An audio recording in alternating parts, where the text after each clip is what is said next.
The Case of Charles Dexter Ward by H.P. Lovecraft, Chapter 1. A Result and a Prologue. From a private hospital for the insane near Providence, Rhode Island, there recently disappeared an exceedingly singular person. He bore the name of Charles Dexter Ward and was placed under restraint most reluctantly by his grieving father. The patient seemed oddly older than his 26 years would warrant. His face had taken on a subtle cast which only the very aged usually acquire, while his organic processes showed a certain queerness of proportion which nothing in medical experience can parallel. Respiration and heart action had a baffling lack of symmetry. The voice was lost, so that no sounds above a whisper were possible. Digestion was incredibly prolonged and minimized. The skin had a morbid chill and dryness, and the cellular structure of the tissue seemed exaggeratedly coarse and loosely knit. Even a large olive birthmark on his right hip had disappeared, whilst there had formed on his chest a very peculiar mole or blackish spot, of which no trace existed before. Psychologically, too, Charles Ward was unique. His madness held no affinity to any sort recorded in even the latest and most exhaustive of treatises, and was conjoined to a mental force which would have made him a genius or a leader had it not been twisted into strange and grotesque forms. Only Dr. Willett, who brought Charles Ward into the world and watched his growth of body and mind ever since, seemed frightened at the thought of his future freedom. He had had a terrible experience and had made a terrible discovery which he dared not reveal to his skeptical colleagues. Willett indeed presents a minor mystery all his own in his connection with the case. He was the last to see the patient before his flight, and emerged from that final conversation in a state of mixed horror and relief, which several recalled when Ward's escape became known 3 hours later. That escape itself is one of the unsolved wonders of Dr. Waite's hospital. A window open above a sheer drop of 60 feet could hardly explain it. Yet after that talk with Willett, the youth was undeniably gone. He had found Ward in his room, but shortly after his departure, the attendants knocked in vain. When they opened the door, the patient was not there, and all they found was the open window with a chill April breeze blowing in a cloud of fine bluish-gray dust that almost choked them. True, the dogs had howled some time before, but that was while Willett was still present, and they had caught nothing and shown no disturbance later on. Ward's father was told at once over the telephone, but he seemed more saddened than surprised. By the time Dr. Waite called in person, Dr. Willett had been talking with him, and both disavowed any knowledge or complicity in the escape. Only from certain closely confidential friends of Willett and the senior Ward have any clues been gained, and even these are too wildly fantastic for general credence. The one fact which remains is that up to the present time, no trace of the missing madman has been unearthed. Charles Ward was an antiquarian from infancy, no doubt gaining his taste from the venerable town around him and from the relics of the past which filled every corner of his parents' old mansion in Prospect Street on the crest of the hill. With the years, his devotion to ancient things increased, so that history, genealogy, and the study of colonial architecture, furniture, and craftsmanship at length crowded everything else from his sphere of interests. These tastes are important to remember in considering his madness. One would have fancied the patient literally transferred to a former age through some obscure sort of auto-hypnosis. The odd thing was that Ward seemed no longer interested in the antiquities he knew so well. He had, it appears, lost his regard for them through sheer familiarity, and all his final efforts were obviously bent toward mastering those common facts of the modern world, which had been so totally and unmistakably expunged from his brain. His whole program of reading and conversation was determined by a frantic wish to imbibe such knowledge of his own life and of the ordinary practical and cultural background of the 20th century as ought to have been his by virtue of his birth in 1902 and his education in the schools of our own time. Alienists are of the dominant opinion that the escaped patient is lying low in some humble and unexacting position till his stock of modern information can be brought up to the normal.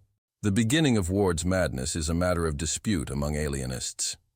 Dr. Lyman, the eminent Boston authority, places it in 1919 or 1920, during the boy's last year at the Moses Brown School, when he suddenly turned from the study of the past to the study of the occult, and refused to qualify for college on the ground that he had individual researches of much greater importance to make. It is, broadly speaking, undeniable that the winter of 1919 to 20 saw a great change in Ward, whereby he abruptly dropped his general antiquarian pursuits and embarked on a desperate delving into occult subjects, both at home and abroad, varied only by this strangely persistent search for his forefather's grave. From this opinion, however, Dr. Willett substantially dissents, basing his verdict on his close and continuous knowledge of the patient, and on certain frightful investigations and discoveries which he made toward the last. Those investigations and discoveries have left their mark upon him, so that his voice trembles when he tells them, and his hand trembles when he tries to write of them. The true madness, he is certain, came with a later change. After the Curwen portrait and the ancient papers had been unearthed, after a trip to strange foreign places had been made, and some terrible invocations chanted under strange and secret circumstances, after certain answers to these invocations had been plainly indicated, and a frantic letter penned under agonizing and inexplicable conditions, after the wave of vampirism and the ominous Pawtuxet gossip, and after the patient's memory commenced to exclude contemporary images, whilst his voice failed and his physical aspect underwent the subtle modification so many subsequently noticed. It was only about this time, Willett points out with much acuteness, that the nightmare qualities became indubitably linked with Ward, and the doctor feels shudderingly sure that enough solid evidence exists to sustain the youth's claim regarding his crucial discovery. There were the mysteries and coincidences of the Orne and Hutchinson letters, and the problem of the Curwen penmanship and of what the detectives brought to light about Dr. Allen. These things, and the terrible message in medieval minuscules found in Willett's pocket when he gained consciousness after his shocking experience. And most conclusive of all, there are the two hideous results which the doctor obtained from a certain pair of formulae during his final investigations. Results which virtually proved the authenticity of the papers and of their monstrous implications, at the same time that those papers were born forever from human knowledge. One must look back at Charles Ward's earlier life as at something belonging as much to the past as the antiquities he loved so keenly. His home was a great Georgian mansion atop the well-nigh precipitous hill that rises just east of the river, and from the rear windows of its rambling wings he could look dizzily out over all the clustered spires, domes, roofs, and skyscraper summits of the lower town to the purple hills of the countryside beyond. Here he was born, and from the lovely classic porch of the double-bayed brick facade, his nurse had first wheeled him in his carriage, past the little white farmhouse of 200 years before that the town had long ago overtaken, and on toward the stately colleges along the shady, sumptuous street, whose old square brick mansions and smaller wooden houses with narrow, heavy-columned Doric porches dreamed solid and exclusive amidst their generous yards and gardens. He had been wheeled, too, along sleepy Congdon Street, one tier lower down on the steep hill, and with all its eastern houses on high terraces. The small wooden houses averaged a greater age here, for it was up this hill that the growing town had climbed. One of the child's first memories is of the great westward sea of hazy roofs and domes and steeples and far hills which he saw one winter afternoon from that great railed embankment, all violet and mystic against a fevered apocalyptic sunset of reds and golds and purples and curious greens. The vast marble dome of the State House stood out in massive silhouette, its crowning statue haloed fantastically by a break in one of the tinted stratus clouds that barred the flaming sky. When he was larger, his famous walks began, first with his impatiently dragged nurse and then alone in dreamy meditation. One may picture him yet as he was in those days, tall, slim, and blond, with studious eyes and a slight stoop, dressed somewhat carelessly, and giving a dominant impression of harmless awkwardness rather than attractiveness. He would seek for vivid contrasts, spending half a walk in the crumbling colonial regions northwest of his home, where the hill drops to the lower eminence of Stamper's Hill with its ghetto and Negro quarter clustering round the place where the Boston stagecoach used to start before the Revolution, and the other half in the gracious southerly realm about George, Benevolent, Power, and William streets, where the old slope holds unchanged the fine estates and bits of walled garden and steep green lane in which so many fragrant memories linger. Dr. Willett is certain that up to this ill-omened winter of first change, Charles Ward's antiquarianism was free from every trace of the morbid. Graveyards held for him no particular attraction beyond their quaintness and historic value, and of anything like violence or savage instinct, he was utterly devoid.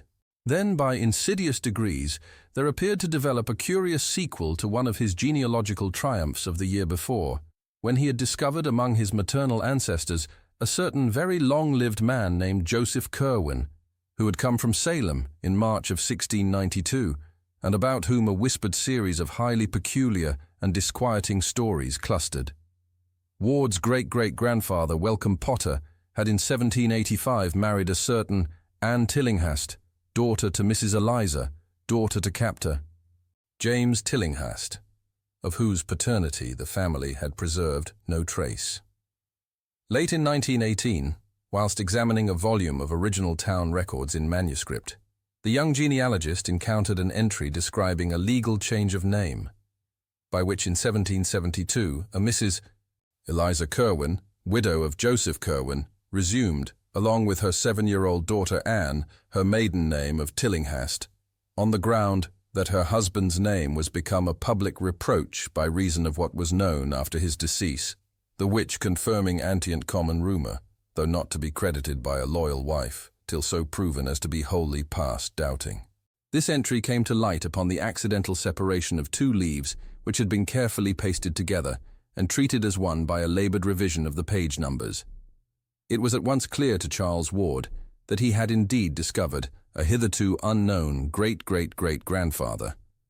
Having discovered his own relationship to this apparently hushed-up character, he at once proceeded to hunt out as systematically as possible whatever he might find concerning him. In this excited quest, he eventually succeeded beyond his highest expectations, for old letters, diaries, and sheaves of unpublished memoirs in cobwebbed Providence garrets, and elsewhere yielded many illuminating passages which their writers had not thought it worth their while to destroy. One important sidelight came from a point as remote as New York, where some Rhode Island colonial correspondence was stored in the museum at France's Tavern. The really crucial thing, though, and what in Dr. Willett's opinion formed the definite source of Ward's undoing, was the matter found in August 1919, behind the panelling of the crumbling house in Olney Court. It was that, beyond a doubt, which opened up those black vistas whose end was deeper than the pit. Chapter 2. An Antecedent and a Horror. Joseph Curwen, as revealed by the rambling legends embodied in what Ward heard and unearthed, was a very astonishing, enigmatic, obscurely horrible individual. He had fled from Salem to Providence, that universal haven of the odd, the free, and the dissenting, at the beginning of the great witchcraft panic, being in fear of accusation because of his solitary ways and queer chemical or alchemical experiments. He was a colourless-looking man of about 30, and was soon found qualified to become a freeman of Providence, thereafter buying a home lot just north of Gregory Dexter's at about the foot of Olney Street. His house was built on Stamper's Hill, west of the town street, in what later became Olney Court, and in 1761 he replaced this with a larger one on the same site, which is still standing. Now, the first odd thing about Joseph Curwen was that he did not seem to grow much older than he had been on his arrival. He engaged in shipping enterprises, purchased wharfage near Mile End Cove, helped rebuild the Great Bridge in 1713, and in 1723 was one of the founders of the Congregational Church on the Hill. But always did he retain the nondescript aspect of a man not greatly over 30 or 35. As the decades mounted up, this singular quality began to excite wide notice. But Curwen always explained it by saying that he came of hardy forefathers and practiced a simplicity of living which did not wear him out.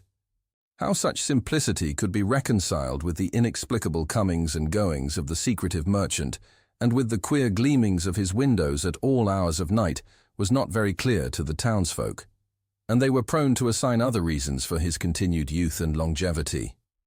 It was held, for the most part, that Curwen's incessant mixings and boilings of chemicals had much to do with his condition.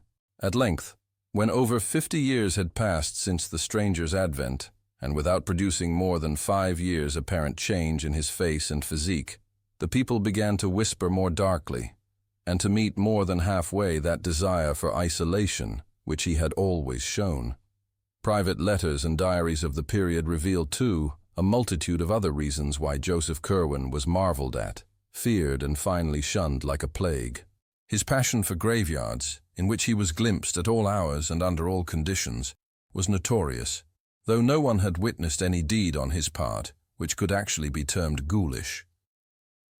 On the Pawtuxet Road, he had a farm, at which he generally lived during the summer, and to which he would frequently be seen riding at various odd times of the day or night. Here his only visible servants, farmers, and caretakers were a sullen pair of aged Narragansett Indians, the husband dumb and curiously scarred, and the wife of a very repulsive cast of countenance, probably due to a mixture of Negro blood. In the lean-to of this house was the laboratory where most of the chemical experiments were conducted.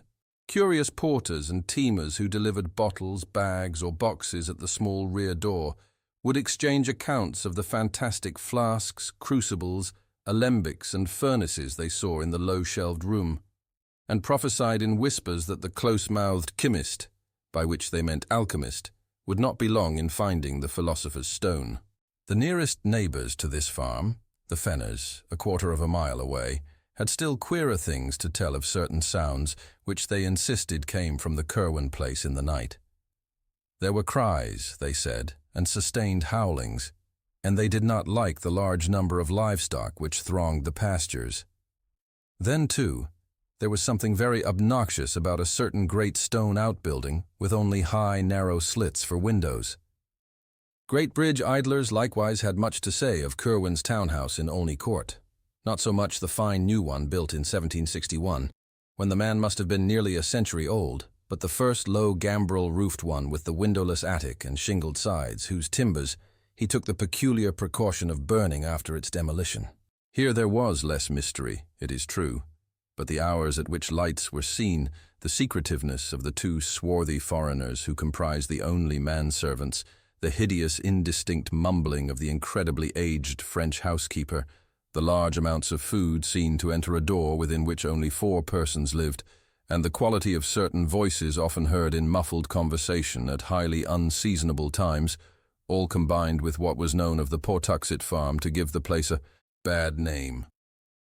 In choicer circles, too, the Curwen home was by no means undiscussed, for as the newcomer had gradually worked into the church and trading life of the town, he had naturally made acquaintances of the better sort, whose company and conversation he was well fitted by education to enjoy.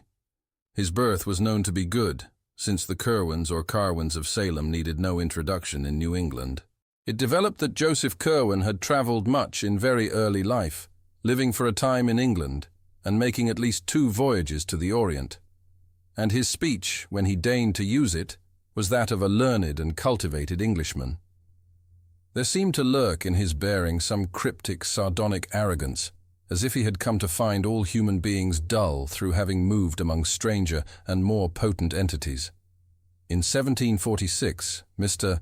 John Merritt, an elderly English gentleman of literary and scientific leanings, came from Newport to the town, which was so rapidly overtaking it in standing, and built a fine country seat on the Neck, in what is now the heart of the best residence section, where he lived in considerable style and comfort.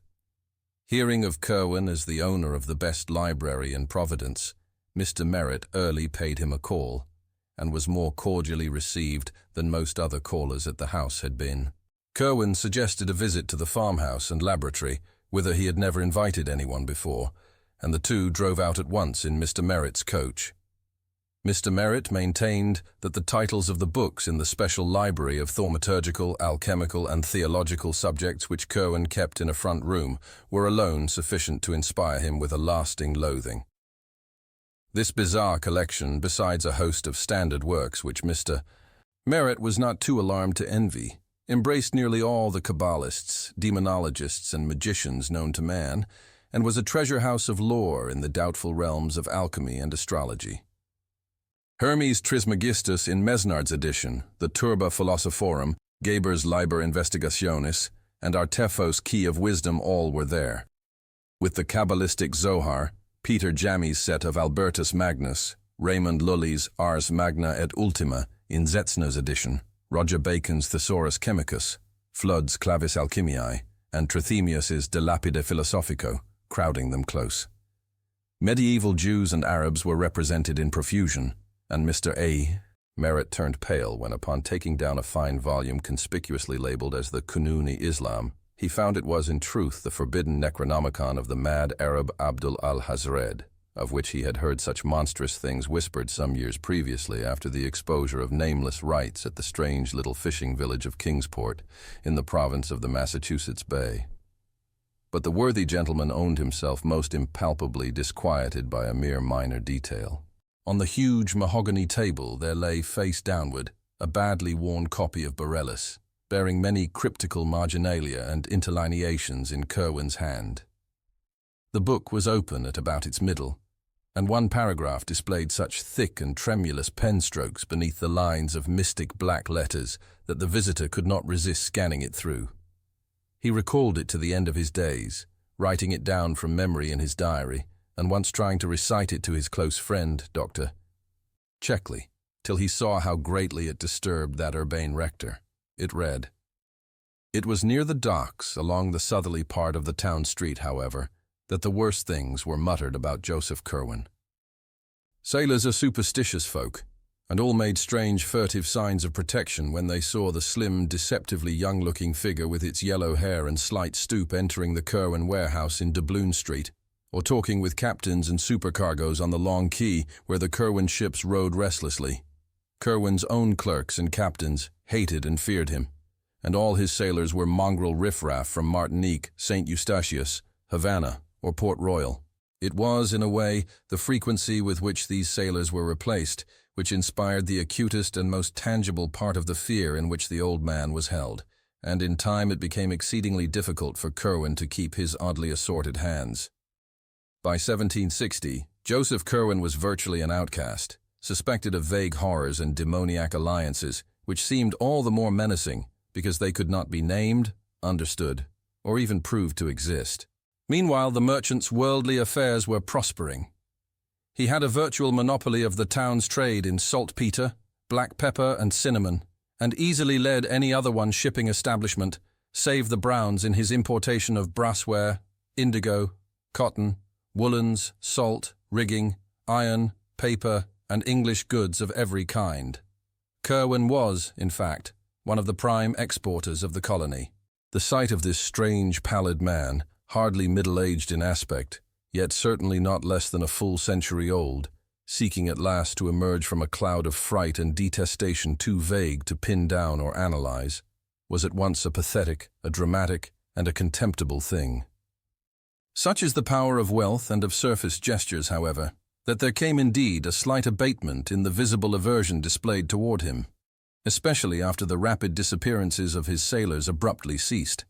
He must likewise have begun to practice an extreme care and secrecy in his graveyard expeditions, for he was never again caught at such wanderings, whilst the rumors of uncanny sounds and maneuvers at his Pawtuxet farm diminished in proportion. But the effect of all this belated mending was necessarily slight. Curwen continued to be avoided and distrusted, as indeed the one fact of his continued air of youth at a great age would have been enough to warrant, and he could see that in the end his fortunes would be likely to suffer. So about this time, the crafty scholar hit upon a last desperate expedient to regain his footing in the community. Hitherto a complete hermit, he now determined to contract an advantageous marriage, securing as a bride some lady whose unquestioned position would make all ostracism of his home impossible. It may be that he also had deeper reasons for wishing an alliance, reasons so far outside the known cosmic sphere that only papers found a century and a half after his death caused anyone to suspect them. But of this, nothing certain can ever be learned. Naturally, he was aware of the horror and indignation with which any ordinary courtship of his would be received, hence looked about for some likely candidate upon whose parents he might exert a suitable pressure. Such candidates, he found, were not at all easy to discover, since he had very particular requirements in the way of beauty, accomplishments, and social security.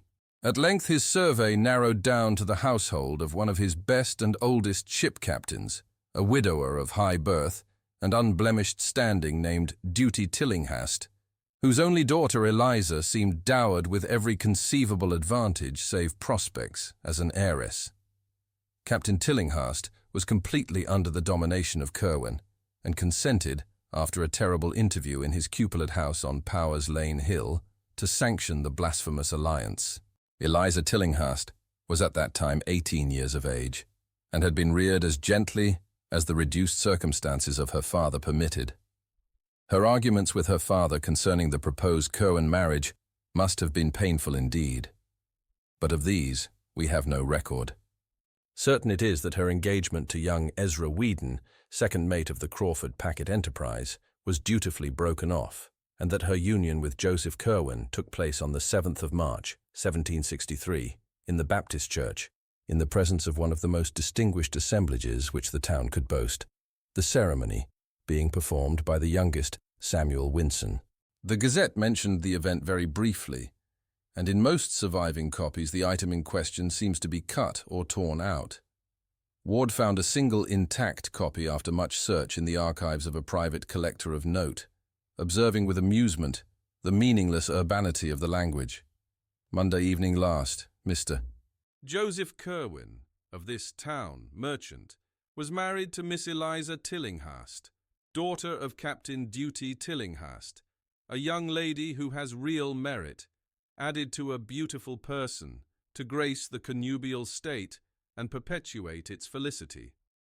The social influence of the Tillinghasts, however, was not to be denied, and once more Joseph Curwen found his house frequented by persons whom he could never otherwise have induced to cross his threshold. His acceptance was by no means complete, and his bride was socially the sufferer through her forced venture. But at all events the wall of utter ostracism was somewhat worn down. In his treatment of his wife, the strange bridegroom astonished both her and the community by displaying an extreme graciousness and consideration. The new house in Olney Court was now wholly free from disturbing manifestations, and although Curwen was much absent at the Pawtuxet farm which his wife never visited, he seemed more like a normal citizen than at any other time in his long years of residence. Only one person remained in open enmity with him, this being the youthful ship's officer, whose engagement to Eliza Tillinghast had been so abruptly broken. Ezra Whedon had frankly vowed vengeance, and though of a quiet and originally mild disposition, was now gaining a hate-bred, dogged purpose, which boded no good to the usurping husband. On the 7th of May, 1765, Curwen's only child Anne was born, and was christened by the Reverend John Graves of King's Church, of which both husband and wife had become communicants shortly after their marriage, in order to compromise between their respective congregational and Baptist affiliations. The record of this birth, as well as that of the marriage 2 years before, was stricken from most copies of the church and town annals where it ought to appear, and Charles Ward located both with the greatest difficulty after his discovery of the widow's change of name had apprised him of his own relationship, and engendered the feverish interest which culminated in his madness. The birth entry, indeed, was found very curiously through correspondence with the heirs of the loyalist Dr. Graves, who had taken with him a duplicate set of records when he left his pastorate at the outbreak of the Revolution. Ward had tried this source because he knew that his great-great-grandmother, Anne Tillinghast Potter, had been an Episcopalian. Shortly after the birth of his daughter, an event he seemed to welcome with a fervor greatly out of keeping with his usual coldness, Curwen resolved to sit for a portrait. This he had painted by a very gifted Scotsman named Cosmo Alexander, then a resident of Newport, and since famous as the early teacher of Gilbert Stuart.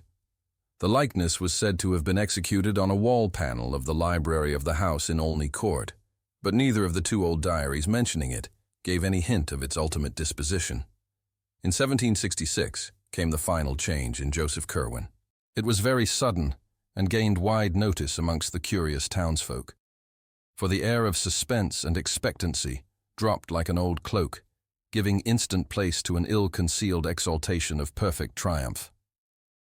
It was after this transition, which appears to have come early in July, that the sinister scholar began to astonish people by his possession of information which only their long-dead ancestors would seem to be able to impart. But Curwen's feverish secret activities by no means ceased with this change. On the contrary, they tended rather to increase, so that more and more of his shipping business was handled by the captains, whom he now bound to him by ties of fear as potent as those of bankruptcy had been. He altogether abandoned the slave trade, alleging that its profits were constantly decreasing.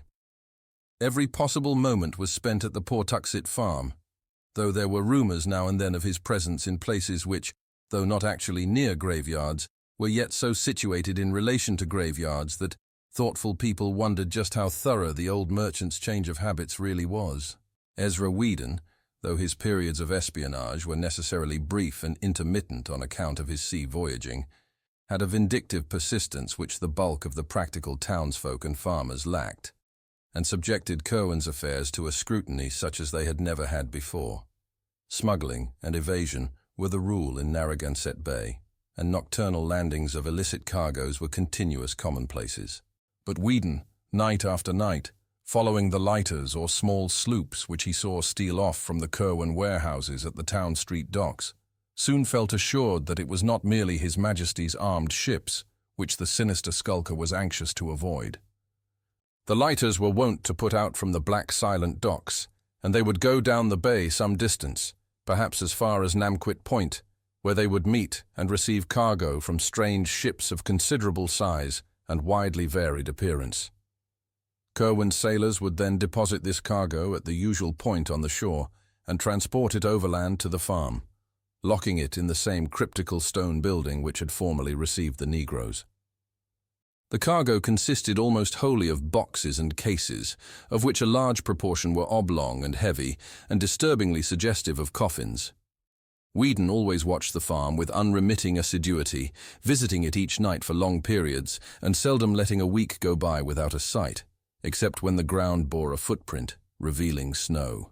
Finding his own vigils interrupted by nautical duties, he hired a tavern companion named Eleazar Smith to continue the survey during his absences, and between them the two could have set in motion some extraordinary rumors. That they did not do so was only because they knew the effect of publicity would be to warn their quarry and make further progress impossible. It is gathered that Whedon and Smith became early convinced that a great series of tunnels and catacombs, inhabited by a very sizable staff of persons, besides the old Indian and his wife, underlay the farm. The house was an old peaked relic of the middle 17th century, with enormous stack chimney and diamond-paned lattice windows, the laboratory being in a lean-to toward the north, where the roof came nearly to the ground. This building stood clear of any other, yet judging by the different voices heard at odd times within, it must have been accessible through secret passages beneath. These voices ran the gamut betwixt dronings of dull acquiescence and explosions of frantic pain or fury, rumblings of conversation and whines of entreaty, pantings of eagerness and shouts of protest. They appeared to be in different languages, all known to Curwen, whose rasping accents were frequently distinguishable in reply, reproof, or threatening. Whedon had many verbatim reports of overheard scraps in his notebook, for English, French, and Spanish, which he knew were frequently used. But of these, nothing has survived. He did, however, say that besides a few ghoulish dialogues in which the past affairs of Providence families were concerned, most of the questions and answers he could understand were historical or scientific, occasionally pertaining to very remote places and ages. Once, for example, an alternately raging and sullen figure was questioned in French about the Black Prince's massacre at Limoges in 1370, as if there were some hidden reason which he ought to know. Curwen asked the prisoner, if prisoner it were, whether the order to slay was given because of the sign of the goat found on the altar in the ancient Roman crypt beneath the cathedral, or whether the dark man of the Haute Vienne coven had spoken the three words. Failing to obtain replies, the inquisitor had seemingly resorted to extreme means, for there was a terrific shriek followed by silence and muttering and a bumping sound. None of these colloquies was ever ocularly witnessed, since the windows were always heavily draped. Later, No more conversations were ever heard in the house, and Whedon and Smith concluded that Curwen had transferred his field of action to regions below. That such regions in truth existed seemed amply clear from many things. Faint cries and groans unmistakably came up now and then from what appeared to be the solid earth in places far from any structure, whilst hidden in the bushes along the riverbank in the rear, where the high ground sloped steeply down to the valley of the Pawtuxet, there was found an arched oaken door in a frame of heavy masonry, which was obviously an entrance to caverns within the hill. It was in January 1770, whilst Whedon and Smith were still debating vainly on what, if anything, to think or do about the whole bewildering business, that the incident of the Fortaleza occurred. Exasperated by the burning of the revenue sloop Liberty at Newport during the previous summer, the customs fleet under Admiral Wallace had adopted an increased vigilance concerning strange vessels, and on this occasion, His Majesty's armed schooner Signet, under Captain Charles Dexter, captured after a short pursuit one early morning the scow Fortaleza of Barcelona, Spain, under Captain Manuel Arruda, bound according to its log from Grand Cairo, Egypt, to Providence. When searched for contraband material, this ship revealed the astonishing fact that its cargo consisted exclusively of Egyptian mummies consigned to sailor ABC, who would come to remove his goods in a lighter just off Namquit Point, and whose identity Captain Arruda felt himself in honor bound not to reveal. The Vice-Admiralty Court at Newport, at a loss what to do in view of the non-contraband nature of the cargo on the one hand, and of the unlawful secrecy of the entry on the other hand, compromised on Collector Robinson's recommendation by freeing the ship but forbidding it a port in Rhode Island waters. There were later rumors of its having been seen in Boston Harbor, though it never openly entered the port of Boston. This extraordinary incident did not fail of wide remark in Providence, and there were not many who doubted the existence of some connection between the cargo of mummies and the sinister Joseph Curwen. It did not take much imagination to link him with a freakish importation which could not conceivably have been destined for anyone else in the town. Whedon and Smith, of course, felt no doubt whatsoever of the significance of the thing, and indulged in the wildest theories concerning Curwen and his monstrous labors. The following spring, like that of the year before, had heavy rains, and the watchers kept careful track of the riverbank behind the Curwen farm. Large sections were washed away, and a certain number of bones discovered, but no glimpse was afforded of any actual subterranean chambers or burrows. Something was rumored, however, at the village of Pawtuxet about a mile below, where the river flows in falls over a rocky terrace to join the placid landlocked cove. The fisherfolk about the bridge did not like the wild way that one of the things stared as it shot down to the still water below, or the way that another half cried out, although its condition had greatly departed from that of objects which normally cry out. That rumor sent Smith, for Whedon was just then at sea, in haste to the riverbank behind the farm, where surely enough there remained the evidences of an extensive cave-in. Smith went to the extent of some experimental digging, but was deterred by lack of success, or perhaps by fear of possible success. It is interesting to speculate on what the persistent and revengeful Whedon would have done had he been ashore at the time. By the autumn of 1770, Whedon decided that the time was ripe to tell others of his discoveries, for he had a large number of facts to link together, and a second eyewitness to refute the possible charge that jealousy and vindictiveness had spurred his fancy. As his first confidant, he selected Captain James Mathewson of the Enterprise, who on the one hand knew him well enough not to doubt his veracity, and on the other hand was sufficiently influential in the town to be heard in turn with respect. The colloquy took place in an upper room of Sabin's Tavern near the docks, with Smith present to corroborate virtually every statement, and it could be seen that Captain Mathewson was tremendously impressed. Like nearly everyone else in the town, he had had black suspicions of his own anent Joseph Curwen. Hence, it needed only this confirmation and enlargement of data to convince him absolutely. At the end of the conference he was very grave, and enjoined strict silence upon the two younger men. The right persons to tell, he believed, would be Dr. Benjamin West, whose pamphlet on the late transit of Venus proved him a scholar and keen thinker. Reverend James Manning, president of the college. Ex-Governor Stephen Hopkins, who had been a member of the Philosophical Society at Newport, and was a man of very broad perceptions. John Carter, publisher of the Gazette. All four of the Brown brothers, John, Joseph, Nicholas, and Moses, who formed the recognized local magnates. Old Dr. Jabez Bowen, whose erudition was considerable, and who had much first-hand knowledge of Curwen's odd purchases. And Captain Abraham Whipple, a privateersman of phenomenal boldness and energy, who could be counted on to lead in any active measures needed.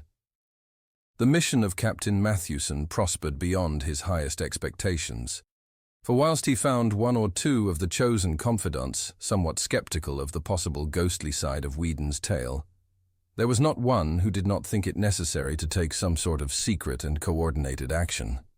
Curwen, it was clear, formed a vague potential menace to the welfare of the town and colony, and must be eliminated at any cost. Late in December 1770, a group of eminent townsmen met at the home of Stephen Hopkins and debated tentative measures. Whedon's notes, which he had given to Captain Mathewson, were carefully read, and he and Smith were summoned to give testimony and details. Something very like fear seized the whole assemblage before the meeting was over, though there ran through that fear a grim determination which Captain Whipple's bluff and resonant profanity best expressed. They would not notify the governor because a more than legal course seemed necessary.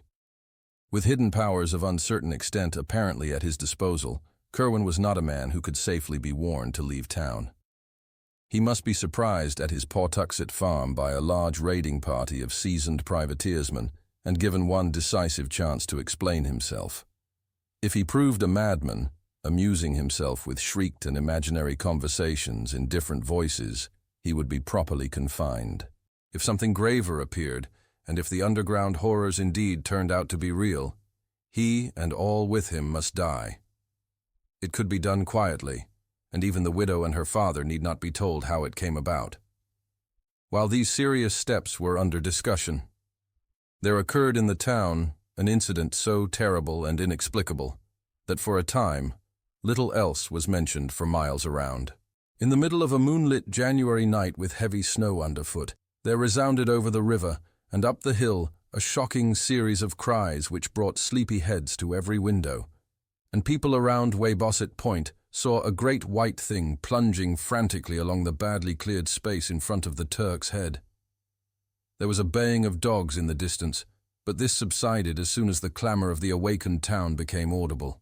Parties of men with lanterns and muskets hurried out to see what was happening, but nothing rewarded their search. The next morning, however, a giant, muscular body, stark naked, was found on the jams of ice around the southern piers of the Great Bridge, where the long dock stretched out beside Abbott's distill house, and the identity of this object became a theme for endless speculation and whispering. It was not so much the younger as the older folk who whispered, for only in the patriarchs did that rigid face with horror bulging eyes strike any chord of memory.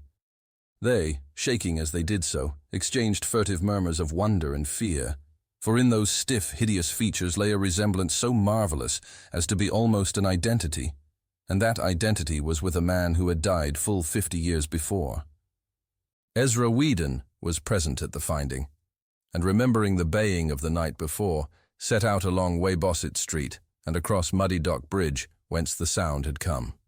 He had a curious expectancy, and was not surprised when, reaching the edge of the settled district where the street merged into the Pawtuxet Road, he came upon some very curious tracks in the snow. The naked giant had been pursued by dogs and many booted men, and the returning tracks of the hounds and their masters could be easily traced. They had given up the chase upon coming too near the town. Whedon smiled grimly, and as a perfunctory detail traced the footprints back to their source. It was the Pawtuxet farm of Joseph Curwen, as he well knew it would be, and he would have given much had the yard been less confusingly trampled. As it was, he dared not seem too interested in full daylight. Dr. Bowen, to whom Whedon went at once with his report, performed an autopsy on the strange corpse and discovered peculiarities which baffled him utterly. The digestive tracts of the huge man seemed never to have been in use, whilst the whole skin had a coarse, loosely knit texture impossible to account for. Impressed by what the old man whispered of this body's likeness to the long-dead blacksmith Daniel Green, whose great-grandson Aaron Hoppin was a supercargo in Curwen's employ, Whedon asked casual questions till he found where Green was buried. That night, a party of 10 visited the Old North burying ground opposite Herndon's Lane and opened a grave. They found it vacant, precisely as they had expected. Meanwhile, arrangements had been made with the post riders to intercept Joseph Curwen's mail, and shortly before the incident of the naked body, there was found a letter from one Jedediah Orne of Salem, which made the cooperating citizens think deeply.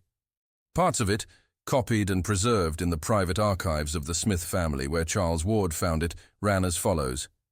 I delight that you continue in ye getting at old matters in your way, and do not think better was done at Mr. Hutchinson's in Salem village. Certainly, there was nothing but ye liveliest awfulness in that which H raised up from what he could gather only a part of. What you senti did not work, whether because anything missing, or because ye words were not right from my speaking or your copying. Alone am at a loss. I have not ye chemical art to follow Borellus, and own myself confounded by ye seventh book of ye Necronomicon that you recommend.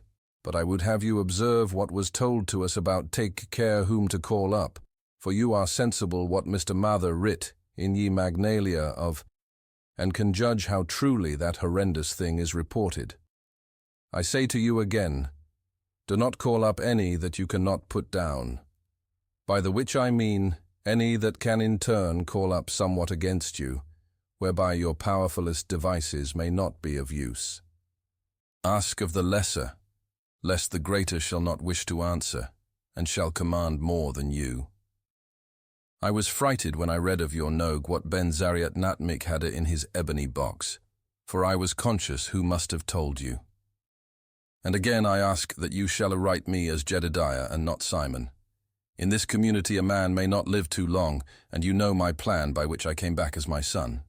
I am desirous you will acquaint me with what ye black man learnt from Sylvanus Casidius in ye vault, under ye Roman wall, and will be obliged for ye lending of ye MS you speak of. Another and unsigned letter from Philadelphia provoked equal thought, especially for the following passage. I will observe what you say, respecting the sending of accounts only by war vessels, but cannot always be certain when to expect them. In the matter spoke of, I require only one more thing, but wish to be sure I apprehend you exactly. You inform me that no part must be missing if the finest effects are to be had, but you cannot but know how hard it is to be sure. It seems a great hazard and burthen to take away the whole box, and in town, i.e. St. Peter's, St. Paul's, St. Mary's, or Christ Church, it can scarce be done at all. But I know what imperfections were in the one raised up October last, and how many live specimens you were forced to employ before you hit upon the right mode in the year 1766, so will be guided by you in all matters. I am impatient for your brig, and inquire daily at Mr. Biddle's wharf. A third suspicious letter was in an unknown tongue, and even an unknown alphabet. In the Smith Diary, found by Charles Ward, a single, oft-repeated combination of characters is clumsily copied, and authorities at Brown University have pronounced the alphabet Amharic or Abyssinian, although they do not recognize the word. None of these epistles was ever delivered to Curwen, though the disappearance of Jedediah Orne from Salem, as recorded shortly afterward, showed that the Providence men took certain quiet steps. Curwen, despite all precautions, apparently felt that something was in the wind, for he was now remarked to wear an unusually worried look. His coach was seen at all hours in the town and on the Pawtuxet Road, and he dropped little by little the air of forced geniality with which he had latterly sought to combat the town's prejudice. The nearest neighbors to his farm, the Fenners, one night remarked a great shaft of light shooting into the sky from some aperture in the roof of that cryptical stone building with the high, excessively narrow windows, an event which they quickly communicated to John Brown in Providence. Mr. Brown had become the executive leader of the select group bent on Curwen's extirpation, and had informed the Fenners that some action was about to be taken. To them, Mr. B. Brown had entrusted the duty of watching the Curwen farmhouse, and of regularly reporting every incident which took place there. The probability that Curwen was on guard and attempting unusual things, as suggested by the odd shaft of light, precipitated at last the action so carefully devised by the band of serious citizens. According to the Smith diary, a company of about 100 men met at 10 p.m. on Friday, April 12, 1771, in the great room of Thurston's Tavern, at the sign of the Golden Lion, on Weybosset Point, across the bridge. Of the guiding group of prominent men, in addition to the leader, John Brown, there were present Dr. Bowen with his case of surgical instruments, President Manning without the great periwig, the largest in the colonies, for which he was noted, Governor Hopkins, wrapped in a dark cloak and accompanied by his seafaring brother Issa, whom he had initiated at the last moment with the permission of the rest, John Carter, Captain Mathewson, and Captain Whipple, who was to lead the actual raiding party. These chiefs conferred apart in a rear chamber, after which Captain Whipple emerged to the great room and gave the gathered seamen their last oaths and instructions. Eleazar Smith was with the leaders as they sat in the rear apartment awaiting the arrival of Ezra Whedon, whose duty was to keep track of Curwen and report the departure of his coach for the farm. About 10:30, a heavy rumble was heard on the great bridge, followed by the sound of a coach in the street outside, and at that hour there was no need of waiting for Whedon in order to know that the doomed man had set out for his last night of unhallowed wizardry. A moment later, as the receding coach clattered faintly over the muddy dock bridge, Whedon appeared, and the raiders fell silently into military order in the street, shouldering the firelocks, fowling pieces, or whaling harpoons, which they had with them. Whedon and Smith were with the party, and of the deliberating citizens, there were present for active service Captain Whipple, the leader, Captain Issa Hopkins, John Carter, President Manning, Captain Mathewson, and Dr. Bowen, together with Moses Brown, who had come up at the 11th hour, though absent from the preliminary session in the tavern. All these freemen and their 100 sailors began the long march without delay, grim and a trifle apprehensive as they left the muddy dock behind and mounted the gentle rise of Broad Street toward the Pawtuxet Road. An hour and a quarter later, the raiders arrived, as previously agreed, at the Fenner farmhouse, where they heard a final report on their intended victim. He had reached his farm more than half an hour before, and the strange light had soon afterward shot once into the sky. There were no lights in any visible windows, but this was always the case of late. Even as this news was given, another great glare arose toward the south, and the party realized that they had indeed come close to the scene of awesome and unnatural wonders. Captain Whipple now ordered his force to separate into 3 divisions. One of 20 men under Eleazar Smith to strike across to the shore and guard the landing place against possible reinforcements for Curwen until summoned by a messenger for desperate service. A second of 20 men under Captain Issa Hopkins to steal down into the river valley behind the Curwen farm and demolish with axes or gunpowder the oaken door in the high, steep bank. And the third to close in on the house and adjacent buildings themselves.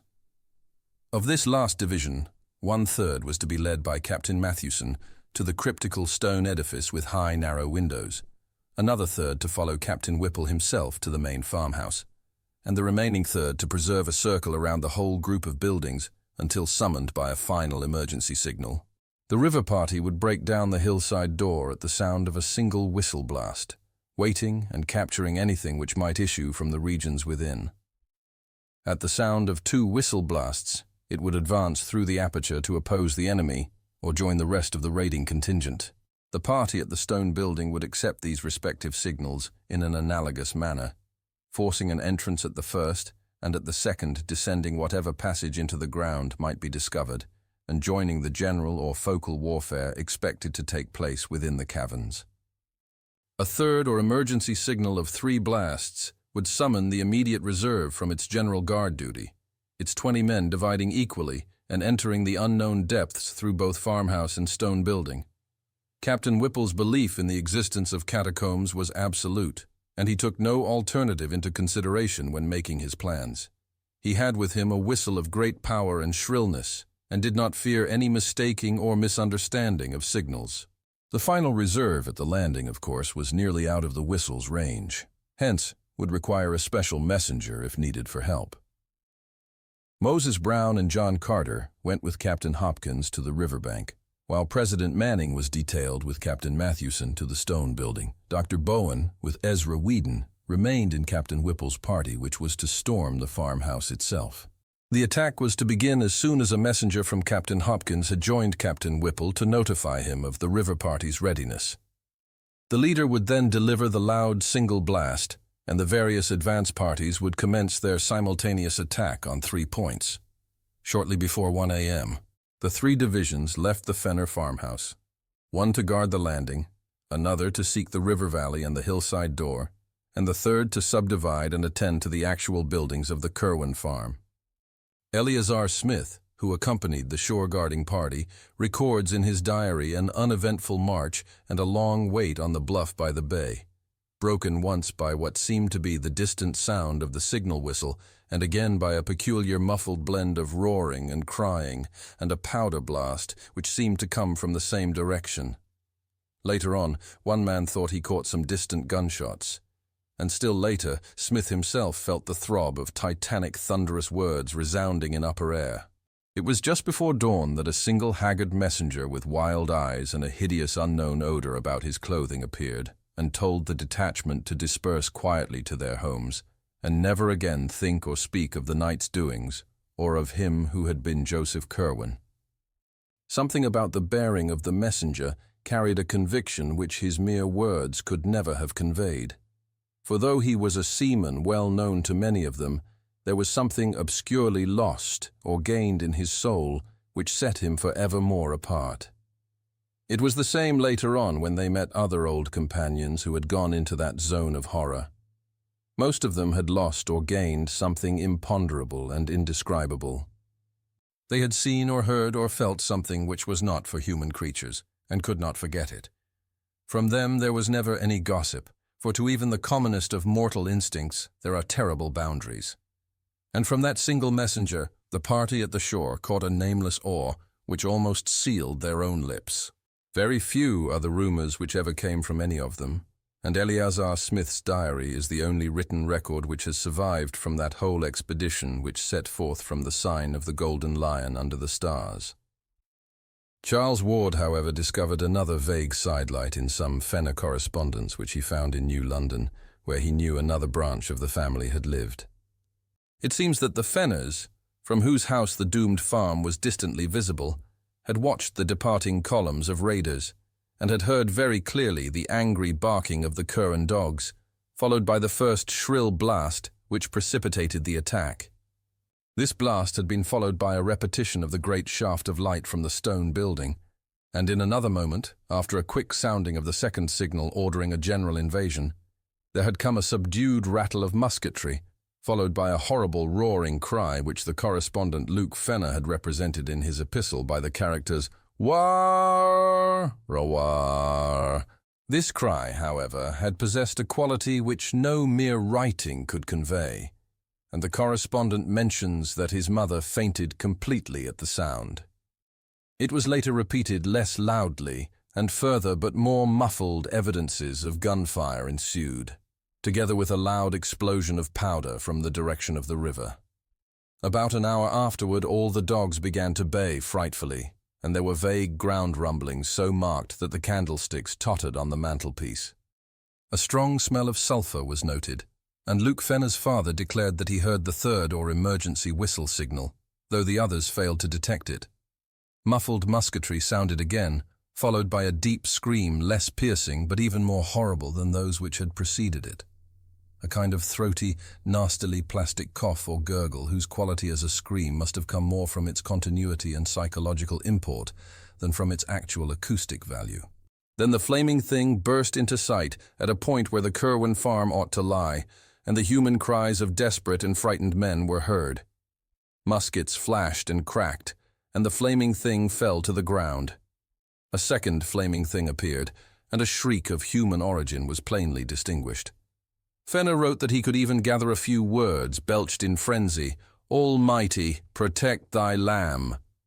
Then there were more shots, and the second flaming thing fell. After that came silence for about 3/4 of an hour, at the end of which time little Arthur Fenner, Luke's brother, exclaimed that he saw a red fog going up to the stars from the accursed farm in the distance. No one but the child can testify to this, but Luke admits the significant coincidence implied by the panic of almost convulsive fright, which at the same moment arched the backs and stiffened the fur of the 3 cats then within the room.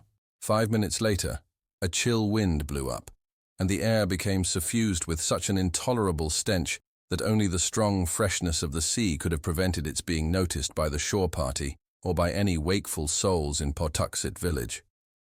This stench was nothing which any of the Fenners had ever encountered before, and produced a kind of clutching, amorphous fear beyond that of the tomb or the charnel house. Close upon it came the awful voice which no hapless hearer will ever be able to forget. It thundered out of the sky like a doom, and windows rattled as its echoes died away. It was deep and musical, powerful as a bass organ, but evil as the forbidden books of the Arabs. What it said no man can tell, for it spoke in an unknown tongue, but this is the writing Luke Fenner set down to portray the demoniac intonations. Diesmis, jeshet, bonedose feduvema, enitemos. Not till the year 1919 did any soul link this crude transcript with anything else in mortal knowledge, but Charles Ward paled as he recognized what Mirandola had denounced in shudders as the ultimate horror among black magic's incantations. An unmistakably human shout or deep chorused scream seemed to answer this malign wonder from the Curwen farm, after which the unknown stench grew complex, with an added odor equally intolerable. A wailing distinctly different from the scream now burst out and was protracted ululantly in rising and falling paroxysms. At times it became almost articulate, though no auditor could trace any definite words, and at one point it seemed to verge toward the confines of diabolic and hysterical laughter.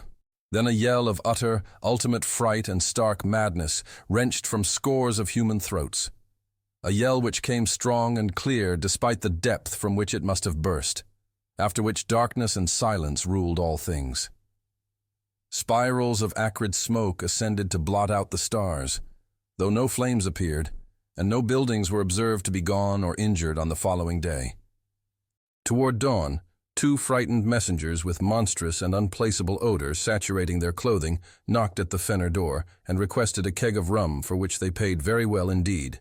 One of them told the family that the affair of Joseph Curwen was over, and that the events of the night were not to be mentioned again.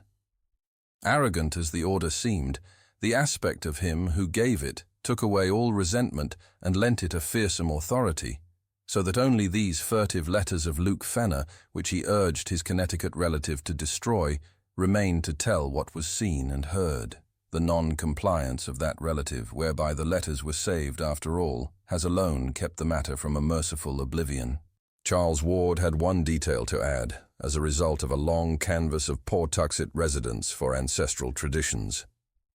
Old Charles Slocum of that village said that there was known to his grandfather a queer rumor concerning a charred, distorted body found in the fields a week after the death of Joseph Curwen was announced. What kept the talk alive was the notion that this body, so far as could be seen in its burnt and twisted condition, was neither thoroughly human nor wholly allied to any animal which Pawtuxet folk had ever seen or read about. Not one man who participated in that terrible raid could ever be induced to say a word concerning it, and every fragment of the vague data which survives comes from those outside the final fighting party. There is something frightful in the care with which these actual raiders destroyed each scrap which bore the least allusion to the matter. 8 sailors had been killed, but although their bodies were not produced, their families were satisfied with the statement that a clash with customs officers had occurred. The same statement also covered the numerous cases of wounds, all of which were extensively bandaged and treated only by Dr. Jabez Bowen, who had accompanied the party. Hardest to explain was the nameless odor clinging to all the raiders, a thing which was discussed for weeks. Of the citizen leaders, Captain Whipple and Moses Brown were most severely hurt, and letters of their wives testified the bewilderment which their reticence and close guarding of their bandages produced. Psychologically, every participant was aged, sobered, and shaken. It is fortunate that they were all strong men of action and simple orthodox religionists, for with more subtle introspectiveness and mental complexity, they would have fared ill indeed. President Manning was the most disturbed, but even he outgrew the darkest shadow and smothered memories in prayers. Every man of those leaders had a stirring part to play in later years, and it is perhaps fortunate that this is so. Little more than a 12-month afterward, Captain Whipple led the mob who burnt the revenue ship Gaspee, and in this bold act we may trace one step in the blotting out of unwholesome images. There was delivered to the widow of Joseph Curwen a sealed leaden coffin of curious design, obviously found ready on the spot when needed, in which she was told her husband's body lay. He had, it was explained, been killed in a customs battle about which it was not politic to give details. More than this, no tongue ever uttered of Joseph Curwen's end, and Charles Ward had only a single hint wherewith to construct a theory. This hint was the merest thread, a shaky underscoring of a passage in Jedediah Orne's confiscated letter to Curwen, partly copied in Ezra Whedon's handwriting. The copy was found in the possession of Smith's descendants, and we are left to decide whether Whedon gave it to his companion after the end, as a mute clue to the abnormality which had occurred, or whether, as is more probable, Smith had it before, and added the underscoring himself from what he had managed to extract from his friend by shrewd guessing and adroit cross-questioning. The underlined passage is merely this: I say to you again, do not call up any that you cannot put down, by the which I mean any that can in turn call up somewhat against you, whereby your powerfulest devices may not be of use. Ask of the lesser, lest the greater shall not wish to answer, and shall command more than you. In the light of this passage, and reflecting on what last unmentionable allies a beaten man might try to summon in his direst extremity, Charles Ward may well have wondered whether any citizen of Providence killed Joseph Curwen. The deliberate effacement of every memory of the dead man from Providence life and annals was vastly aided by the influence of the raiding leaders. They had not at first meant to be so thorough, and had allowed the widow and her father and child to remain in ignorance of the true conditions. But Captain Tillinghast was an astute man, and soon uncovered enough rumors to whet his horror, and cause him to demand that his daughter and granddaughter change their name, burn the library and all remaining papers, and chisel the inscription from the slate slab above Joseph Curwen's grave. He knew Captain Whipple well, and probably extracted more hints from that bluff mariner than anyone else ever gained respecting the end of the accursed sorcerer. From that time on, the obliteration of Curwen's memory became increasingly rigid, extending at last by common consent even to the town records and files of the Gazette. It can be compared in spirit only to the hush that lay on Oscar Wilde's name for a decade after his disgrace, and in extent only to the fate of that sinful king of Runagur in Lord Dunsany's tale, whom the gods decided must not only cease to be, but must cease ever to have been.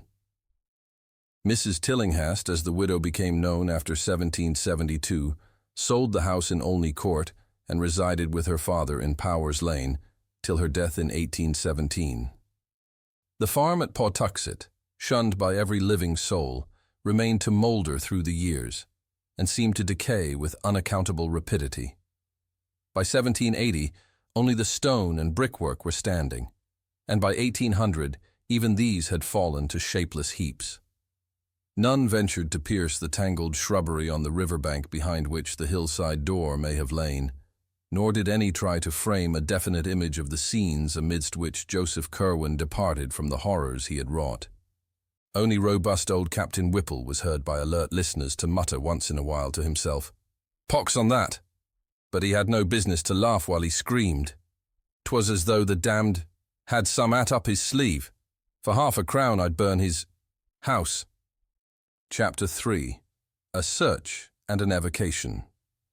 Charles Ward, as we have seen, first learned in 1918 of his descent from Joseph Curwen. That he at once took an intense interest in everything pertaining to the bygone mystery is not to be wondered at, for every vague rumor that he had heard of Curwen now became something vital to himself, in whom flowed Curwen's blood. In his first delvings there was not the slightest attempt at secrecy. He talked freely with his family, though his mother was not particularly pleased to own an ancestor like Curwen, and with the officials of the various museums and libraries he visited. In applying to private families for records thought to be in their possession, he made no concealment of his object, and shared the somewhat amused skepticism with which the accounts of the old diarists and letter writers were regarded. When he came across the Smith Diary and Archives and encountered the letter from Jedediah Orne, he decided to visit Salem and look up Curwen's early activities and connections there, which he did during the Easter vacation of 1919. At the Essex Institute, which was well known to him from former sojourns in the glamorous old town of crumbling Puritan gables and clustered gambrel roofs, he was very kindly received, and unearthed there a considerable amount of Curwen data. He found that his ancestor was born in Salem Village, now Danvers, 7 miles from town, on the 18th of February, OS 1662-3, and that he had run away to sea at the age of 15, not appearing again for 9 years, when he returned with the speech, dress, and manners of a native Englishman and settled in Salem proper. At that time he had little to do with his family, but spent most of his hours with the curious books he had brought from Europe, and the strange chemicals which came for him on ships from England, France, and Holland. Certain trips of his into the country were the objects of much local inquisitiveness, and were whisperingly associated with vague rumors of fires on the hills at night. Curwen's only close friends had been one Edward Hutchinson of Salem Village and one Simon Orne of Salem. Hutchinson had a house well out toward the woods, and it was not altogether liked by sensitive people because of the sounds heard there at night. He was said to entertain strange visitors, and the lights seen from his windows were not always of the same color. The knowledge he displayed concerning long-dead persons and long-forgotten events was considered distinctly unwholesome, and he disappeared about the time the witchcraft panic began, never to be heard from again. At that time Joseph Curwen also departed, but his settlement in Providence was soon learned of. Simon Orne lived in Salem until 1720, when his failure to grow visibly old began to excite attention. He thereafter disappeared, though 30 years later his precise counterpart and self-styled son turned up to claim his property. The claim was allowed on the strength of documents in Simon Orne's known hand, and Jedediah Orne continued to dwell in Salem till 1771, when certain letters from Providence citizens to the Reverend Thomas Barnard and others brought about his quiet removal to parts unknown. Certain documents by and about all of these strange matters were available at the Essex Institute, the courthouse, and the Registry of Deeds, and included both harmless commonplaces such as land titles and bills of sale, and furtive fragments of a more provocative nature. There were 4 or 5 unmistakable allusions to them on the witchcraft trial records, as when one Hepzibah Lawson swore on July 16, 1692, at the Court of Oyer and Terminen under Judge Hathorne, that 40 witches and the black man were wont to meet in the woods behind Mr. Hutchinson's house, and one Amity Howe declared at a session of August 8th before Judge Gedney that Mr. G.B., George Burroughs, on that night, put the Divel his mark upon Bridget S., Jonathan A., Simon O., on Deliverance W., Joseph C., Susan P., Mehetable C., and Deborah B. Then there was a catalogue of Hutchinson's uncanny library as found after his disappearance, and an unfinished manuscript in his handwriting, couched in a cipher none could read. Ward had a photostatic copy of this manuscript made, and began to work casually on the cipher as soon as it was delivered to him. After the following August, his labors on the cipher became intense and feverish, and there is reason to believe from his speech and conduct that he hit upon the key before October or November. He never stated, though, whether or not he had succeeded. But of greatest immediate interest was the Orne material. It took Ward only a short time to prove from identity of penmanship, a thing he had already considered established from the text of the letter to Curwen, namely, that Simon Orne and his supposed son were one and the same person. As Orne had said to his correspondent, it was hardly safe to live too long in Salem, hence he resorted to a 30-year sojourn abroad and did not return to claim his lands except as a representative of a new generation. Orne had apparently been careful to destroy most of his correspondence, but the citizens who took action in 1771 found and preserved a few letters and papers which excited their wonder. There were cryptic formulae and diagrams in his and other hands, which Ward now either copied with care or had photographed, and one extremely mysterious letter in a chirography that the searcher recognized from items in the Registry of Deeds as positively Joseph Curwen's.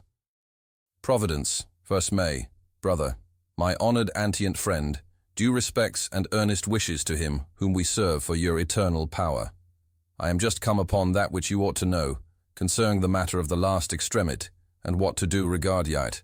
I am not disposed to follow you in Goga way on act. Of my years for Providence hath not ye sharpness of ye bay in hunting out uncommon things and bringing it to trial. I am tied up in shippes and goods, and could not do as you did. Besides the wish my farm, at Portuxet hath under it what you know, that would not wait for my come back as another. But I am not unready for hard fortunes, as I have told you, and have long worked upon ye way of getting baccy after ye last. I last night struck on ye wordes that bring up Yogosothothi, and saw for ye first a time that face spoke of by Ibn Shakabak in ye. And it said that ye 3 psalm in ye liber damnatus, hold as ye clavicle, with Suna in V house, Saturn in trine, draw ye pentagram of fire, and say ye 9th verse thrice. This verse repeat each Erudimus and Hallows Eve, and ye thing will breed in ye outside spheres. And of ye seedy of old days shall one be born who shall look abacky, though know not what he seeks. Yet will this avail nothing if there be no heir, and if the salties or the way to make the salties be not ready for his handa. And here I will own, I have not taken needed steps nor found a much. Ye process is plaguy hard to come near, and it uses up such a store of specimens. I am hardy potted to it to get enough, notwithstanding the sailors I have from ye Indies. Ye people about are become curious, but I can stand them off. Ye gentry are worse than ye populace, beg more circumstantial in their acts, and more believed in what they tell. That Parson and Mr. Merritt have talked some, I am fearful, but no thing so far is dangerous. Ye chemical substances are easy of getting, they're big too. Good chimists in town, Dr. Bowen and Sam. Carew. I am folling out what Borellus saith, and have help in Abdul al-Hazred his 7. Book. Whatever I get, you shall have. And in ye meanwhile, do not neglect to make use of ye words I have here given. I have them right, but if you desire to see him, employ the writing on ye piece of that I am putting in this packet. Say ye verses every Rudemas and Hallows Eve, and if her line run not out, one shall be in years to come, that shall look back and use what salties or stuff for salty, you shall leave him. Job 14th, 19th. I rejoice you are again at Salem, and hope I may see you not longs hence. I have a good stallion, and am thinks of getting a coach, their big one, Mr. Merritt's, in Providence already, though ye roads are bad. If you are disposed to travel, do not pass me by. From Boston, take ye Post Road, through Dedham, Wrentham, and Attleborough. Good taverns beg at all these towns. Stop at Mr. Bolcom's in Wrentham, where ye beddies are finer than Mr. Hatches, but eat at ye other house, for their cookie is better. Turn into Prov by Pawtucket Falls, and ye rid, past Mr. Sales's tavern. My house op. Mr. Epenetus Olney's tavern off ye Town Street, first on ye end side of Olney's Court. Distance from Boston Stone Abt, live miles. Sir, I am your old day and true friend and servant, in Almonson Metroton, Josephus C., to Mr. Simon Orne, Williams Lane, in Salem. This letter, oddly enough, was what first gave Ward the exact location of Curwen's Providence home, for none of the records encountered up to that time had been at all specific. The place was indeed only a few squares from his own home on the Great Hill's higher ground, and was now the abode of a Negro family much esteemed for occasional washing, house-cleaning, and furnace-tending services. To find in distant Salem such sudden proof of the significance of this familiar rookery in his own family history was a highly impressive thing to Ward, and he resolved to explore the place immediately upon his return. The more mystical phases of the letter, which he took to be some extravagant kind of symbolism, frankly baffled him, though he noted with a thrill of curiosity that the biblical passage referred to, Job 14:14, was the familiar verse, "If a man die, shall he live again? All the days of my appointed time will I wait till my change come." Young Ward came home in a state of pleasant excitement and spent the following Saturday in a long and exhaustive study of the house in Olney Court. The place, now crumbling with age, had never been a mansion, but was a modest 2.5-story wooden townhouse of the familiar Providence colonial type, with plain peaked roof, large central chimney, and artistically carved doorway with rayed fanlight, triangular pediment, and trim Doric pilasters. It had suffered but little alteration externally, and Ward felt he was gazing on something very close to the sinister matters of his quest. The present Negro inhabitants were known to him, and he was very courteously shown about the interior by old Asa and his stout wife Hannah. Here there was more change than the outside indicated, and Ward saw with regret that fully half of the fine scroll and urn overmantels and shell-carved cupboard linings were gone, whilst much of the fine wainscoting and belection moulding was marked, hacked, and gouged, or covered up altogether with cheap wallpaper. It was exciting to stand within the ancestral walls which had housed such a man of horror as Joseph Curwen. He saw with a thrill that a monogram had been very carefully effaced from the ancient brass knocker. From then until after the close of school, Ward spent his time on the photostatic copy of the Hutchinson cipher and the accumulation of local Curwen data. The former still proved unyielding, but of the latter he obtained so much and so many clues to similar data elsewhere that he was ready by July to make a trip to New London and New York to consult old letters whose presence in those places was indicated. This trip was very fruitful, for it brought him the Fenner letters with their terrible description of the Pawtuxet farmhouse raid, and the Nightingale Talbot letters in which he learned of the portrait painted on a panel of the Curwen library. This matter of the portrait interested him particularly, since he would have given much to know just what Joseph Curwen looked like, and he decided to make a second search of the house in Olney Court to see if there might not be some trace of the ancient features beneath peeling coats of later paint or layers of mouldy wallpaper. Early in August that search took place, and Ward went carefully over the walls of every room sizable enough to have been by any possibility the library of the evil builder. He paid especial attention to the large panels of such overmantels as still remained, and was keenly excited after about an hour, when on a broad area above the fireplace in a spacious ground-floor room, he became certain that the surface brought out by the peeling of several coats of paint was sensibly darker than any ordinary interior paint or the wood beneath it was likely to have been. A few more careful tests with a thin knife, and he knew that he had come upon an oil portrait of great extent. With truly scholarly restraint, the youth did not risk the damage which an immediate attempt to uncover the hidden picture with the knife might have done, but just retired from the scene of his discovery to enlist expert help. In 3 days, he returned with an artist of long experience, Mr. Walter C. Dwight, whose studio is near the foot of College Hill, and that accomplished restorer of paintings set to work at once with proper methods and chemical substances. Old Asa and his wife were duly excited over their strange visitors, and were properly reimbursed for this invasion of their domestic hearth. As day by day the work of restoration progressed, Charles Ward looked on with growing interest at the lines and shades gradually unveiled after their long oblivion. Dwight had begun at the bottom. Hence, since the picture was a 3/4 length one, the face did not come out for some time.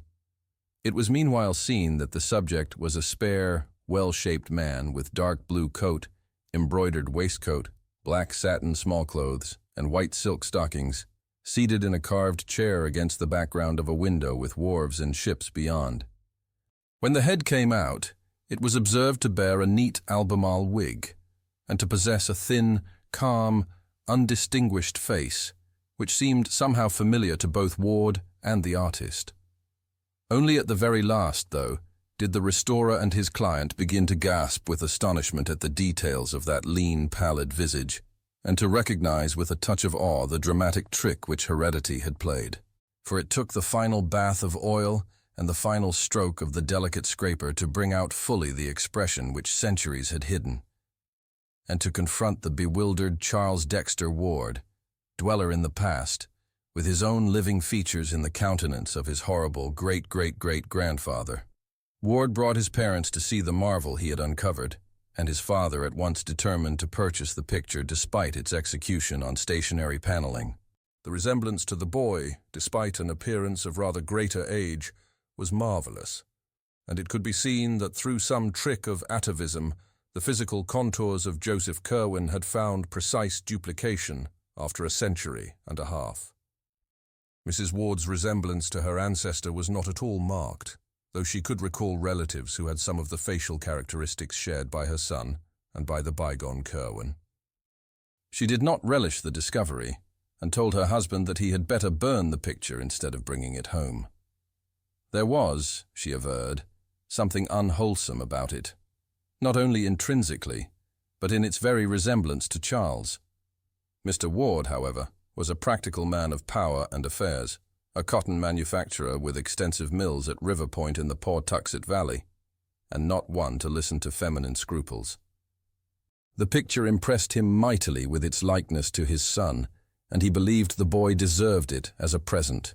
In this opinion, it is needless to say, Charles most heartily concurred, and a few days later Mr. Ward located the owner of the house, a small rodent-featured person with a guttural accent, and obtained the whole mantle and overmantle bearing the picture at a curtly fixed price which cut short the impending torrent of unctuous haggling.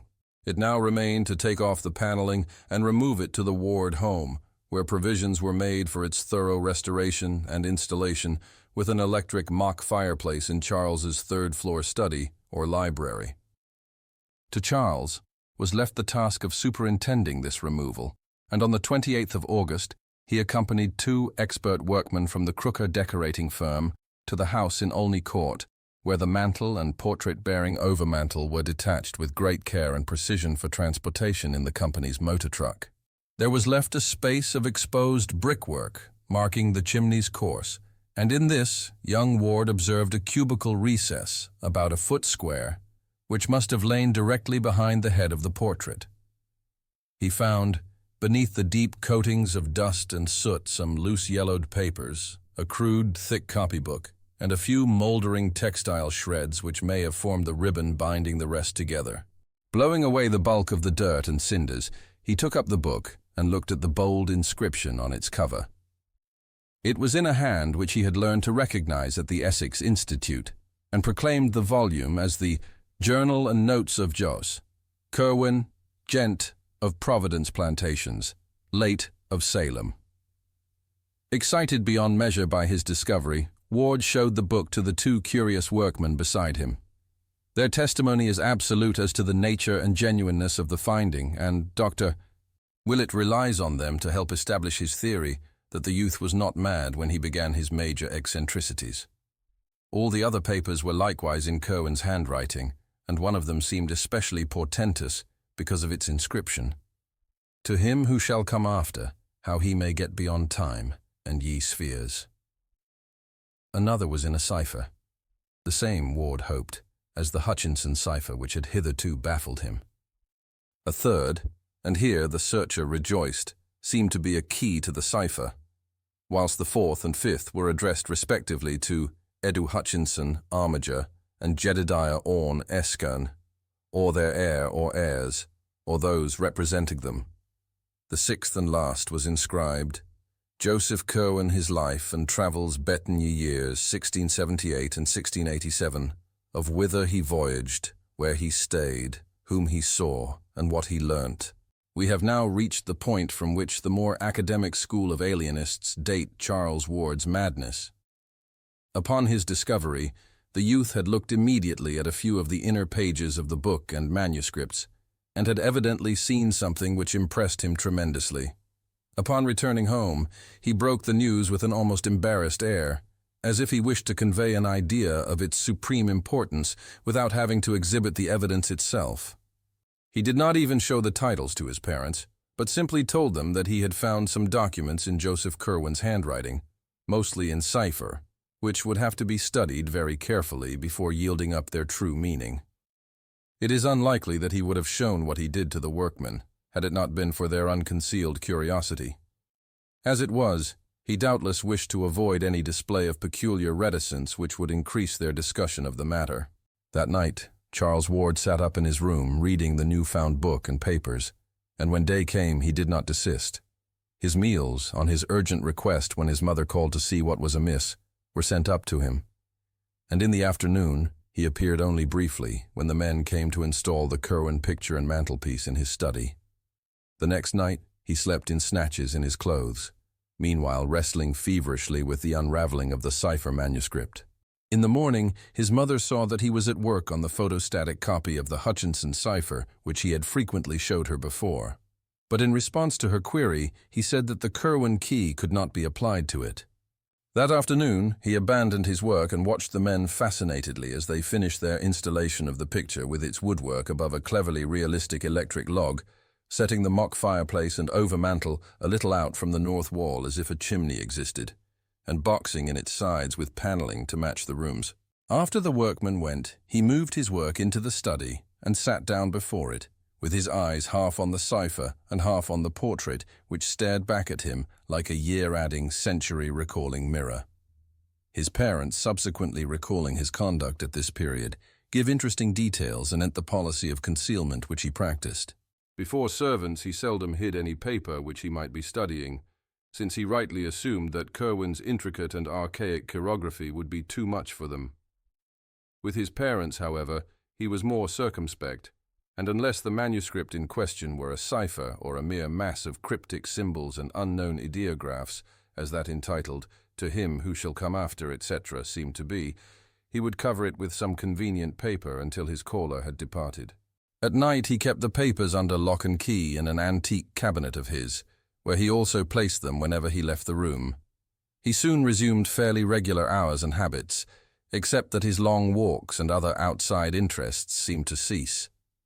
The opening of school, where he now began his senior year, seemed a great bore to him, and he frequently asserted his determination never to bother with college.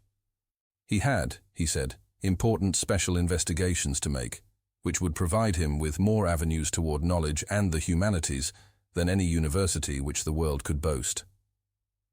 During October, Ward began visiting the libraries again, but no longer for the antiquarian matter of his former days. Witchcraft and magic, occultism and demonology were what he sought now. And when Providence sources proved unfruitful, he would take the train for Boston and tap the wealth of the Great Library in Copley Square, the Widener Library at Harvard, or the Zion Research Library in Brookline, where certain rare works on biblical subjects are available. He bought extensively and fitted up a whole additional set of shelves in his study for newly acquired works on uncanny subjects, while during the Christmas holidays he made a round of out-of-town trips, including one to Salem to consult certain records at the Essex Institute. About the middle of January 1920, there entered Ward's bearing an element of triumph which he did not explain, and he was no more found at work upon the Hutchinson cipher. Instead, he inaugurated a dual policy of chemical research and record scanning, fitting up for the one a laboratory in the unused attic of the house, and for the latter, haunting all the sources of vital statistics in Providence. Local dealers in drugs and scientific supplies, later questioned, gave astonishingly queer and meaningless catalogues of the substances and instruments he purchased, but clerks at the State House, the City Hall, and the various libraries agree as to the definite object of his second interest. He was searching intensely and feverishly for the grave of Joseph Curwen, from whose slate slab an older generation had so wisely blotted the name. Little by little there grew upon the Ward family the conviction that something was wrong. His schoolwork was the merest pretense. He had other concernments now, and when not in his new laboratory with a score of obsolete alchemical books, could be found either poring over old burial records downtown or glued to his volumes of occult lore in his study, where the startlingly, one almost fancied increasingly, similar features of Joseph Curwen stared blandly at him from the great overmantel on the north wall. Late in March, Ward added to his archive searching a ghoulish series of rambles about the various ancient cemeteries of the city. His quest had suddenly shifted from the grave of Joseph Curwen to that of one Naphtali Field, and this shift was explained when, upon going over the files that he had been over, the investigators actually found a fragmentary record of Curwen's burial, which had escaped the general obliteration, and which stated that the curious leaden coffin had been interred 10 Fanschieftato S and 5 FW of Naphtali Field's grave in Ye. Hence the rambles, from which St. John's, the former King's Churchyard, and the ancient congregational burying ground in the midst of Swan Point Cemetery were excluded, since other statistics had shown that the only Naphtali Field, obit art 1729, whose grave could have been meant, had been a Baptist. It was toward May when Dr. Willett, at the request of the senior ward, and fortified with all the Curwen data which the family had gleaned from Charles in his non-secretive days, talked with the young man. The interview was of little value or conclusiveness, for Willett felt at every moment that Charles was thoroughly master of himself and in touch with matters of real importance, but it at least forced the secretive youth to offer some rational explanation of his recent demeanor. Of a pallid, impassive type, not easily showing embarrassment, Ward seemed quite ready to discuss his pursuits, though not to reveal their object. He stated that the papers of his ancestor had contained some remarkable secrets of early scientific knowledge. To take their vivid place in the history of human thought, they must first be correlated by one familiar with the background out of which they evolved, and to this task of correlation Ward was now devoting himself. He was seeking to acquire as fast as possible those neglected arts of old which a true interpreter of the Curwen data must possess, and hoped in time to make a full announcement and presentation of the utmost interest to mankind and to the world of thought. As to his graveyard search, whose object he freely admitted, but the details of whose progress he did not relate, he said he had reason to think that Joseph Curwen's mutilated headstone bore certain mystic symbols, carved from directions in his will and ignorantly spared by those who had effaced the name, which were absolutely essential to the final solution of his cryptic system. Curwen, he believed, had wished to guard his secret with care, and had consequently distributed the data in an exceedingly curious fashion. When Dr. Willett asked to see the mystic documents, Ward displayed much reluctance and tried to put him off with such things as the photostatic copies of the Hutchinson cipher and Orne formulae and diagrams, but finally showed him the exteriors of some of the real Curwen finds, the journal and notes, the cipher, title and cipher also, and the formula-filled message, "To him who shall come after," and let him glance inside, such as were in obscure characters. He also opened the diary at a page carefully selected for its innocuousness, and gave Willett a glimpse of Curwen's connected handwriting in English. The doctor noted very closely the crabbed and complicated letters, and the general aura of the 17th century, which clung round both penmanship and style despite the writer's survival into the 18th century, and became quickly certain that the document was genuine. The text itself was relatively trivial, and Willett recalled only a fragment. But when Dr. Willett turned the leaf, he was quickly checked by Ward, who almost snatched the book from his grasp. All that the doctor had a chance to see on the newly opened page was a brief pair of sentences. But these, strangely enough, lingered tenaciously in his memory. They ran, "Ye verse from Liber Damnatus big spoke vi rude masses and avu hallows eves. I am hopeful ye thing is breeding outside ye spheres. It will draw one who is to come if I can make sure he shall be, and he shall think on past things and look back through all ye years, against ye which I must have ready ye salties or that to make 'em with." Willett saw no more, but somehow this small glimpse gave a new and vague terror to the painted features of Joseph Curwen, which stared blandly down from the overmantel. Ever after that he entertained the odd fancy, which his medical skill of course assured him was only a fancy, that the eyes of the portrait had a sort of tendency to follow young Charles Ward as he moved about the room. He stopped before leaving to study the picture closely, marveling at its resemblance to Charles, and memorizing every minute detail of the cryptical, colorless face, even down to a slight scar or pit in the smooth brow above the right eye. Assured by the doctor that Charles's mental health was in no danger, but that on the other hand he was engaged in researches which might prove of real importance, the Wards were more lenient than they might otherwise have been, when during the following June the youth made positive his refusal to attend college. He had, he declared, studies of much more vital importance to pursue, and intimated a wish to go abroad the following year in order to avail himself of certain sources of data not existing in America. The senior Ward, while denying this latter wish as absurd for a boy of only 18, acquiesced regarding the university, so that after a none too brilliant graduation from the Moses Brown School, there ensued for Charles a 3-year period of intensive occult study and graveyard searching. Coming of age in April 1923, and having previously inherited a small competence from his maternal grandfather, Ward determined at last to take the European trip hitherto denied him. Of his proposed itinerary, he would say nothing save that the needs of his studies would carry him to many places, but he promised to write his parents fully and faithfully. When they saw he could not be dissuaded, they ceased all opposition and helped as best they could.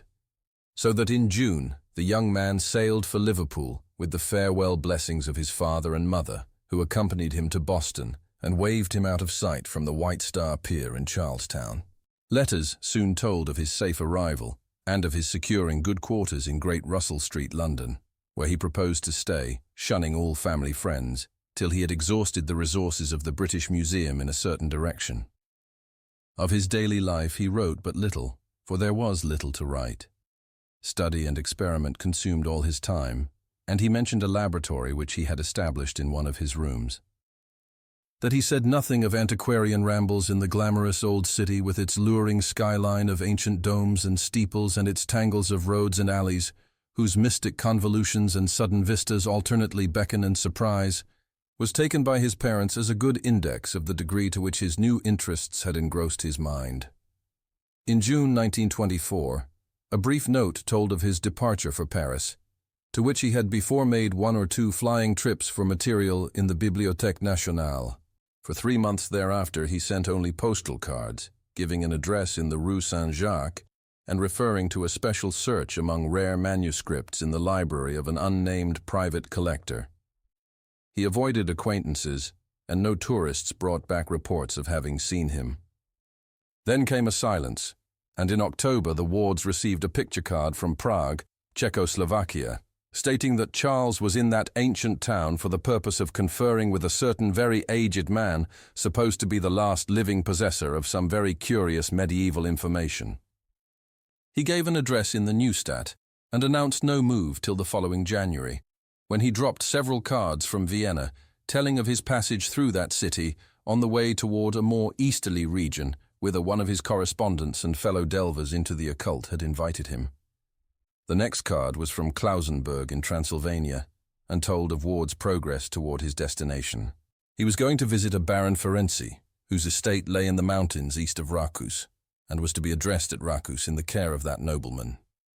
Another card from Racus a week later, saying that his host's carriage had met him, and that he was leaving the village for the mountains, was his last message for a considerable time. Indeed, he did not reply to his parents' frequent letters until May, when he wrote to discourage the plan of his mother for a meeting in London, Paris, or Rome during the summer, when the elder Wards were planning to travel in Europe. His researches, he said, were such that he could not leave his present quarters, while the situation of Baron Ferenczi's castle did not favour visits. It was on a crag in the dark wooded mountains, and the region was so shunned by the country folk that normal people could not help feeling ill at ease. Moreover, the Baron was not a person likely to appeal to correct and conservative New England gentlefolk. His aspect and manners had idiosyncrasies, and his age was so great as to be disquieting. It would be better, Charles said, if his parents would wait for his return to Providence, which could scarcely be far distant. That return did not, however, take place until May 1925, when after a few heralding cards the young wanderer quietly slipped into New York on the Homeric and traversed the long miles to Providence by motor coach, eagerly drinking in the green rolling hills, the fragrant blossoming orchards, and the white-steepled towns of Connecticut in spring, his first taste of ancient New England in nearly 4 years. Old Providence. It was this place, and the mysterious forces of its long, continuous history, which had brought him into being, and which had drawn him back toward marvels and secrets whose boundaries no prophet might fix. Here lay the arcana, wondrous or dreadful as the case might be, for which all his years of travel and application had been preparing him.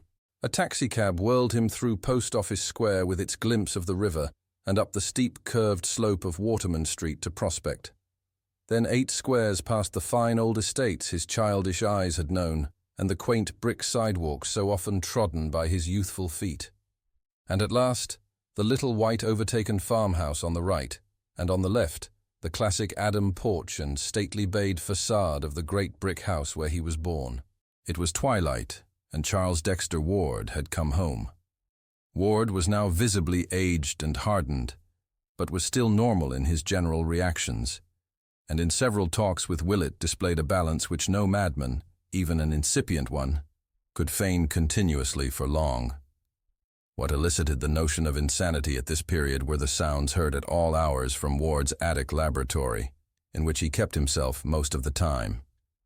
There were chantings and repetitions and thunderous declamations in uncanny rhythms, and although these sounds were always in Ward's own voice, there was something in the quality of that voice and in the accents of the formulae it pronounced, which could not but chill the blood of every hearer. It was noticed that Nig, the venerable and beloved black cat of the household, bristled and arched his back perceptibly when certain of the tones were heard. The odors occasionally wafted from the laboratory were likewise exceedingly strange. Sometimes they were very noxious, but more often they were aromatic, with a haunting, elusive quality which seemed to have the power of inducing fantastic images. People who smelled them had a tendency to glimpse momentary mirages of enormous vistas, with strange hills or endless avenues of sphinxes and hippogriffs stretching off into infinite distance. His older aspect increased to a startling degree his resemblance to the Curwen portrait in his library, and Dr. Willett would often pause by the latter after a call, marveling at the virtual identity, and reflecting that only the small pit above the picture's right eye now remained to differentiate the long-dead wizard from the living youth.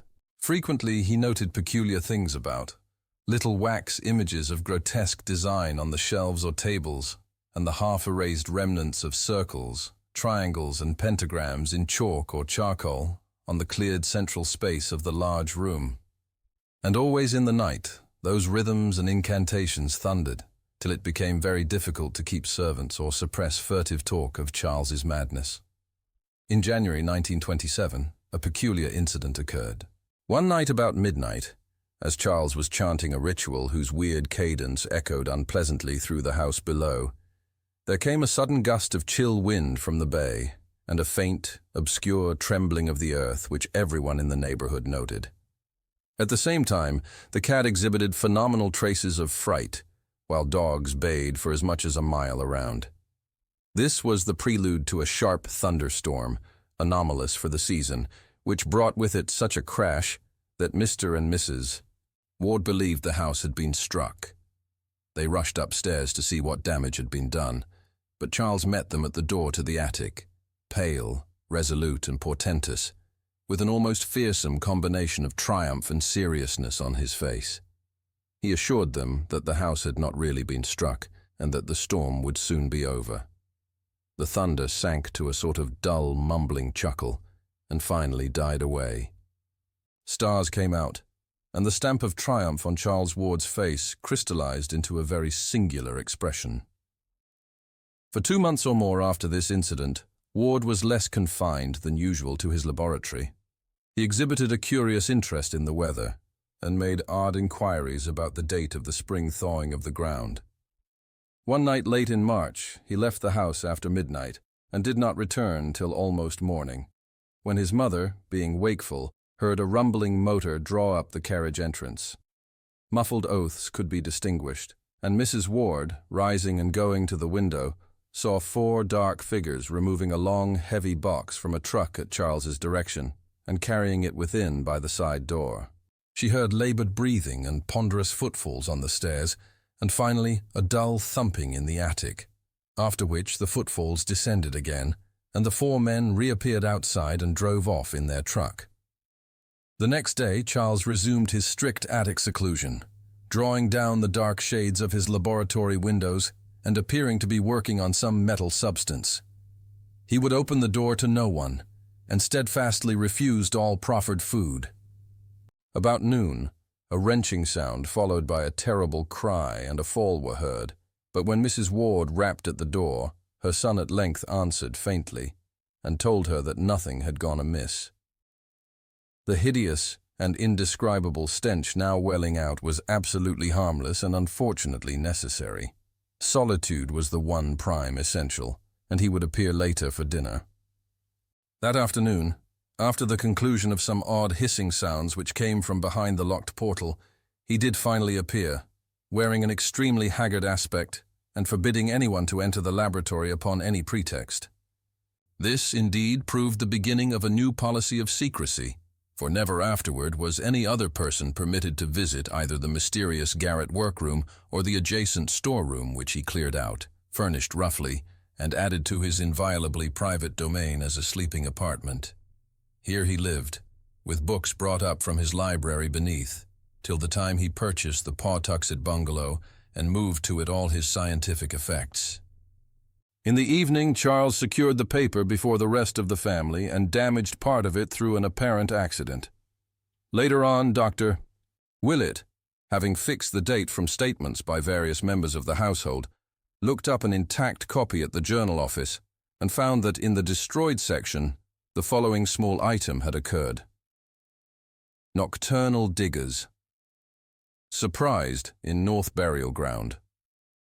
Robert Hart, night watchman at the North Burial Ground, this morning discovered a party of several men with a motor truck in the oldest part of the cemetery, but apparently frightened them off before they had accomplished whatever their object may have been. The discovery took place at about 4 o'clock, when Hart's attention was attracted by the sound of a motor outside his shelter. Investigating, he saw a large truck on the main drive several rods away, but could not reach it before the sound of his feet on the gravel had revealed his approach. The men hastily placed a large box in the truck and drove away toward the street before they could be overtaken. And since no known grave was disturbed, Hart believes that this box was an object which they wished to bury. The diggers must have been at work for a long while before detection, for Hart found an enormous hole dug at a considerable distance back from the roadway in the lot of a Mosa field, where most of the old stones have long ago disappeared. The hole, a place as large and deep as a grave, was empty, and did not coincide with any interment mentioned in the cemetery records. Sergeant Riley of the 2nd Station viewed the spot and gave the opinion that the hole was dug by bootleggers rather gruesomely and ingeniously seeking a safe cache for liquor in a place not likely to be disturbed. In reply to questions, Hart said he thought the escaping truck had headed up Rochambeau Avenue, though he could not be sure. During the next few days, Charles Ward was seldom seen by his family. Having added sleeping quarters to his attic realm, he kept closely to himself there, ordering food brought to the door and not taking it in until after the servant had gone away.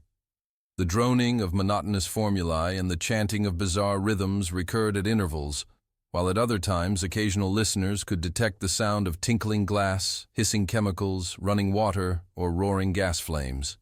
Odors of the most unplaceable quality, wholly unlike any before noted, hung at times around the door, and the air of tension observable in the young recluse whenever he did venture briefly forth was such as to excite the keenest speculation. Once he made a hasty trip to the Athenaeum for a book he required, and again he hired a messenger to fetch him a highly obscure volume from Boston. Suspense was written portentously over the whole situation, and both the family and Dr. Willett confessed themselves wholly at a loss what to do or think about it. Then on the 15th of April, a strange development occurred. While nothing appeared to grow different in kind, there was certainly a very terrible difference in degree, and Dr. Willett somehow attaches great significance to the change. The day was Good Friday, a circumstance of which the servants made much, but which others quite naturally dismiss as an irrelevant coincidence. Late in the afternoon, young Ward began repeating a certain formula in a singularly loud voice, at the same time burning some substance so pungent that its fumes escaped over the entire house. The formula was so plainly audible in the hall outside the locked door that Mrs. Ward could not help memorizing it as she waited and listened anxiously, and later on she was able to write it down at Dr. Willett's request. It ran as follows, and experts have told Dr.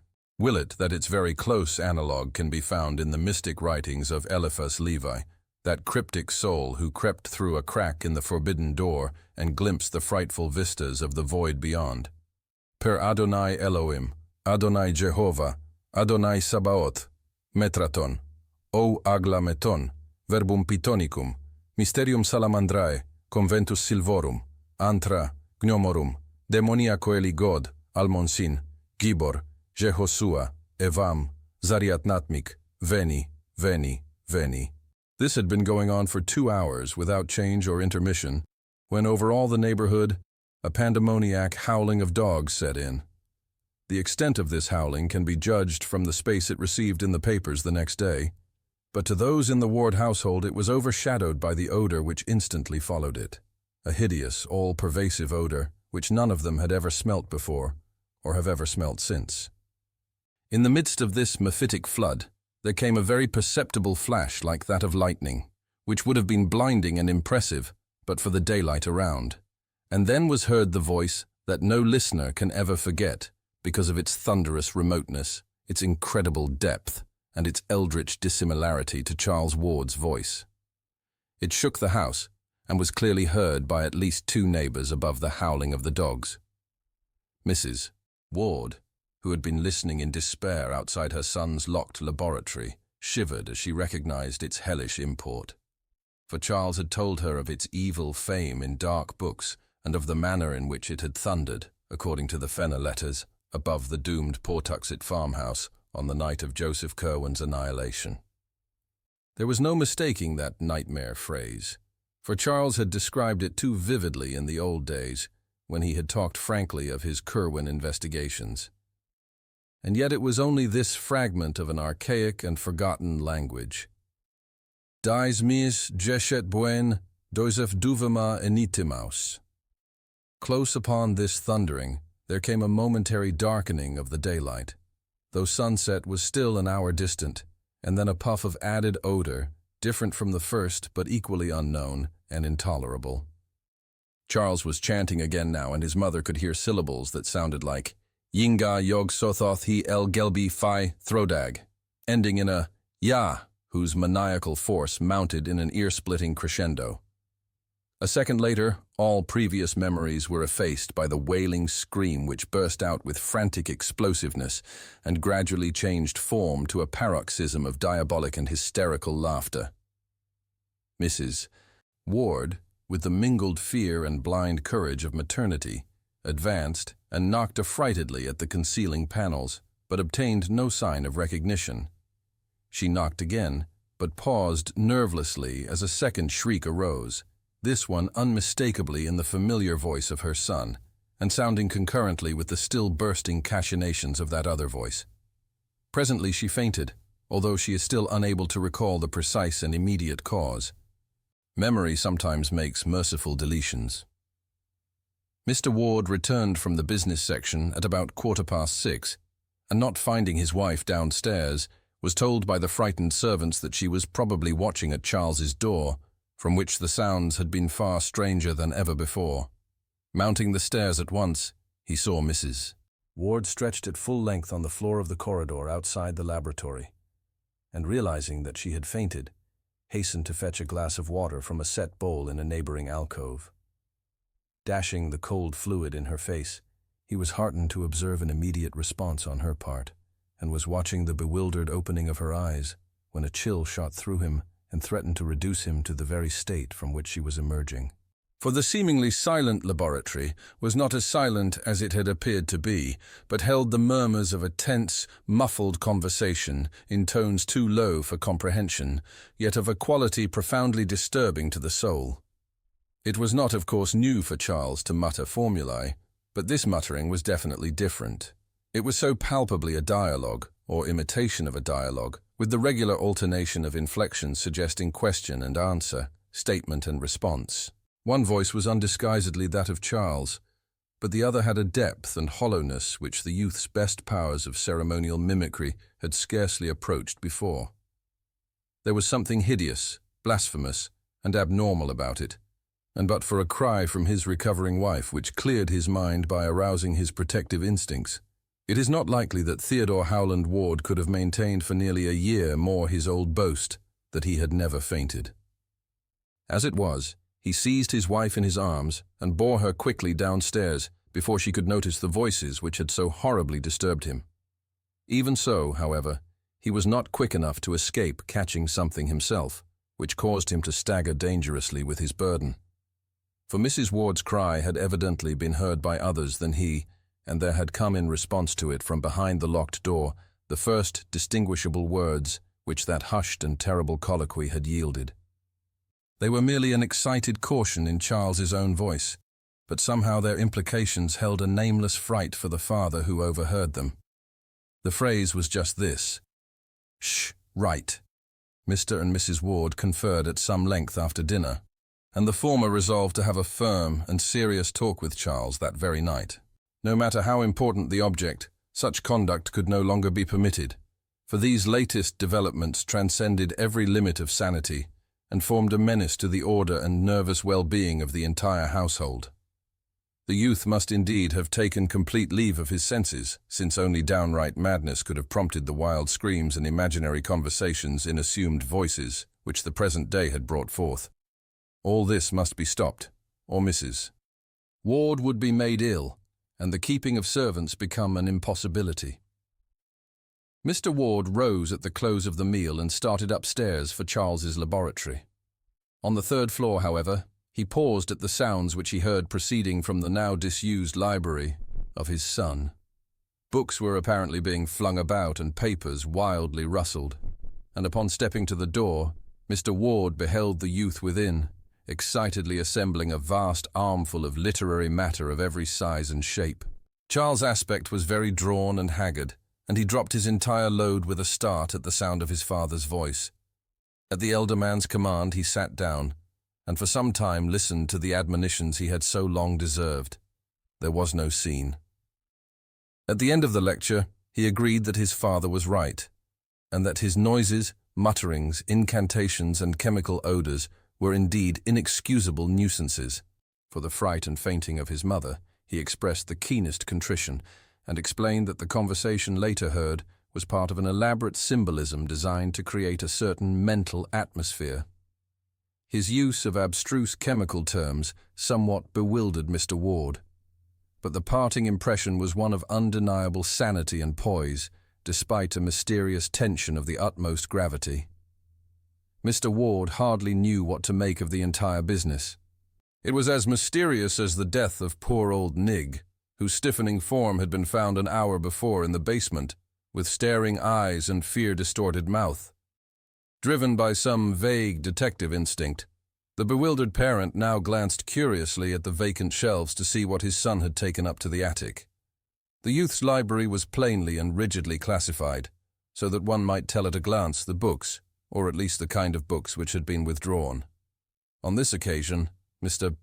Ward was astonished to find that nothing of the occult or the antiquarian, beyond what had been previously removed, was missing. These new withdrawals were all modern items: histories, scientific treatises, geographies, manuals of literature, philosophic works, and certain contemporary newspapers and magazines. It was a very curious shift from Charles Ward's recent run of reading, and the father paused in a growing vortex of perplexity and an engulfing sense of strangeness. The strangeness was a very poignant sensation, and almost clawed at his chest as he strove to see just what was wrong around him. Something was indeed wrong, and tangibly as well as spiritually so. On the north wall rose still the ancient carved overmantel from the house in Olney Court, but to the cracked and precariously restored oils of the large Curwen portrait disaster had come. Time and unequal heating had done their work at last, and at some time since the room's last cleaning the worst had happened. Peeling clear of the wood, curling tighter and tighter, and finally crumbling into small bits with what must have been malignly silent suddenness, the portrait of Joseph Curwen had resigned forever its staring surveillance of the youth it so strangely resembled, and now lay scattered on the floor as a thin coating of fine bluish-grey dust. Chapter 4. A Mutation and a Madness. In the week following that memorable Good Friday, Charles Ward was seen more often than usual and was continually carrying books between his library and the attic laboratory. His actions were quiet and rational, but he had a furtive, hunted look which his mother did not like, and developed an incredibly ravenous appetite as gauged by his demands upon the cook. Doctor. Willett had been told of those Friday noises and happenings, and on the following Tuesday had a long conversation with the youth in the library where the picture stared no more. The interview was, as always, inconclusive, but Willett is still ready to swear that the youth was sane and himself at the time. He held out promises of an early revelation and spoke of the need of securing a laboratory elsewhere. At the loss of the portrait he grieved singularly little considering his first enthusiasm over it, but seemed to find something of positive humor in its sudden crumbling. About the second week, Charles began to be absent from the house for long periods, and one day when good old Black Hannah came to help with the spring cleaning, she mentioned his frequent visits to the old house in Olney Court, where he would come with a large valise and perform curious delvings in the cellar. He was always very liberal to her and to old Asa, but seemed more worried than he used to be, which grieved her very much since she had watched him grow up from birth.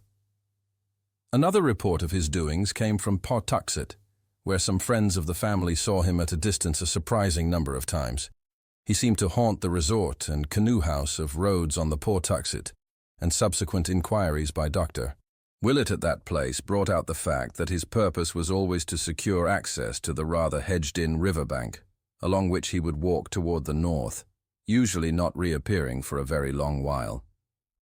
Later in May came a momentary revival of ritualistic sounds in the attic laboratory, which brought a stern reproof from Mr. Ward and a somewhat distracted promise of amendment from Charles. It occurred one morning and seemed to form a resumption of the imaginary conversation noted on that turbulent Good Friday. The youth was arguing or remonstrating hotly with himself, for there suddenly burst forth a perfectly distinguishable series of clashing shouts in differentiated tones like alternate demands and denials, which caused Mrs. Ward to run upstairs and listen at the door. She could hear no more than a fragment whose only plain words were, "Must have it read for 3 months," and upon her knocking, all sounds ceased at once. When Charles was later questioned by his father, he said that there were certain conflicts of spheres of consciousness which only great skill could avoid, but which he would try to transfer to other realms. About the middle of June, a queer nocturnal incident occurred. In the early evening there had been some noise and thumping in the laboratory upstairs, and Mr. Ward was on the point of investigating when it suddenly quieted down.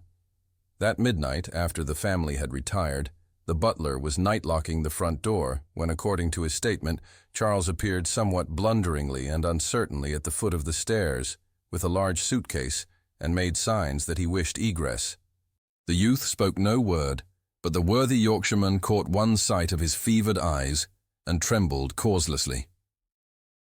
He opened the door, and young Ward went out. But in the morning he presented his resignation to Mrs. Ward. There was, he said, something unholy in the glance Charles had fixed on him.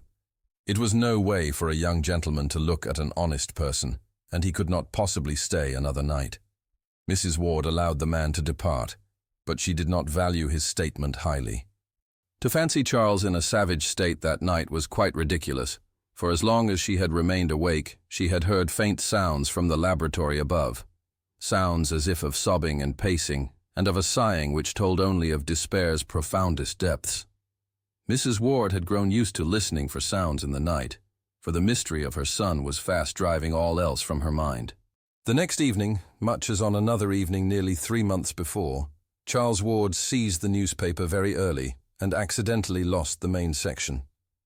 This matter was not recalled till later, when Dr. Willett began checking up loose ends and searching out missing links here and there. In the journal office, he found the section which Charles had lost, and marked 2 items as of possible significance. They were as follows. More cemetery delving. It was this morning discovered by Robert Hart, night watchman at the North Burial Ground, that ghouls were again at work in the ancient portion of the cemetery. The grave of Ezra Whedon, who was born in 1740 and died in 1824 according to his uprooted and savagely splintered slate headstone, was found excavated and rifled, the work being evidently done with a spade stolen from an adjacent tool shed. Whatever the contents may have been after more than a century of burial, all was gone except a few slivers of decayed wood.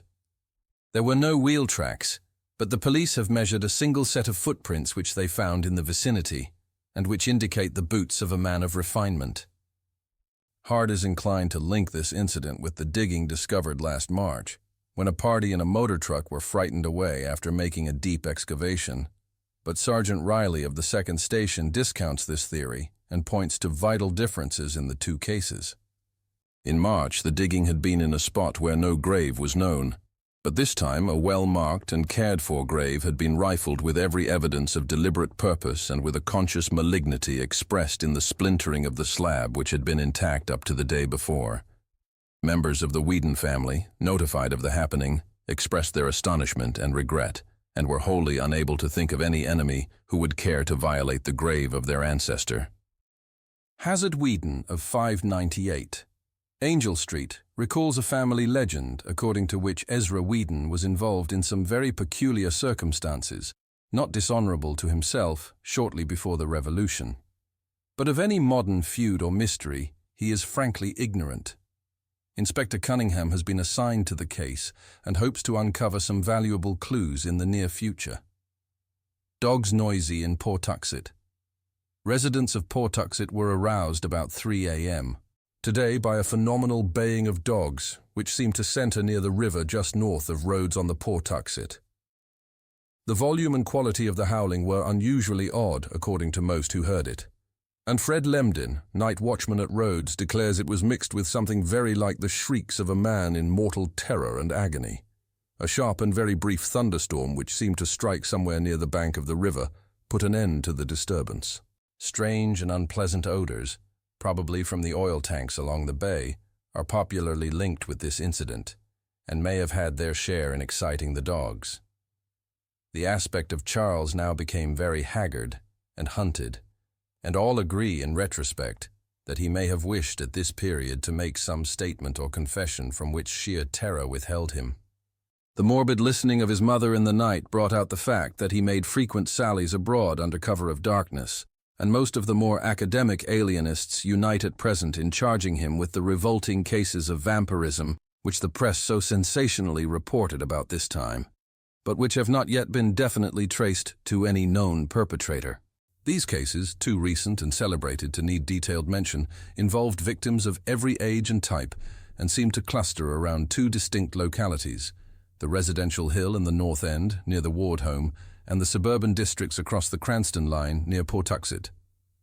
Both late wayfarers and sleepers with open windows were attacked, and those who lived to tell the tale spoke unanimously of a lean, lithe, leaping monster with burning eyes which fastened its teeth in the throat or upper arm and feasted ravenously. Dr. Willett, who refuses to date the madness of Charles Ward as far back as even this, is cautious in attempting to explain these horrors. He has, he declares, certain theories of his own, and limits his positive statements to a peculiar kind of negation. I will not, he says, state who or what I believe perpetrated these attacks and murders, but I will declare that Charles Ward was innocent of them. I have reason to be sure he was ignorant of the taste of blood, as indeed his continued anemic decline and increasing pallor prove better than any verbal argument. Ward meddled with terrible things, but he has paid for it, and he was never a monster or a villain. As for now, I don't like to think. A change came, and I'm content to believe that the old Charles Ward died with it. His soul did, anyhow, for that mad flesh that vanished from Waite's Hospital had another. Willett speaks with authority, for he was often at the Ward home attending Mrs. Ward, whose nerves had begun to snap under the strain. Her nocturnal listening had bred some morbid hallucinations, which she confided to the doctor with hesitancy, and which he ridiculed in talking to her, although they made him ponder deeply when alone. These delusions always concerned the faint sounds which she fancied she heard in the attic laboratory and bedroom, and emphasized the occurrence of muffled sighs and sobbings at the most impossible times. Early in July, Willett ordered Mrs. Ward to Atlantic City for an indefinite recuperative sojourn and cautioned both Mr. Ward and the haggard and elusive Charles to write her only cheering letters. It is probably to this enforced and reluctant escape that she owes her life and continued sanity. Not long after his mother's departure, Charles Ward began negotiating for the Pawtuxet bungalow. It was a squalid little wooden edifice with a concrete garage, perched high on the sparsely settled bank of the river slightly above Rhodes. But for some odd reason, the youth would have nothing else. He gave the real estate agencies no peace, till one of them secured it for him at an exorbitant price from a somewhat reluctant owner. And as soon as it was vacant, he took possession under cover of darkness, transporting in a great closed van the entire contents of his attic laboratory, including the books both weird and modern which he had borrowed from his study. He had this van loaded in the black small hours, and his father recalls only a drowsy realization of stifled oaths and stamping feet on the night the goods were taken away. After that, Charles moved back to his own old quarters on the 3rd floor and never haunted the attic again. To the Pawtuxet bungalow, Charles transferred all the secrecy with which he had surrounded his attic realm, save that he now appeared to have 2 sharers of his mysteries. A villainous-looking Portuguese half-caste from the South Main Street waterfront who acted as a servant, and a thin, scholarly stranger with dark glasses and a stubbly full beard of dyed aspect, whose status was evidently that of a colleague. Neighbors vainly tried to engage these odd persons in conversation. The mulatto, Gomes, spoke very little English, and the bearded man who gave his name as Dr. Allen voluntarily followed his example. Ward himself tried to be more affable, but succeeded only in provoking curiosity with his rambling accounts of chemical research.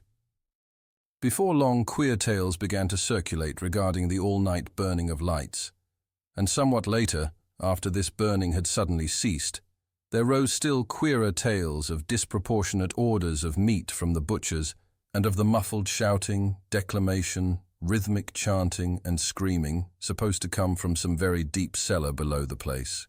Most distinctly, the new and strange household was bitterly disliked by the honest bourgeoisie of the vicinity, and it is not remarkable that dark hints were advanced connecting the hated establishment with the current epidemic of vampiristic attacks and murders, especially since the radius of that plague seemed now confined wholly to Pawtuxet and the adjacent streets of Edgewood. Ward spent most of his time at the bungalow, but slept occasionally at home and was still reckoned a dweller beneath his father's roof. Twice he was absent from the city on week-long trips, whose destinations have not yet been discovered.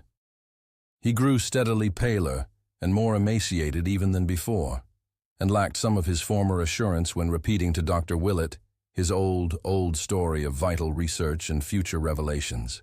Willett often waylaid him at his father's house, for the elder Ward was deeply worried and perplexed, and wished his son to get as much sound oversight as could be managed in the case of so secretive and independent an adult. The doctor still insists that the youth was sane even as late as this, and adduces many a conversation to prove his point. About September, the vampirism declined, but in the following January, Ward almost became involved in serious trouble.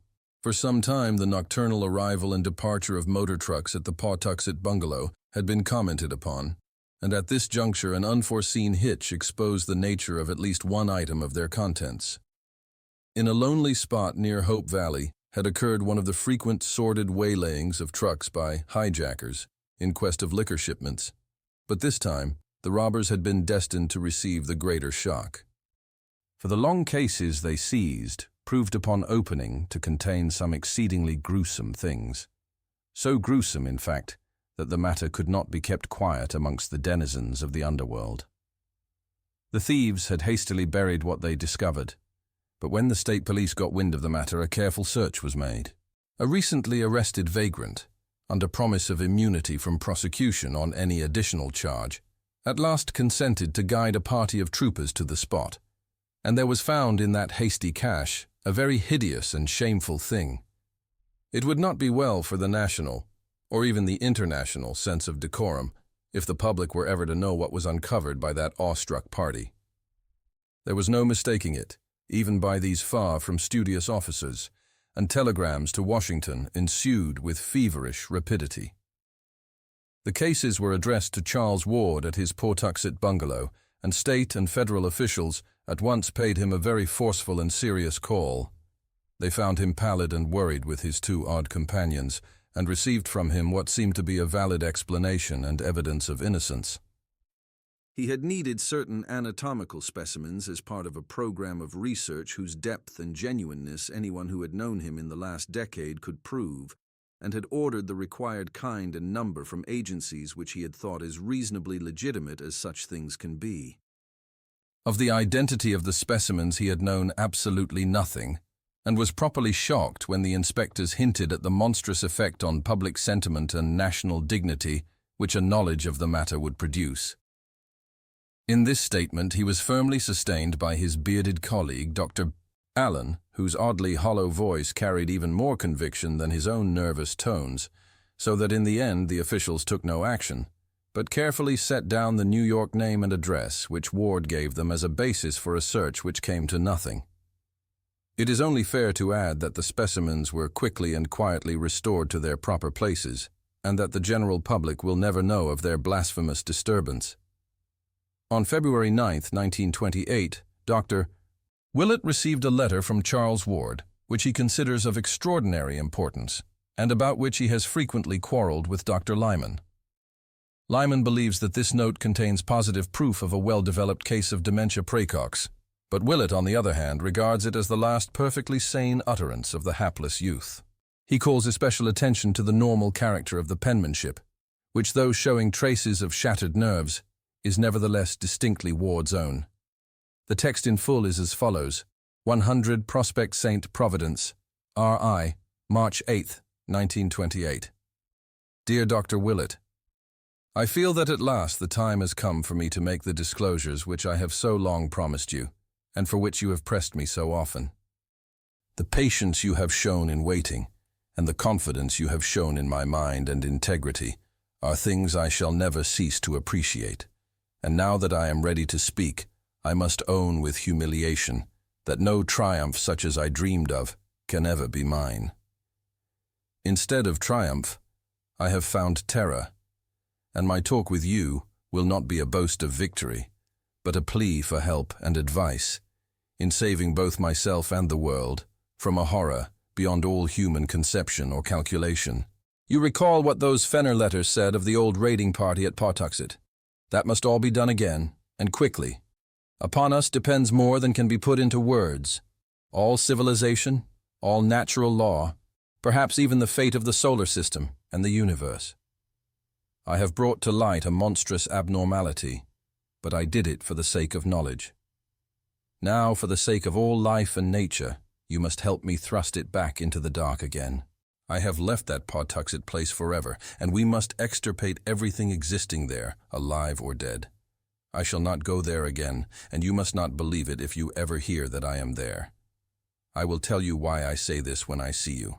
I have come home for good, and wish you would call on me at the very first moment that you can spare 5 or 6 hours continuously to hear what I have to say. It will take that long, and believe me when I tell you that you never had a more genuine professional duty than this. My life and reason are the very least things which hang in the balance. I dare not tell my father, for he could not grasp the whole thing. But I have told him of my danger, and he has 4 men from a detective agency watching the house. I don't know how much good they can do, for they have against them forces which even you could scarcely envisage or acknowledge. So come quickly if you wish to see me alive and hear how you may help to save the cosmos from stark hell. Any time will do. I shall not be out of the house. Don't telephone ahead, for there is no telling who or what may try to intercept you. And let us pray to whatever gods there be that nothing may prevent this meeting. In utmost gravity and desperation, Charles Dexter Ward. P.S. Shoot Dr. Allen on sight and dissolve his body in acid. Don't burn it, Doctor. Willett received this note about 10:30 a.m. and immediately arranged to spare the whole late afternoon and evening for the momentous talk, letting it extend on into the night as long as might be necessary. He planned to arrive about 4 o'clock, and through all the intervening hours was so engulfed in every sort of wild speculation that most of his tasks were very mechanically performed. Maniacal as the letter would have sounded to a stranger, Willett had seen too much of Charles Ward's oddities to dismiss it as sheer raving. That something very subtle, ancient, and horrible was hovering about he felt quite sure, and the reference to Dr. Allen could almost be comprehended in view of what Pawtuxet gossip said of Ward's enigmatical colleague. Willett had never seen the man, but had heard much of his aspect and bearing, and could not but wonder what sort of eyes those much-discussed dark glasses might conceal. Promptly at 4, Dr. Willett presented himself at the Ward residence, but found to his annoyance that Charles had not adhered to his determination to remain indoors. The guards were there, but said that the young man seemed to have lost part of his timidity. He had that morning done much apparently frightened arguing and protesting over the telephone, one of the detectives said, replying to some unknown voice with phrases such as, "I am very tired and must rest a while. I can't receive anyone for some time. You'll have to excuse me. Please postpone decisive action till we can arrange some sort of compromise." Or, "I am very sorry, but I must take a complete vacation from everything. I'll talk with you later." Then, apparently gaining boldness through meditation, he had slipped out so quietly that no one had seen him depart or knew that he had gone until he returned about 1 o'clock and entered the house without a word. He had gone upstairs, where a bit of his fear must have surged back, for he was heard to cry out in a high, terrified fashion upon entering his library, afterward trailing off into a kind of choking gasp. When, however, the butler had gone to inquire what the trouble was, he had appeared at the door with a great show of boldness, and had silently gestured the man away in a manner that terrified him unaccountably. Then he had evidently done some rearranging of his shelves, for a great clattering and thumping and creaking ensued, after which he had reappeared and left at once. Willett inquired whether or not any message had been left, but was told that there was none. The butler seemed queerly disturbed about something in Charles's appearance and manner, and asked solicitously if there was much hope for a cure of his disordered nerves. For almost 2 hours Dr. Willett waited vainly in Charles Ward's library, watching the dusty shelves with their wide gaps where books had been removed, and smiling grimly at the panelled overmantel on the north wall, whence a year before the suave features of old Joseph Curwen had looked mildly down. After a time the shadows began to gather, and the sunset cheer gave place to a vague growing terror which flew shadow-like before the night. Mr. Ward finally arrived, and showed much surprise and anger at his son's absence after all the pains which had been taken to guard him. He had not known of Charles's appointment, and promised to notify Willett when the youth returned. In bidding the doctor good night, he expressed his utter perplexity at his son's condition, and urged his caller to do all he could to restore the boy to normal poise. Willett was glad to escape from that library, for something frightful and unholy seemed to haunt it, as if the vanished picture had left behind a legacy of evil. He had never liked that picture, and even now, strong-nerved though he was, there lurked a quality in its vacant panel which made him feel an urgent need to get out into the pure air as soon as possible. The next morning, Willett received a message from the senior ward, saying that Charles was still absent. Mr. Ward mentioned that Dr. Allen had telephoned him to say that Charles would remain at Pawtuxet for some time, and that he must not be disturbed. This was necessary because Allen himself was suddenly called away for an indefinite period, leaving the researchers in need of Charles' constant oversight. Charles sent his best wishes and regretted any bother his abrupt change of plans might have caused. In listening to this message, Mr. Ward heard Dr. Allen's voice for the first time, and it seemed to excite some vague and elusive memory which could not be actually placed, but which was disturbing to the point of fearfulness. Faced by these baffling and contradictory reports, Dr. Willett was frankly at a loss what to do. The frantic earnestness of Charles's note was not to be denied, yet what could one think of its writer's immediate violation of his own expressed policy? Young Ward had written that his delvings had become blasphemous and menacing, that they and his bearded colleague must be extirpated at any cost, and that he himself would never return to their final scene. Yet according to latest advices, he had forgotten all this and was back in the thick of the mystery. Common sense bade one leave the youth alone with his freakishness, yet some deeper instinct would not permit the impression of that frenzied letter to subside. Willett read it over again and could not make its essence sound as empty and insane as both its bombastic verbiage and its lack of fulfillment would seem to imply. Its terror was too profound and real, and in conjunction with what the doctor already knew, evoked too vivid hints of monstrosities from beyond time and space to permit of any cynical explanation. There were nameless horrors abroad, and no matter how little one might be able to get at them, one ought to stand prepared for any sort of action at any time. For over a week, Dr. Willett pondered on the dilemma which seemed thrust upon him and became more and more inclined to pay Charles a call at the Pawtuxet bungalow. No friend of the youth had ever ventured to storm this forbidden retreat, and even his father knew of its interior only from such descriptions as he chose to give. But Willett felt that some direct conversation with his patient was necessary. Mr. Ward had been receiving brief and non-committal typed notes from his son, and said that Mrs. Ward in her Atlantic City retirement had had no better word. So at length the doctor resolved to act, and despite a curious sensation inspired by old legends of Joseph Curwen and by more recent revelations and warnings from Charles Ward, set boldly out for the bungalow on the bluff above the river. Willett had visited the spot before through sheer curiosity, though of course never entering the house or proclaiming his presence, hence knew exactly the route to take. Driving out Broad Street one early afternoon toward the end of February, in his small motor, he thought oddly of the grim party which had taken that self-same road 157 years before, on a terrible errand which none might ever comprehend. The ride through the city's decaying fringe was short, and trim Edgewood and sleepy Pawtuxet presently spread out ahead. Willett turned to the right down Lockwood Street and drove his car as far along that rural road as he could, then alighted and walked north to where the bluff towered above the lovely bends of the river and the sweep of misty downlands beyond. Houses were still few here, and there was no mistaking the isolated bungalow with its concrete garage on a high point of land at his left. Stepping briskly up the neglected gravel walk, he rapped at the door with a firm hand, and spoke without a tremor to the evil Portuguese mulatto who opened it to the width of a crack. He must, he said, see Charles Ward at once on vitally important business. No excuse would be accepted, and a repulse would mean only a full report of the matter to the elder Ward. The mulatto still hesitated and pushed against the door when Willett attempted to open it, but the doctor merely raised his voice and renewed his demands. Then there came from the dark interior a husky whisper which somehow chilled the hearer through and through, though he did not know why he feared it. "Let him in, Tony," it said. "We may as well talk now as ever." But disturbing as was the whisper, the greater fear was that which immediately followed. The floor creaked, and the speaker hove in sight, and the owner of those strange and resonant tones was seen to be no other than Charles Dexter Ward.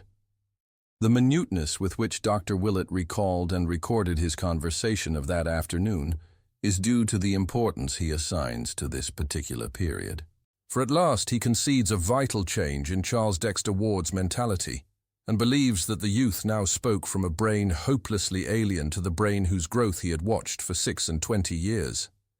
Controversy with Dr. Lyman has compelled him to be very specific, and he definitely dates the madness of Charles Ward from the time the typewritten notes began to reach his parents. Those notes are not in Ward's normal style, not even in the style of that last frantic letter to Willett. Instead, they are strange and archaic, as if the snapping of the writer's mind had released a flood of tendencies and impressions picked up unconsciously through boyhood antiquarianism. There is an obvious effort to be modern, but the spirit and occasionally the language are those of the past. The past, too, was evident in Ward's every tone and gesture as he received the doctor in that shadowy bungalow. He bowed, motioned Willett to a seat, and began to speak abruptly in that strange whisper which he sought to explain at the very outset. "I am grown phthisical," he began, "from this cursed river air. You must excuse my speech. I suppose you are come from my father to see what ails me, and I hope you will say nothing to alarm him." Willett was studying these scraping tones with extreme care, but studying even more closely the face of the speaker. Something, he felt, was wrong. And he thought of what the family had told him about the fright of that Yorkshire butler one night. He wished it were not so dark, but did not request that any blind be opened. Instead, he merely asked Ward why he had so belied the frantic note of little more than a week before.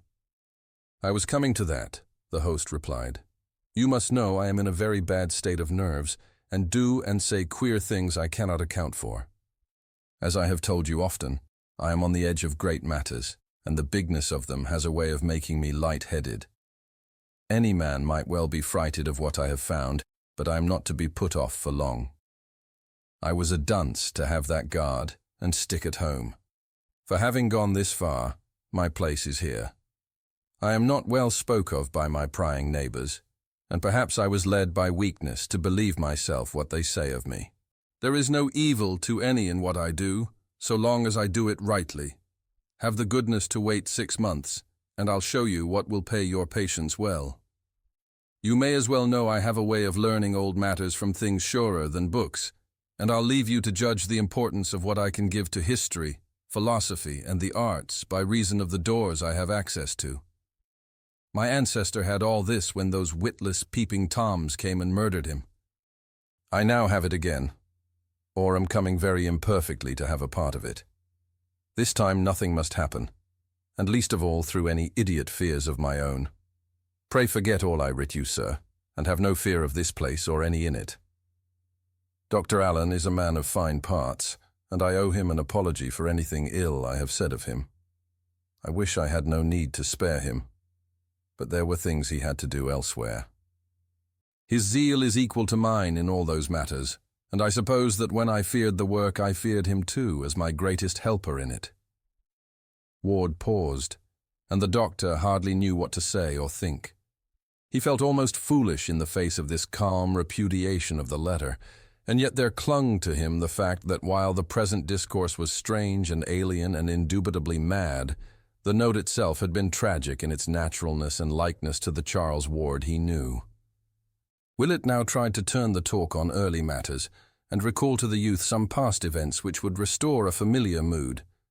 But in this process he obtained only the most grotesque results. It was the same with all the alienists later on. Important sections of Charles Ward's store of mental images, mainly those touching modern times and his own personal life, had been unaccountably expunged, while all the massed antiquarianism of his youth had welled up from some profound subconsciousness to engulf the contemporary and the individual. The youth's ultimate knowledge of elder things was abnormal and unholy, and he tried his best to hide it. When Willett would mention some favorite object of his boyhood archaistic studies, he often shed by pure accident such a light as no normal mortal could conceivably be expected to possess, and the doctor shuddered as the glib allusion glided by. It was not wholesome to know so much about the way the fat sheriff's wig fell off as he leaned over at the play in Mr. Douglas's Histrionic Academy in King Street on the 11th of February, 1762, which fell of a Thursday, or about how the actors cut the text of Steele's Conscious Lover so badly that one was almost glad the Baptist-ridden legislature closed the theater a fortnight later. That Thomas Sabin's Boston coach was damned uncomfortable old letters may well have told. But what healthy antiquarian could recall how the creaking of Eppenitus Olney's new signboard, the gaudy crown he set up after he took to calling his tavern the Crown Coffee House, was exactly like the first few notes of the new jazz piece all the radios in Pawtuxet were playing? Ward, however, would not be quizzed long in this vein. Modern and personal topics he waved aside quite summarily, whilst regarding antique affairs, he soon showed the plainest boredom. What he wished clearly enough was only to satisfy his visitor enough to make him depart without the intention of returning. To this end he offered to show Willett the entire house, and at once proceeded to lead the doctor through every room from cellar to attic. Willett looked sharply, but noted that the visible books were far too few and trivial ever to have filled the wide gaps on Ward's shelves at home, and that the meagre so-called laboratory was the flimsiest sort of a blind. Clearly there were a library and a laboratory elsewhere, but just where, it was impossible to say. Essentially defeated in his quest for something he could not name, Willett returned to town before evening and told the senior Ward everything which had occurred. They agreed that the youth must be definitely out of his mind, but decided that nothing drastic need be done just then. Above all, Mrs. Ward must be kept in as complete an ignorance as her son's own strange typed notes would permit. Mr. Ward now determined to call in person upon his son, making it wholly a surprise visit. Dr. Willett took him in his car one evening, guiding him to within sight of the bungalow and waiting patiently for his return. The session was a long one, and the father emerged in a very saddened and perplexed state. His reception had developed much like Willett's, save that Charles had been an excessively long time in appearing after the visitor had forced his way into the hall and sent the Portuguese away with an imperative demand. And in the bearing of the altered son there was no trace of filial affection. The lights had been dim, yet even so the youth had complained that they dazzled him outrageously. He had not spoke out loud at all, averring that his throat was in a very poor condition, but in his hoarse whisper there was a quality so vaguely disturbing that Mr. Ward could not banish it from his mind. Now definitely leagued together to do all they could toward the youth's mental salvation, Mr. Ward and Dr. Willett set about collecting every scrap of data which the case might afford. Pawtuxet gossip was the first item they studied, and this was relatively easy to glean since both had friends in that region. Dr. Willett obtained the most rumors because people talked more frankly to him than to a parent of the central figure, and from all he heard he could tell that young Ward's life had become indeed a strange one. Common tongues would not dissociate his household from the vampirism of the previous summer, while the nocturnal comings and goings of the motor trucks provided their share of dark speculation. Local tradesmen spoke of the queerness of the orders brought them by the evil-looking mulatto, and in particular of the inordinate amounts of meat and fresh blood secured from the 2 butcher shops in the immediate neighborhood. For a household of only 3, these quantities were quite absurd. Then there was the matter of the sounds beneath the earth. Reports of these things were harder to pin down, but all the vague hints tallied in certain basic essentials. Noises of a ritual nature positively existed, and at times when the bungalow was dark. They might, of course, have come from the known cellar, but rumor insisted that there were deeper and more spreading crypts. Recalling the ancient tales of Joseph Curwen's catacombs, and assuming for granted that the present bungalow had been selected because of its situation on the old Curwen site, as revealed in one or another of the documents found behind the picture, Willett and Mr. Ward gave this phase of the gossip much attention, and searched many times without success for the door in the riverbank which old manuscripts mentioned. As to popular opinions of the bungalow's various inhabitants, it was soon plain that the brava Portuguese was loathed, the bearded and spectacled Dr. Allen feared, and the pallid young scholar disliked to a profound extent. During the last week or 2, Ward had obviously changed much, abandoning his attempts at affability and speaking only in hoarse but oddly repellent whispers on the few occasions that he ventured forth. Such were the shreds and fragments gathered here and there, and over these Mr. Ward and Dr. Willett held many long and serious conferences. They strove to exercise deduction, induction, and constructive imagination to their utmost extent, and to correlate every known fact of Charles's later life, including the frantic letter which the doctor now showed the father, with the meager documentary evidence available concerning old Joseph Curwen. They would have given much for a glimpse of the papers Charles had found, for very clearly the key to the youth's madness lay in what he had learned of the ancient wizard and his doings. And yet, after all, it was from no step of Mr. Ward's or Dr. Willett's that the next move in this singular case proceeded.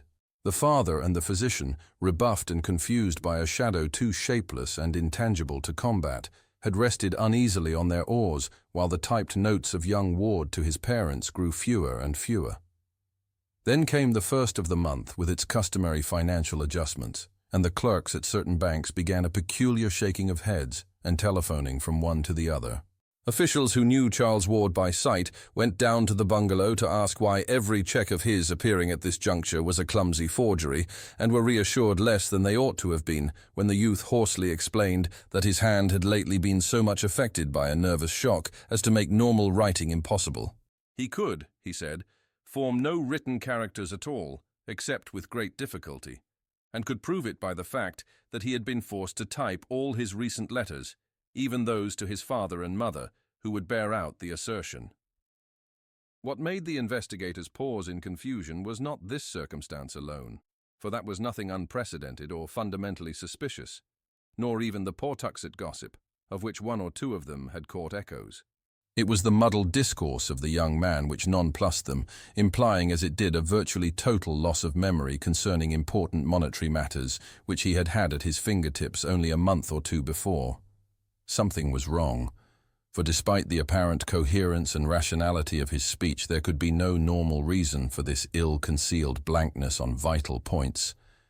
Moreover, although none of these men knew Ward well, they could not help observing the change in his language and manner. They had heard he was an antiquarian, but even the most hopeless antiquarians do not make daily use of obsolete phraseology and gestures.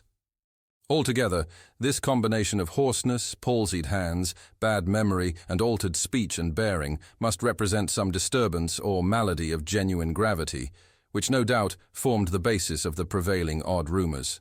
And after their departure, the party of officials decided that a talk with the senior Ward was imperative.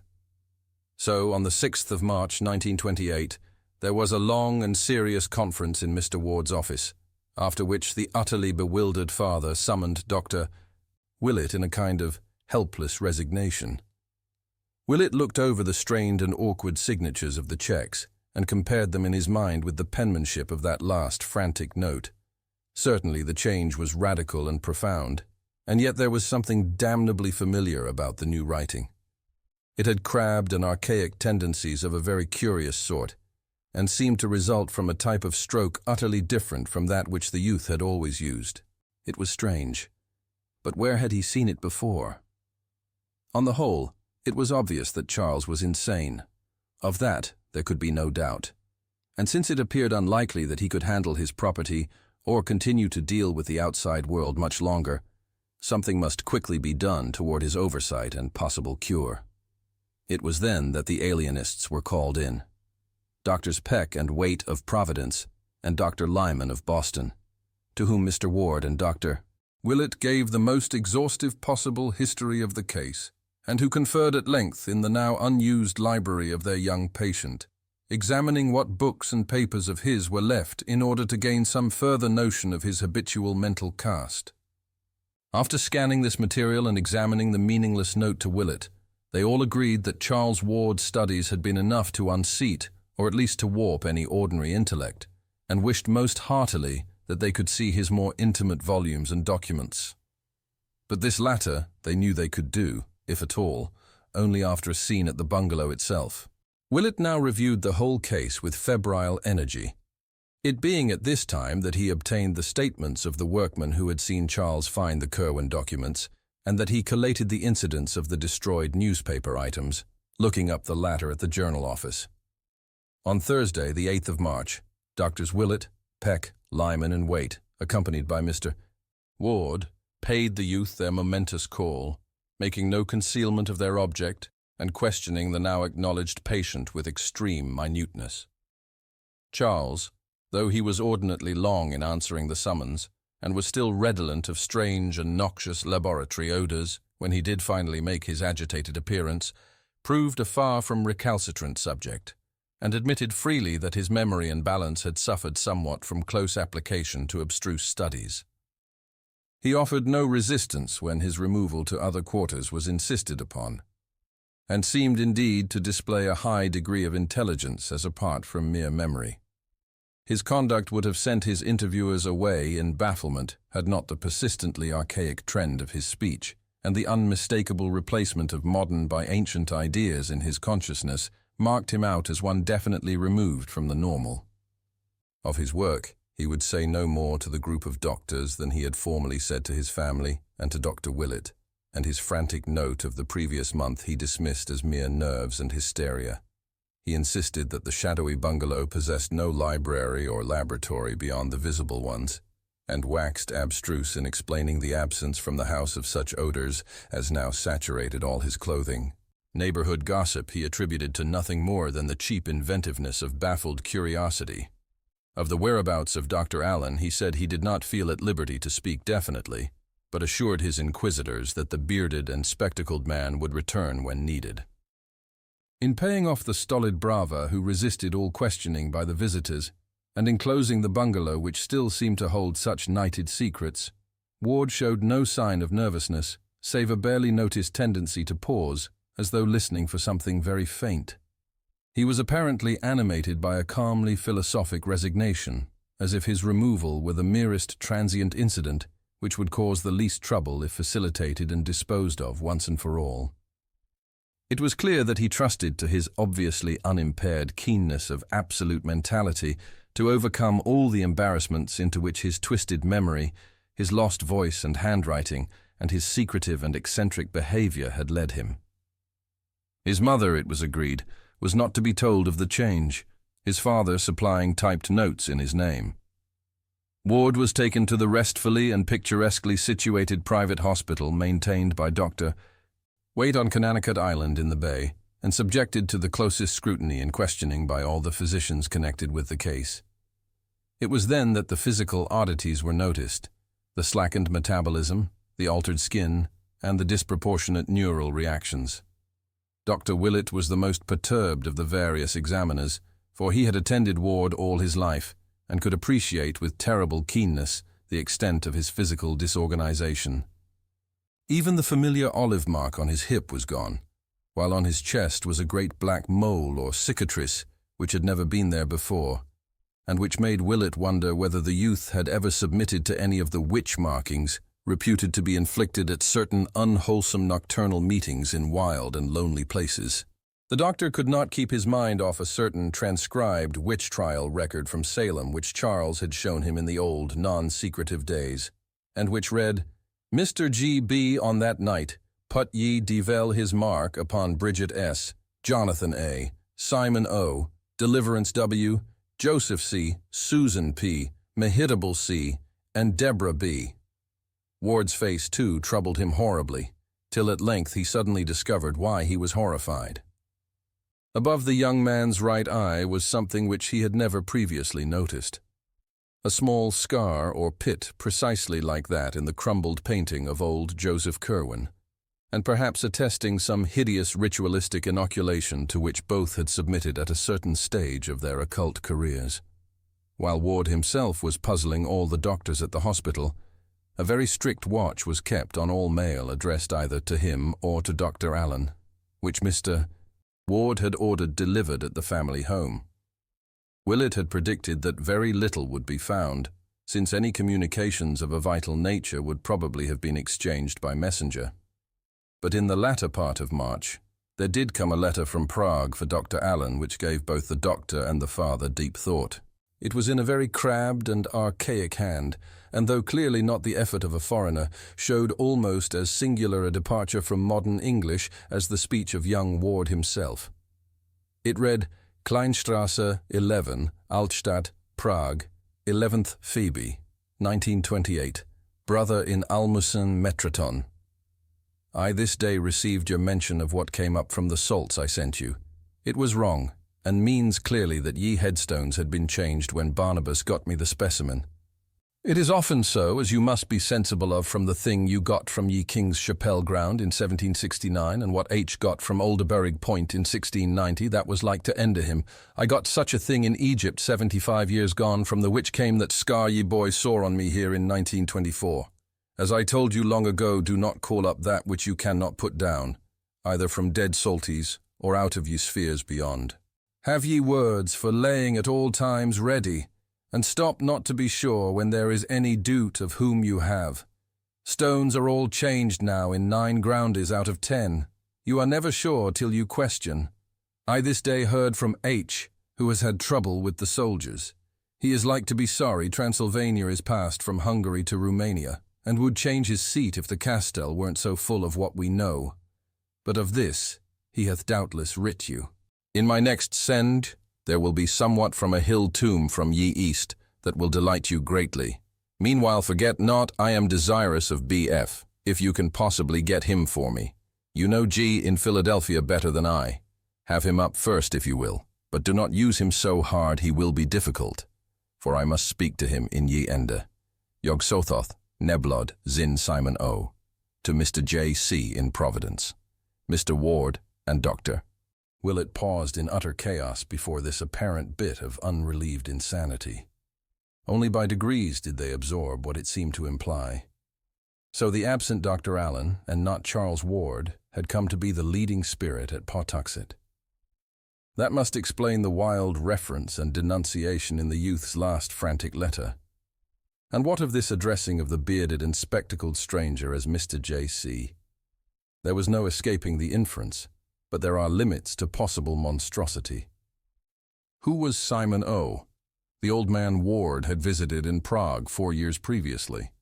Perhaps, but in the centuries behind there had been another Simon O, Simon Orne, alias Jedediah of Salem, who vanished in 1771, and whose peculiar handwriting Dr. Willett now unmistakably recognized from the photostatic copies of the Orne formulae which Charles had once shown him. What horrors and mysteries, what contradictions and contraventions of nature had come back after a century and a half to harass old Providence with her clustered spires and domes? The father and the old physician, virtually at a loss what to do or think, went to see Charles at the hospital and questioned him as delicately as they could about Dr. Allen and the Prague visit, and about what he had learned of Simon or Jedediah Orne of Salem. To all these inquiries the youth was politely non-committal, merely barking in his hoarse whisper that he had found Dr. Allen to have a remarkable spiritual rapport with certain souls from the past, and that any correspondent that the bearded man might have in Prague would probably be similarly gifted. When they left, Mr. Ward and Dr. Willett realized, to their chagrin, that they had really been the ones under Catechism, and that without imparting anything vital himself, the confined youth had adroitly pumped them of everything the Prague letter had contained. Doctors Peck, Waite, and Lyman were not inclined to attach much importance to the strange correspondence of young Ward's companion, for they knew the tendency of kindred eccentrics and monomaniacs to band together, and believed that Charles or Allen had merely unearthed an expatriated counterpart, perhaps one who had seen Orne's handwriting and copied it, in an attempt to pose as the bygone character's reincarnation. Allen himself was perhaps a similar case, and may have persuaded the youth into accepting him as an avatar of the long-dead Curwen. Such things had been known before, and on the same basis the hard-headed doctors disposed of Willett's growing disquiet about Charles Ward's present handwriting, as studied from unpremeditated specimens obtained by various ruses. Willett thought he had placed its odd familiarity at last, and that what it vaguely resembled was the bygone penmanship of old Joseph Curwen himself. But this the other physicians regarded as a phase of imitativeness only to be expected in a mania of this sort, and refused to grant it any importance either favorable or unfavorable. Recognizing this prosaic attitude in his colleagues, Willett advised Mr. Ward to keep to himself the letter which arrived for Dr. Allen on the 2nd of April from Rakus, Transylvania, in a handwriting so intensely and fundamentally like that of the Hutchinson cipher that both father and physician paused in awe before breaking the seal. This read as follows: Castle Ferensey, 7th of March, 1928. Dear C. Had a scud of 20 militia up to talk about what the country folk say. Must dig deeper and have less harder. These Romanians plague one damnably, being officious and particular where you could buy a Magyar off with a drinky and food. Last month the M got me ye sarcophagus of ye 5 sphinxes from ye Acropolis, where he whom I called up said it would be, and I have had a 3 talks with what was therein and hummed. It will go to S.O. in Prague directly, and thence to you. It is stubborn, but you know ye way with such. You show wisdom in having lessy about than before, for there was no need to keep the guards in shape and eating off their headies, and it made much to be found in case of trouble, as you too well know. You can now move, and work elsewhere with no killig trouble if needful, though I hope no thing will soon force you to so bothersome a course. I rejoice that you traffic not so much with those outside, for there was ever a mortal peril in it, and you are sensible what it did when you asked protection of one not disposed to give it. You excel me in getting ye formulae, so another may say them with success, but Borellus fancied it would be so if just ye right words were had. Does ye boy use 'em often? I regret that he grows squeamish, as I feared he would when I had him here nigh 15 months, but am sensible you know how to deal with him. You can't say him down with ye formula, for that will work only upon such as ye other formula hath called up from Salties. But you still have strong handies and knife and pistol, and graves are not hard to dig, nor acids loth to burn. O says you have promised him B.F., I must have him after. B. Goes to you soon, and may he give you what you wish of that dark thing below Memphis. Employ care in what you call up, and beware of ye boy. It will be ripe in a year's time to have up ye legions from underneath, and then there are no boundees to what shall be ours. Have confidence in what I say, for you know, and I have had these 150 years more than you to consult these matters in. Nefru Kanaihado Edu, H. for J. Curwen, Esker Providence. But if Willett and Mr. Ward refrained from showing this letter to the alienists, they did not refrain from acting upon it themselves. No amount of learned sophistry could controvert the fact that the strangely bearded and spectacled Dr. Allen, of whom Charles's frantic letter had spoken as such a monstrous menace, was in close and sinister correspondence with two inexplicable creatures whom Ward had visited in his travels, and who plainly claimed to be survivals or avatars of Curwen's old Salem colleagues, that he was regarding himself as the reincarnation of Joseph Curwen, and that he entertained, or was at least advised to entertain, murderous designs against a boy who could scarcely be other than Charles Ward. There was organized horror afoot, and no matter who had started it, the missing Allen was by this time at the bottom of it. Therefore, thanking heaven that Charles was now safe in the hospital, Mr. Ward lost no time in engaging detectives to learn all they could of the cryptic bearded doctor, finding whence he had come and what portux it knew of him, and if possible discovering his current whereabouts. Supplying the men with one of the bungalow keys which Charles had yielded up, he urged them to explore Allen's vacant room, which had been identified when the patient's belongings had been packed, obtaining what clues they could from any effects he might have left about. Mr. Ward talked with the detectives in his son's old library, and they felt a marked relief when they left it at last, for there seemed to hover about the place a vague aura of evil. Perhaps it was what they had heard of the infamous old wizard whose picture had once stared from the paneled overmantel, and perhaps it was something different and irrelevant. But in any case, they all half-sensed an intangible miasma which centered in that carven vestige of an older dwelling, and which at times almost rose to the intensity of a material emanation. Chapter 5. A Nightmare and a Cataclysm.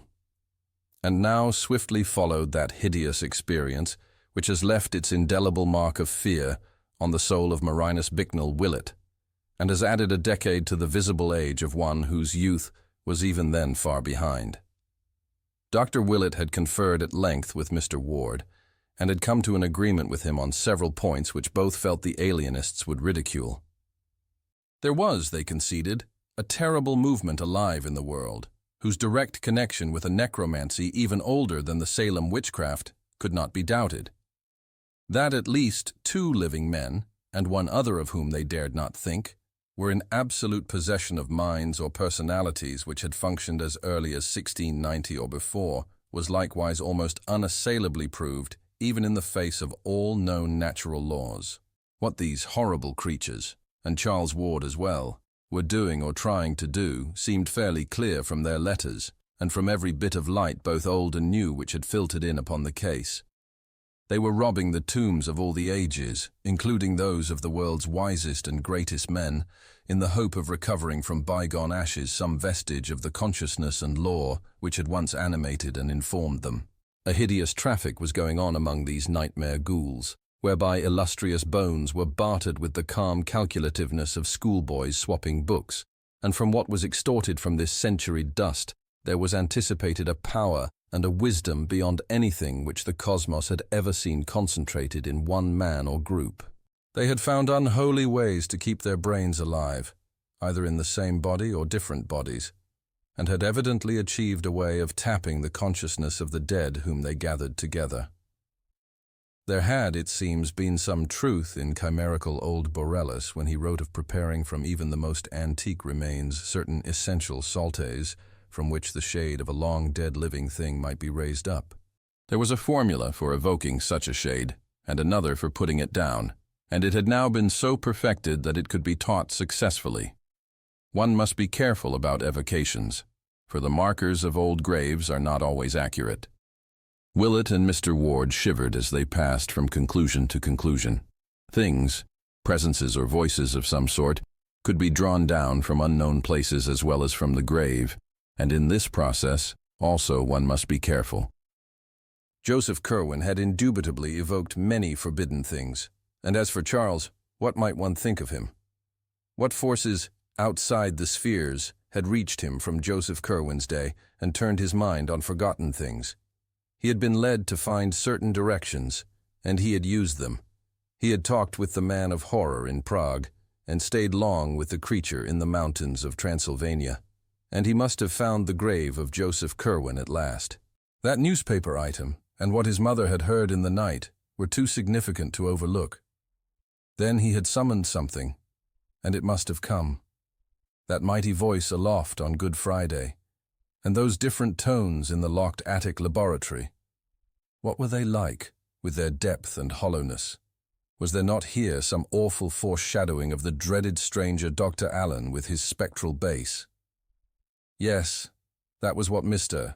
Ward had felt with vague horror in his single talk with the man, if man it were, over the telephone.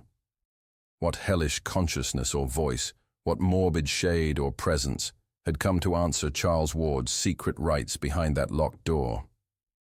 Those voices heard in argument must have it read for 3 months. Good God. Was not that just before the vampirism broke out? The rifling of Ezra Whedon's ancient grave, and the cries later at Patuxet, whose mind had planned the vengeance and rediscovered the shunned seat of elder blasphemies? And then the bungalow and the bearded stranger, and the gossip and the fear. The final madness of Charles neither father nor doctor could attempt to explain, but they did feel sure that the mind of Joseph Curwen had come to earth again and was following its ancient morbidities. Was demoniac possession in truth a possibility? Allen had something to do with it, and the detectives must find out more about one whose existence menaced the young man's life. In the meantime, since the existence of some vast crypt beneath the bungalow seemed virtually beyond dispute, some effort must be made to find it. Willett and Mr. Ward, conscious of the skeptical attitude of the alienists, resolved during their final conference to undertake a joint secret exploration of unparalleled thoroughness, and agreed to meet at the bungalow on the following morning with valises and with certain tools and accessories suited to architectural search and underground exploration. The morning of April 6th dawned clear, and both explorers were at the bungalow by 10 o'clock. Mr. Ward had the key, and an entry and cursory survey were made.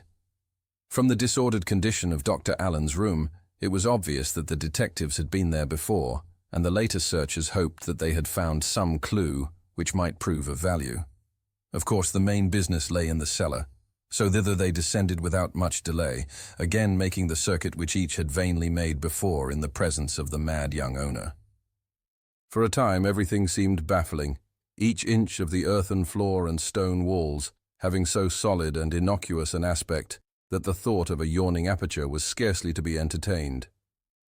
Willett reflected that since the original cellar was dug without knowledge of any catacombs beneath, the beginning of the passage would represent the strictly modern delving of young Ward and his associates, where they had probed for the ancient vaults, whose rumor could have reached them by no wholesome means. The doctor tried to put himself in Charles's place and see how a delver would be likely to start, but could not gain much inspiration from this method. Then he decided on elimination as a policy and went carefully over the whole subterranean surface, both vertical and horizontal, trying to account for every inch separately. He was soon substantially narrowed down, and at last had nothing left but the small platform before the washtubs, which he had tried once before in vain. Now, experimenting in every possible way and exerting a double strength, he finally found that the top did indeed turn and slide horizontally on a corner pivot. Beneath it lay a trim concrete surface with an iron manhole, to which Mr. Ward at once rushed with excited zeal. The cover was not hard to lift, and the father had quite removed it when Willett noticed the queerness of his aspect. He was swaying and nodding dizzily, and in the gust of noxious air which swept up from the black pit beneath the doctor soon recognized ample cause. In a moment, Dr. Willett had his fainting companion on the floor above and was reviving him with cold water. Mr. Ward responded feebly, but it could be seen that the mephitic blast from the crypt had in some way gravely sickened him. Wishing to take no chances, Willett hastened out to Broad Street for a taxicab and had soon dispatched the sufferer home despite his weak-voiced protests, after which he produced an electric torch, covered his nostrils with a band of sterile gauze, and descended once more to peer into the newfound depths. The foul air had now slightly abated, and Willett was able to send a beam of light down the Stygian hole. For about 10 feet he saw it was a sheer cylindrical drop with concrete walls and an iron ladder, after which the hole appeared to strike a flight of old stone steps, which must originally have emerged to earth somewhat southward of the present building. Willett freely admits that for a moment the memory of the old Curwen legends kept him from climbing down alone into that malodorous gulf. He could not help thinking of what Luke Fenner had reported on that last monstrous night. Then duty asserted itself, and he made the plunge, carrying a great valise for the removal of whatever papers might prove of supreme importance. Slowly, as befitted one of his years, he descended the ladder and reached the slimy steps below. This was ancient masonry, his torch told him, and upon the dripping walls he saw the unwholesome moss of centuries. Down, down, ran the steps, not spirally, but in 3 abrupt turns, and with such narrowness that 2 men could have passed only with difficulty. He had counted about 30 when a sound reached him very faintly, and after that he did not feel disposed to count any more. It was a godless sound, one of those low-keyed, insidious outrages of nature which are not meant to be. To call it a dull wail, a doom-dragged whine, or a hopeless howl of chorused anguish and stricken flesh without mind would be to miss its most quintessential loathsomeness and soul-sickening overtones. Was it for this that Ward had seemed to listen on that day he was removed? It was the most shocking thing that Willett had ever heard, and it continued from no determinate point as the doctor reached the bottom of the steps and cast his torchlight around on lofty corridor walls surmounted by cyclopean vaulting and pierced by numberless black archways. The hall in which he stood was perhaps 14 feet high to the middle of the vaulting and 10 or 12 feet broad. Its pavement was of large chipped flagstones, and its walls and roof were of dressed masonry. Its length he could not imagine, for it stretched ahead indefinitely into the blackness. Of the archways, some had doors of the old 6-panelled colonial type, whilst others had none. Overcoming the dread induced by the smell and the howling, Willett began to explore these archways one by one, finding beyond them rooms with groined stone ceilings, each of medium size and apparently of bizarre uses. Most of them had fireplaces, the upper courses of whose chimneys would have formed an interesting study in engineering. Never before or since had he seen such instruments or suggestions of instruments as here loomed up on every hand through the burying dust and cobwebs of a century and a half, in many cases evidently shattered as if by the ancient raiders. For many of the chambers seemed wholly untrodden by modern feet, and must have represented the earliest and most obsolete phases of Joseph Curwen's experimentation. Finally, there came a room of obvious modernity, or at least of recent occupancy. There were oil heaters, bookshelves and tables, chairs and cabinets, and a desk piled high with papers of varying antiquity and contemporaneousness. Candlesticks and oil lamps stood about in several places, and finding a match safe handy, Willett lighted such as were ready for use.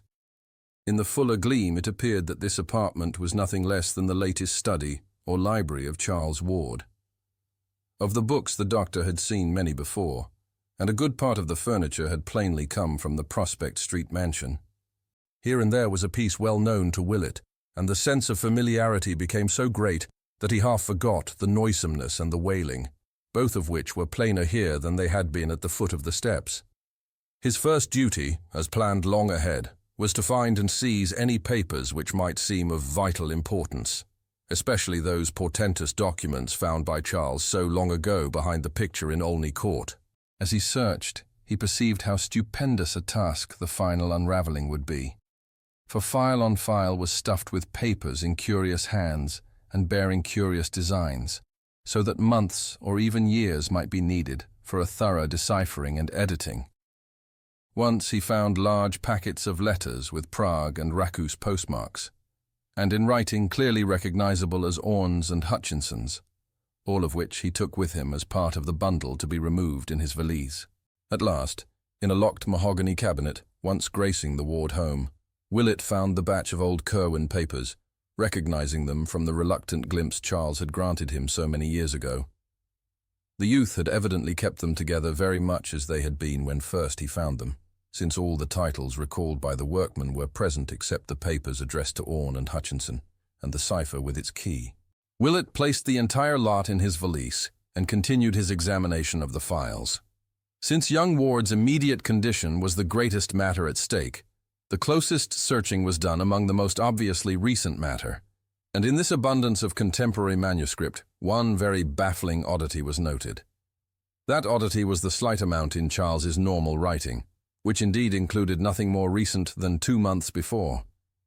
On the other hand, there were literally reams of symbols and formulae, historical notes and philosophical comment, in a crabbed penmanship absolutely identical with the ancient script of Joseph Curwen, though of undeniably modern dating.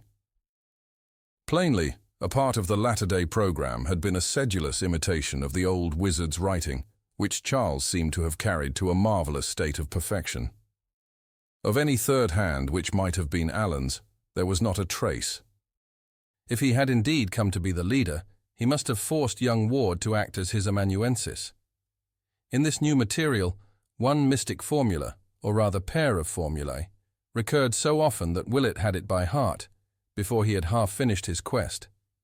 It consisted of 2 parallel columns, the left-hand one surmounted by the archaic symbol called Dragon's Head, and used in almanacs to indicate the ascending node, and the right-hand one headed by the corresponding sign of Dragon's Tail, or descending node. The appearance of the whole was something like this, and almost unconsciously the doctor realized that the second half was no more than the first written syllabically backward, with the exception of the final monosyllables and of the odd name Yog-Sothoth, which he had come to recognize under various spellings from other things he had seen in connection with this horrible matter. The formulae were as follows, exactly so as Willett is abundantly able to testify, and the first one struck an odd note of uncomfortable latent memory in his brain, which he recognized later when reviewing the events of that horrible Good Friday of the previous year. So haunting were these formulae, and so frequently did he come upon them, that before the doctor knew it, he was repeating them under his breath. Eventually, however, he felt he had secured all the papers he could digest to advantage for the present, hence resolved to examine no more till he could bring the skeptical alienists en masse for an ample and more systematic raid.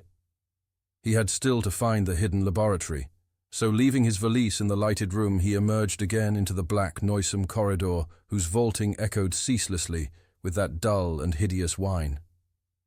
The next few rooms he tried were all abandoned or filled only with crumbling boxes and ominous-looking leaden coffins, but impressed him deeply with the magnitude of Joseph Curwen's original operations. He thought of the slaves and seamen who had disappeared, of the graves which had been violated in every part of the world, and of what that final raiding party must have seen. And then he decided it was better not to think any more. Once a great stone staircase mounted at his right, and he deduced that this must have reached to one of the Curwen outbuildings, perhaps the famous stone edifice with the high, slit-like windows, provided the steps he had descended had led from the steep-roofed farmhouse. Suddenly the walls seemed to fall away ahead, and the stench and the wailing grew stronger. Willett saw that he had come upon a vast, open space, so great that his torchlight would not carry across it, and as he advanced he encountered occasional stout pillars supporting the arches of the roof. After a time he reached a circle of pillars grouped like the monoliths of Stonehenge, with a large carved altar on a base of 3 steps in the center, and so curious were the carvings on that altar that he approached to study them with his electric light. But when he saw what they were, he shrank away shuddering, and did not stop to investigate the dark stains which discolored the upper surface and had spread down the sides in occasional thin lines. Instead, he found the distant wall and traced it, as it swept around in a gigantic circle, perforated by occasional black doorways and indented by a myriad of shallow cells with iron gratings and wrist and ankle bonds on chains fastened to the stone of the concave rear masonry. These cells were empty, but still the horrible odor and the dismal moaning continued, more insistent now than ever, and seemingly varied at times by a sort of slippery thumping. From that frightful smell and that uncanny noise, Willett's attention could no longer be diverted. Both were plainer and more hideous in the great pillared hall than anywhere else, and carried a vague impression of being far below, even in this dark netherworld of subterranean mystery. Before trying any of the black archways for steps leading further down, the doctor cast his beam of light about the stone-flagged floor. It was very loosely paved, and at irregular intervals there would occur a slab curiously pierced by small holes in no definite arrangement, while at one point there lay a very long ladder carelessly flung down. To this ladder, singularly enough, appeared to cling a particularly large amount of the frightful odor which encompassed everything. As he walked slowly about, it suddenly occurred to Willett that both the noise and the odor seemed strongest, directly above the oddly pierced slabs, as if they might be crude trapdoors leading down to some still deeper region of horror. Kneeling by one, he worked at it with his hands, and found that with extreme difficulty he could budge it. At his touch, the moaning beneath ascended to a louder key, and only with vast trepidation did he persevere in the lifting of the heavy stone. A stench unnameable now rose from below, and the doctor's head reeled dizzily as he laid back the slab and turned his torch upon the exposed square yard of gaping blackness. If he had expected a flight of steps to some wide gulf of ultimate abomination, Willett was destined to be disappointed, for amidst that feuter and cracked whining, he discerned only the brick-faced top of a cylindrical well, perhaps a yard and a half in diameter, and devoid of any ladder or other means of descent. As the light shone down, the wailing changed suddenly to a series of horrible yelps, in conjunction with which there came again that sound of blind, futile scrambling and slippery thumping. The explorer trembled, unwilling even to imagine what noxious thing might be lurking in that abyss, but in a moment mustered up the courage to peer over the rough-hewn brink, lying at full length and holding the torch downward at arm's length to see what might lie below. For a second, he could distinguish nothing but the slimy, moss-grown brick walls, sinking illimitably into that half-tangible miasma of murk and foulness and anguished frenzy. And then he saw that something dark was leaping clumsily and frantically up and down at the bottom of the narrow shaft, which must have been from 20 to 25 feet below the stone floor where he lay. The torch shook in his hand, but he looked again to see what manner of living creature might be immured there in the darkness of that unnatural well.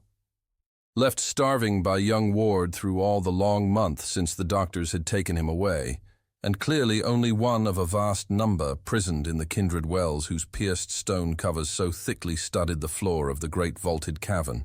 Whatever the things were, they could not lie down in their cramped spaces, but must have crouched and whined and waited, and feebly leapt all those hideous weeks since their master had abandoned them, unheeded. But Marinus Bicknell Willett was sorry that he looked again. For surgeon and veteran of the dissecting room though he was, he has not been the same since. It is hard to explain just how a single sight of a tangible object with measurable dimensions could so shake and change a man, and we may only say that there is about certain outlines and entities a power of symbolism and suggestion which acts frightfully on a sensitive thinker's perspective and whispers terrible hints of obscure cosmic relationships and unnameable realities behind the protective illusions of common vision. In that second look, Willett saw such an outline or entity, for during the next few instants he was undoubtedly as stark mad as any inmate of Dr. Waite's private hospital. He dropped the electric torch from a hand drained of muscular power or nervous coordination, nor heeded the sound of crunching teeth which told of its fate at the bottom of the pit. He screamed and screamed and screamed in a voice whose falsetto panic no acquaintance of his would ever have recognized, and though he could not rise to his feet, he crawled and rolled desperately away over the damp pavement, where dozens of Tartarian wells poured forth their exhausted whining and yelping to answer his own insane cries.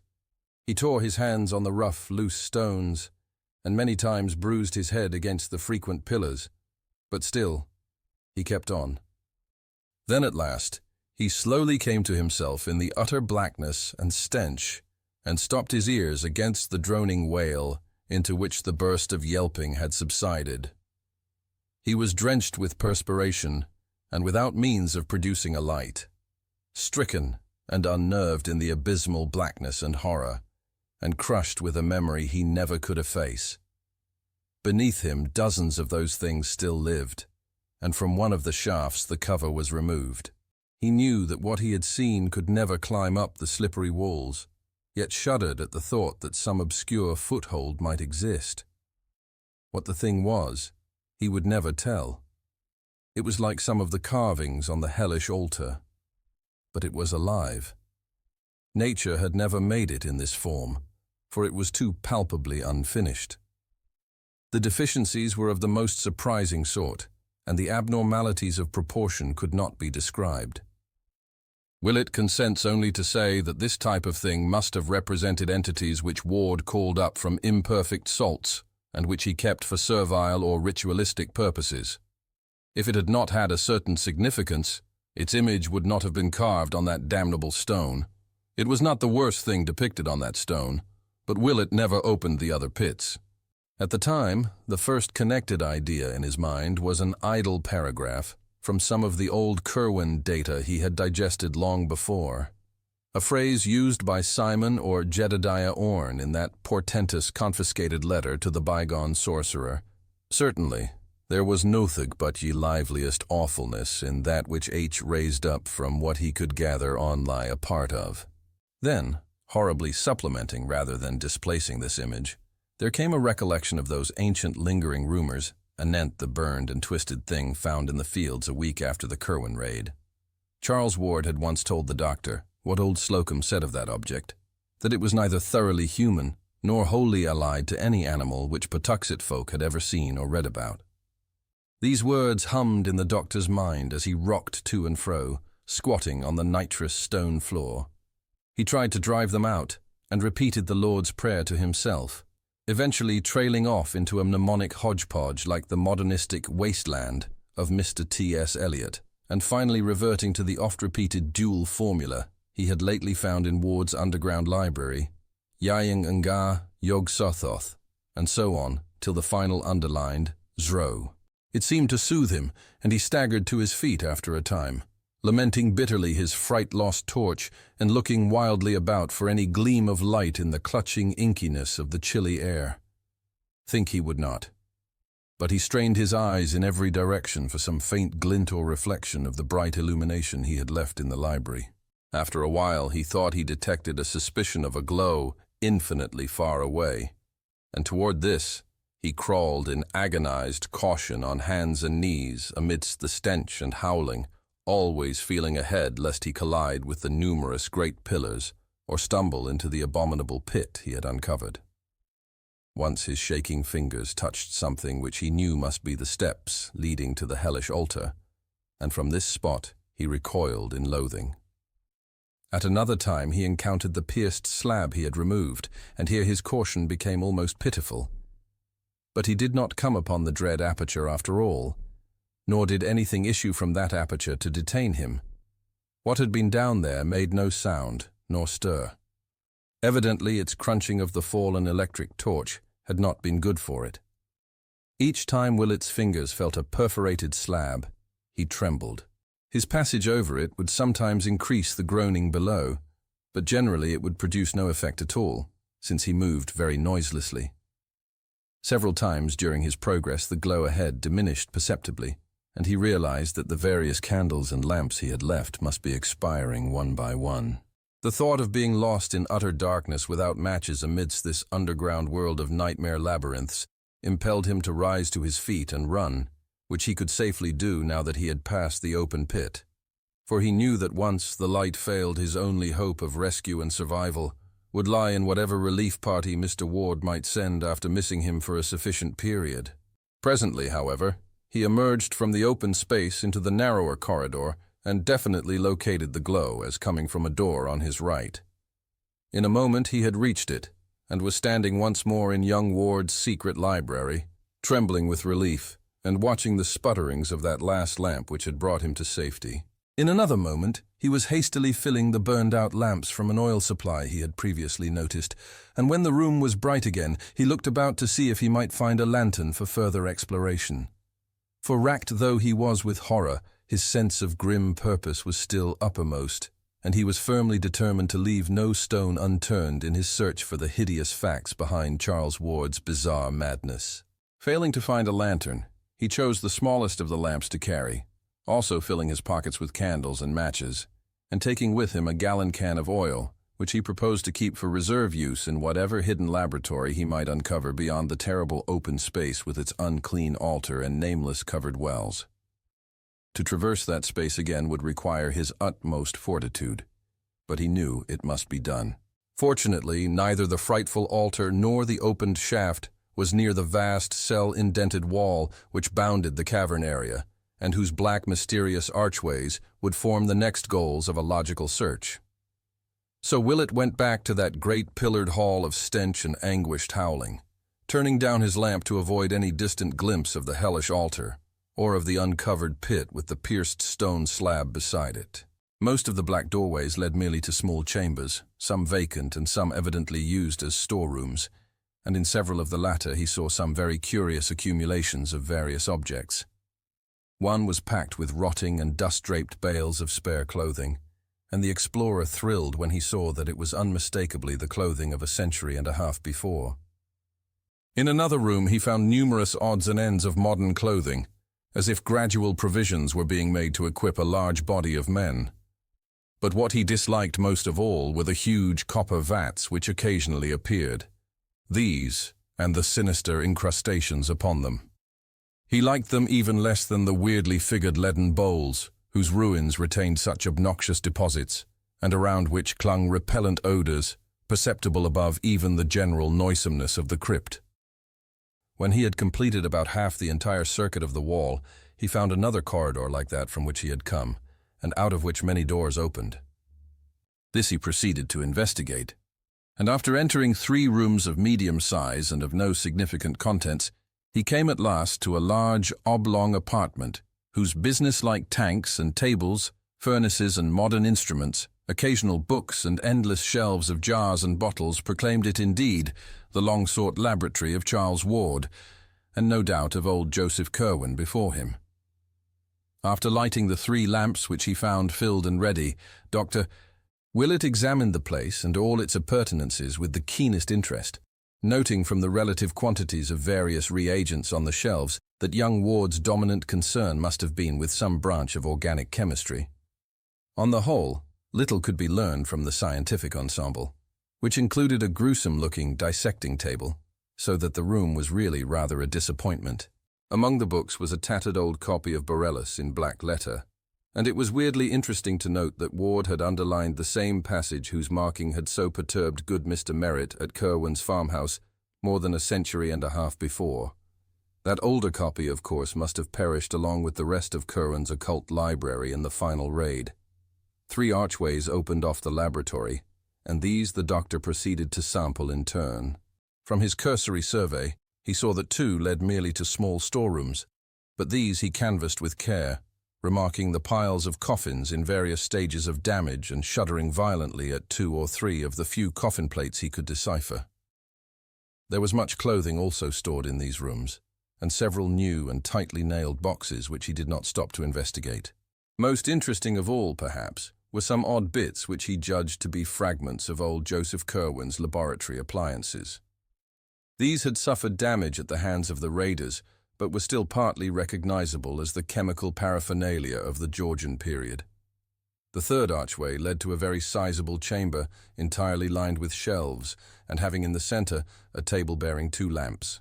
These lamps Willett lighted, and in their brilliant glow studied the endless shelving which surrounded him. Some of the upper levels were wholly vacant, but most of the space was filled with small, odd-looking leaden jars of 2 general types. One tall and without handles like a Grecian lekithos or oil jug, and the other with a single handle and proportioned like a phaleron jug. All had metal stoppers, and were covered with peculiar-looking symbols molded in low relief. In a moment, the doctor noticed that these jugs were classified with great rigidity, all the lekythoi being on one side of the room with a large wooden sign reading Custodes above them, and all the phalerons on the other, correspondingly labeled with a sign reading Materia. Each of the jars or jugs, except some on the upper shelves that turned out to be vacant, bore a cardboard tag with a number apparently referring to a catalogue, and Willett resolved to look for the latter presently. For the moment, however, he was more interested in the nature of the array as a whole, and experimentally opened several of the lekythoi and phalerons at random with a view to a rough generalization. The result was invariable. Both types of jar contained a small quantity of a single kind of substance, a fine, dusty powder of very light weight and of many shades of dull, neutral color. To the colors which formed the only point of variation, there was no apparent method of disposal, and no distinction between what occurred in the lekythoi and what occurred in the phalerons.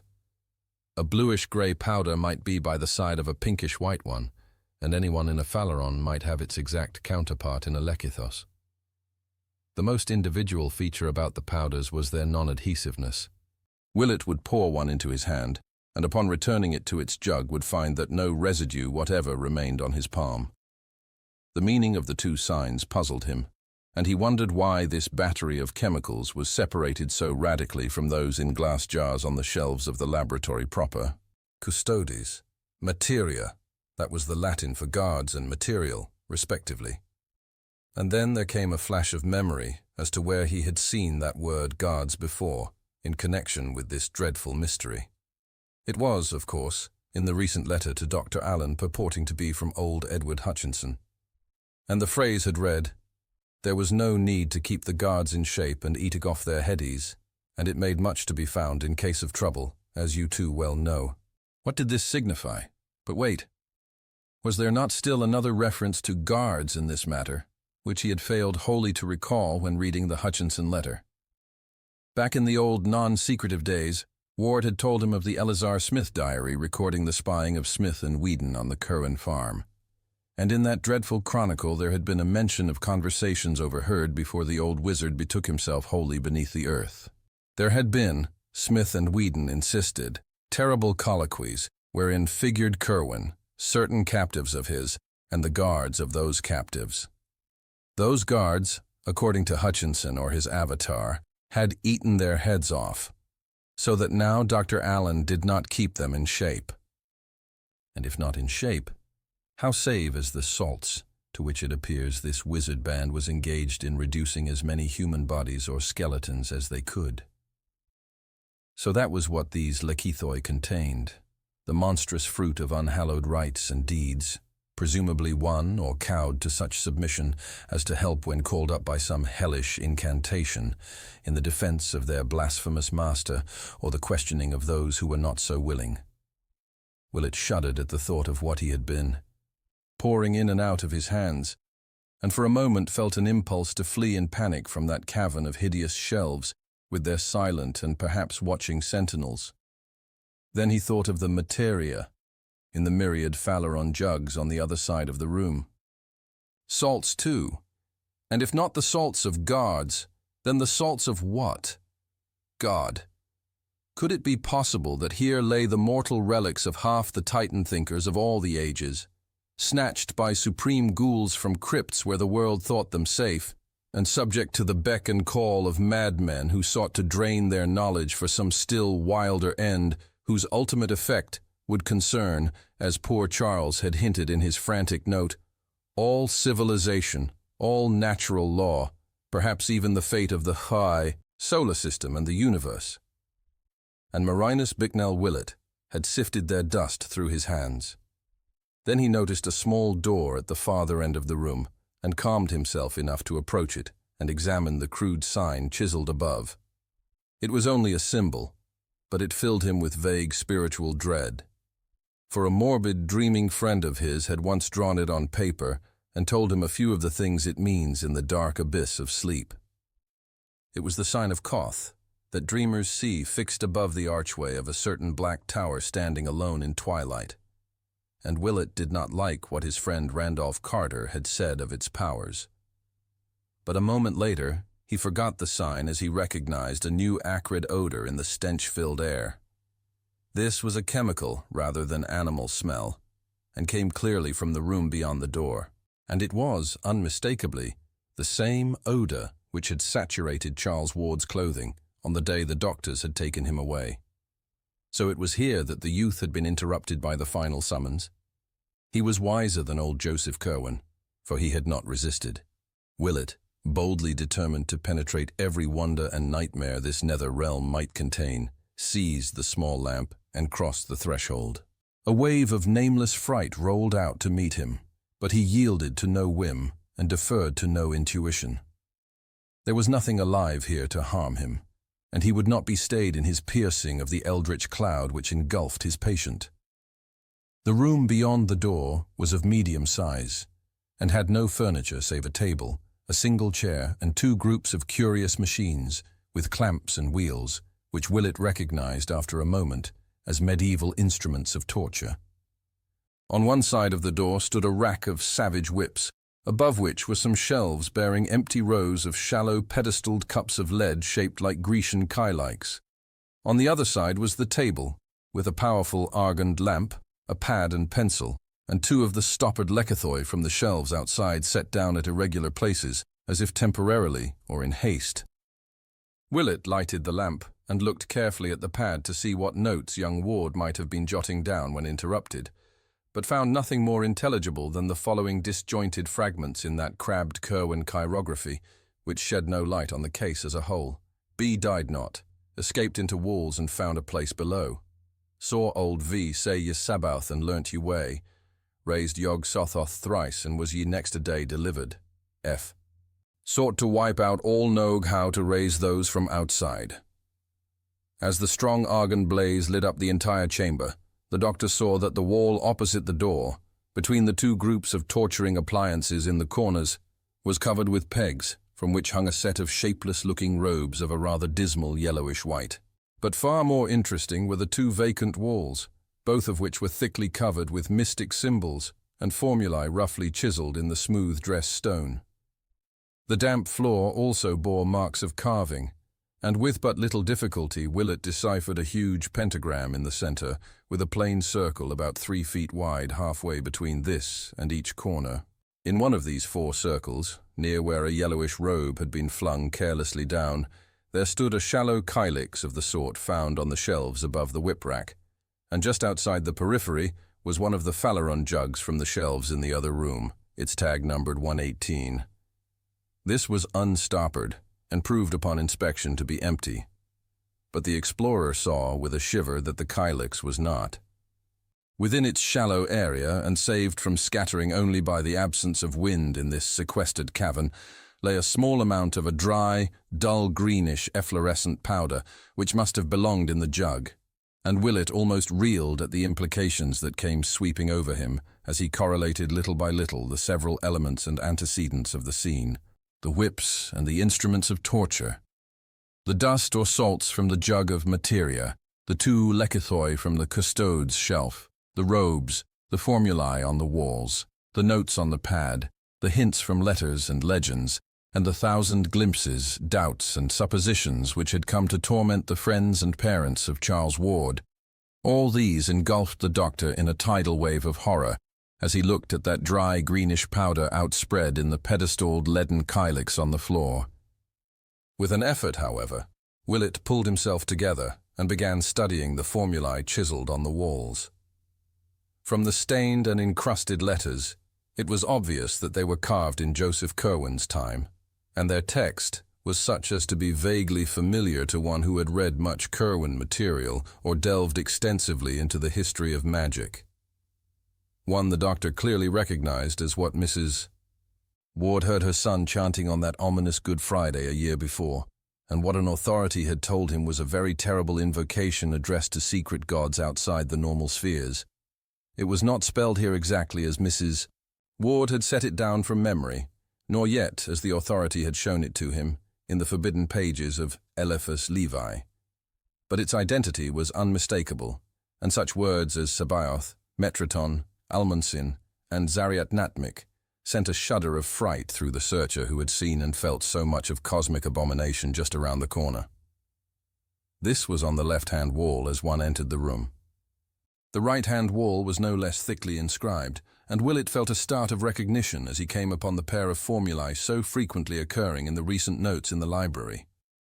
They were, roughly speaking, the same, with the ancient symbols of dragon's head and dragon's tail heading them as in Ward's scribblings. But the spelling differed quite widely from that of the modern versions, as if old Curwen had had a different way of recording sound, or as if later study had evolved more powerful and perfected variants of the invocations in question. The doctor tried to reconcile the chiseled version with the one which still ran persistently in his head, and found it hard to do. Where the script he had memorized began, Yaingenga Yog Sothoth. This epigraph started out as I Kungenga Yoga Sothotha, which to his mind would seriously interfere with the syllabification of the second word. Ground as the later text was into his consciousness, the discrepancy disturbed him, and he found himself chanting the first of the formulae aloud in an effort to square the sound he conceived with the letters he found carved. Weird and menacing in that abyss of antique blasphemy rang his voice, its accents keyed to a droning sing-song either through the spell of the past and the unknown, or through the hellish example of that dull, godless wail from the pits whose inhuman cadences rose and fell rhythmically in the distance through the stench and darkness. But what was this cold wind which had sprung into life at the very outset of the chant? The lamps were sputtering woefully, and the gloom grew so dense that the letters on the wall nearly faded from sight. There was smoke, too, and an acrid odor which quite drowned out the stench from the faraway wells. An odor like that he had smelt before, yet infinitely stronger and more pungent. He turned from the inscriptions to face the room with its bizarre contents, and saw that the kylix on the floor, in which the ominous efflorescent powder had lain, was giving forth a cloud of thick, greenish-black vapor of surprising volume and opacity. That powder, great God! It had come from the shelf of materia. What was it doing now? And what had started it? The formula he had been chanting, the first of the pair, Dragon's Head, Ascending Node, Blessed Savior. Could it be? The doctor reeled, and through his head raced wildly disjointed scraps from all he had seen, heard, and read of the frightful case of Joseph Curwen and Charles Dexter Ward. I say to you again, do not call up any that you cannot put down. Have ye words for laying at all times ready, and stop not to be sure when there is any doubt of whom you have, 3 talks with what was therein inhummed. Mercy of heaven, what is that shape behind the parting smoke? Marinus Bicknell Willett has no hope that any part of his tale will be believed except by certain sympathetic friends, hence has made no attempt to tell it beyond his most intimate circle. Only a few outsiders have ever heard it repeated, and of these the majority laugh and remark that the doctor surely is getting old. He has been advised to take a long vacation and to shun future cases dealing with mental disturbance. But Mr. Ward knows that the veteran physician speaks only a horrible truth. Did not he himself see the noisome aperture in the bungalow cellar? Did not Willett send him home overcome and ill at 11 o'clock that portentous morning? Did he not telephone the doctor in vain that evening, and again the next day?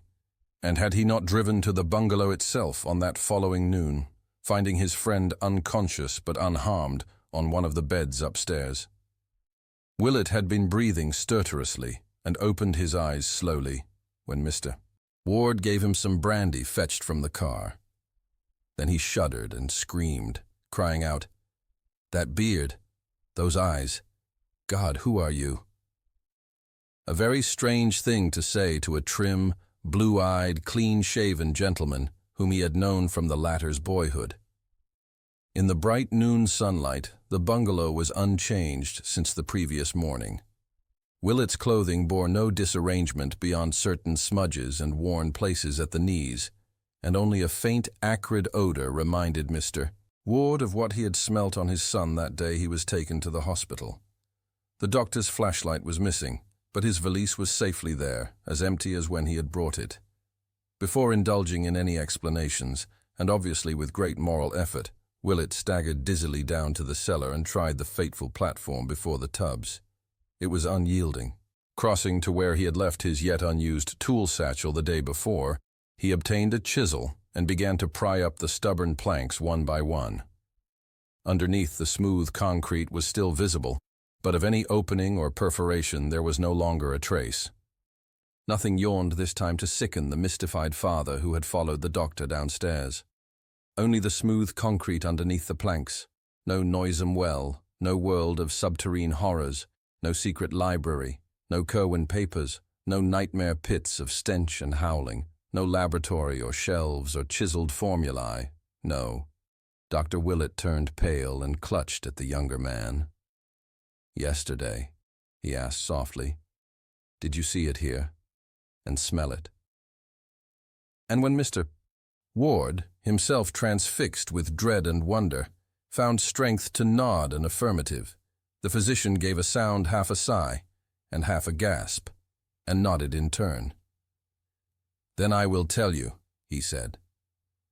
So for an hour, in the sunniest room they could find upstairs, the physician whispered his frightful tale to the wondering father.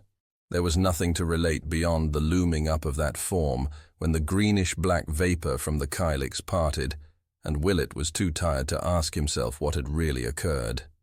There were futile, bewildered head-shakings from both men, and once Mr. Ward ventured a hushed suggestion. "Do you suppose it would be of any use to dig?"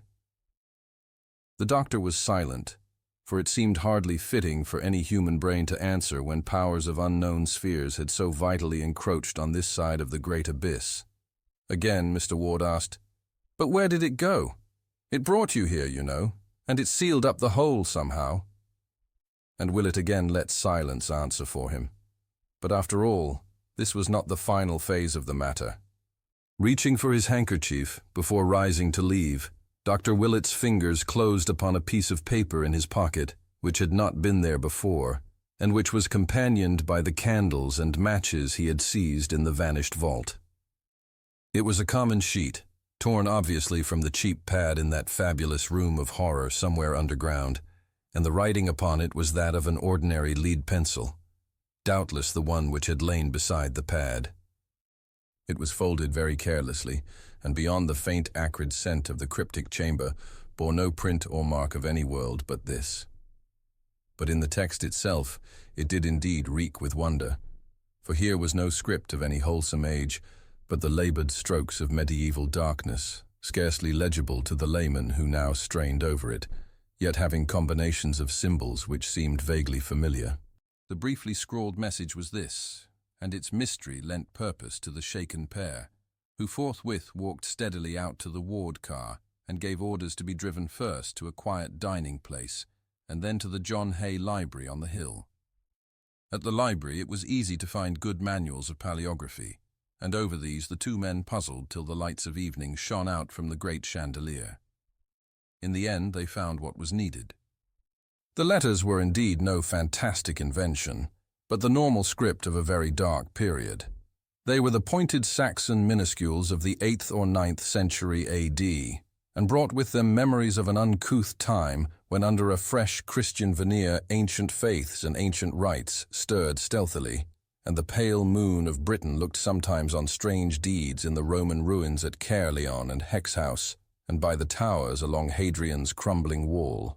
The words were in such Latin as a barbarous age might remember: Corvinus necandus est, cadaver aqua forti dissolvendum nec aliqui di retinendum, tesi ut potes, which may roughly be translated, Curwen must be killed, the body must be dissolved in aqua fortis, nor must anything be retained. Keep silence as best you are able. Willett and Mr. Ward were mute and baffled. They had met the unknown, and found that they lacked emotions to respond to it as they vaguely believed they ought. With Willett, especially, the capacity for receiving fresh impressions of awe was well nigh exhausted, and both men sat still and helpless till the closing of the library forced them to leave. Then they drove listlessly to the Ward mansion in Prospect Street, and talked to no purpose into the night. The doctor rested toward morning, but did not go home. and he was still there Sunday noon when a telephone message came from the detectives who had been assigned to look up Dr. Allen. Mr. Ward, who was pacing nervously about in a dressing gown, answered the call in person and told the men to come up early the next day when he heard their report was almost ready. Both Willett and he were glad that this phase of the matter was taking form. For whatever the origin of the strange, minuscule message, it seemed certain that the Curwen, who must be destroyed, could be no other than the bearded and spectacled stranger. Charles had feared this man, and had said in the frantic note that he must be killed and dissolved in acid. Allen, moreover, had been receiving letters from the strange wizards in Europe under the name of Curwen, and palpably regarded himself as an avatar of the bygone necromancer. And now from a fresh and unknown source had come a message saying that Curwen must be killed and dissolved in acid. The linkage was too unmistakable to be factitious, and besides, was not Allen planning to murder young Ward upon the advice of the creature called Hutchinson? Of course, the letter they had seen had never reached the bearded stranger, but from its text they could see that Allen had already formed plans for dealing with the youth if he grew too squeamish. Without doubt, Allen must be apprehended, and even if the most drastic directions were not carried out, he must be placed where he could inflict no harm upon Charles Ward. That afternoon, hoping against hope to extract some gleam of information, anent the inmost mysteries from the only available one capable of giving it, the father and the doctor went down the bay and called on young Charles at the hospital. Simply and gravely, Willett told him all he had found, and noticed how pale he turned as each description made certain the truth of the discovery. The physician employed as much dramatic effect as he could, and watched for a wincing on Charles's part when he approached the matter of the covered pits and the nameless hybrids within. But Ward did not wince. Willett paused, and his voice grew indignant as he spoke of how the things were starving. He taxed the youth with shocking inhumanity, and shivered when only a sardonic laugh came in reply. For Charles, having dropped as useless his pretense that the crypt did not exist, seemed to see some ghastly jest in this affair, and chuckled hoarsely at something which amused him. Then he whispered, in accents doubly terrible because of the cracked voice he used, "Damn 'em, they do eat, but they don't need to. That's the rare part.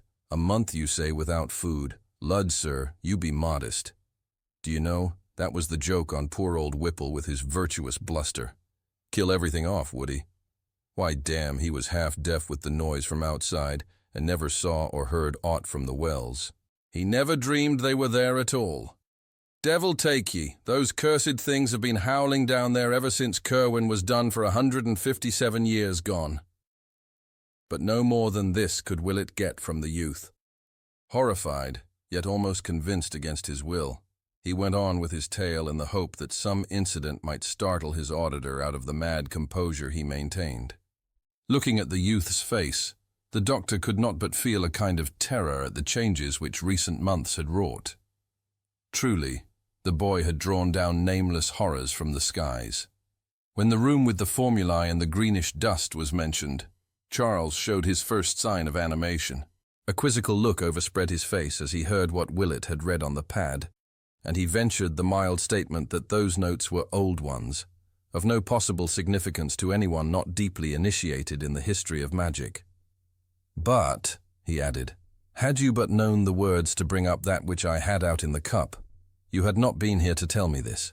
'Twas number 118, and I conceive you would have shook had you looked it up in my list in t'other room. 'Twas never raised by me, but I meant to have it up that day you came to invite me hither." Then Willett told of the formula he had spoken, and of the greenish-black smoke which had arisen, and as he did so he saw true fear dawn for the first time on Charles Ward's face. "It came, and you be here alive." As Ward croaked the words, his voice seemed almost to burst free of its trammels and sink to cavernous abysses of uncanny resonance. Willett, gifted with a flash of inspiration, believed he saw the situation, and wove into his reply a caution from a letter he remembered. "No, 118, you say. But don't forget that stones are all changed now in 9 grounds out of 10. You are never sure till you question. And then, without warning, He drew forth the minuscule message and flashed it before the patient's eyes. He could have wished no stronger result, for Charles Ward fainted forthwith. All this conversation, of course, had been conducted with the greatest secrecy, lest the resident alienists accuse the father and the physician of encouraging a madman in his delusions. Unaided, too, Dr. Willett and Mr. Ward picked up the stricken youth and placed him on the couch. In reviving, the patient mumbled many times of some word which he must get to Orne and Hutchinson at once. So when his consciousness seemed fully back, the doctor told him that of those strange creatures at least one was his bitter enemy and had given Dr. Allen advice for his assassination. This revelation produced no visible effect, and before it was made, the visitors could see that their host had already the look of a hunted man. After that, he would converse no more, so Willett and the father departed presently, leaving behind a caution against the bearded Allen, to which the youth only replied that this individual was very safely taken care of, and could do no one any harm even if he wished. This was said with an almost evil chuckle very painful to hear. They did not worry about any communications Charles might write to that monstrous pair in Europe, since they knew that the hospital authorities seized all outgoing mail for censorship and would pass no wild or outre-looking missive. There is, however, a curious sequel to the matter of Orne and Hutchinson, if such indeed the exiled wizards were.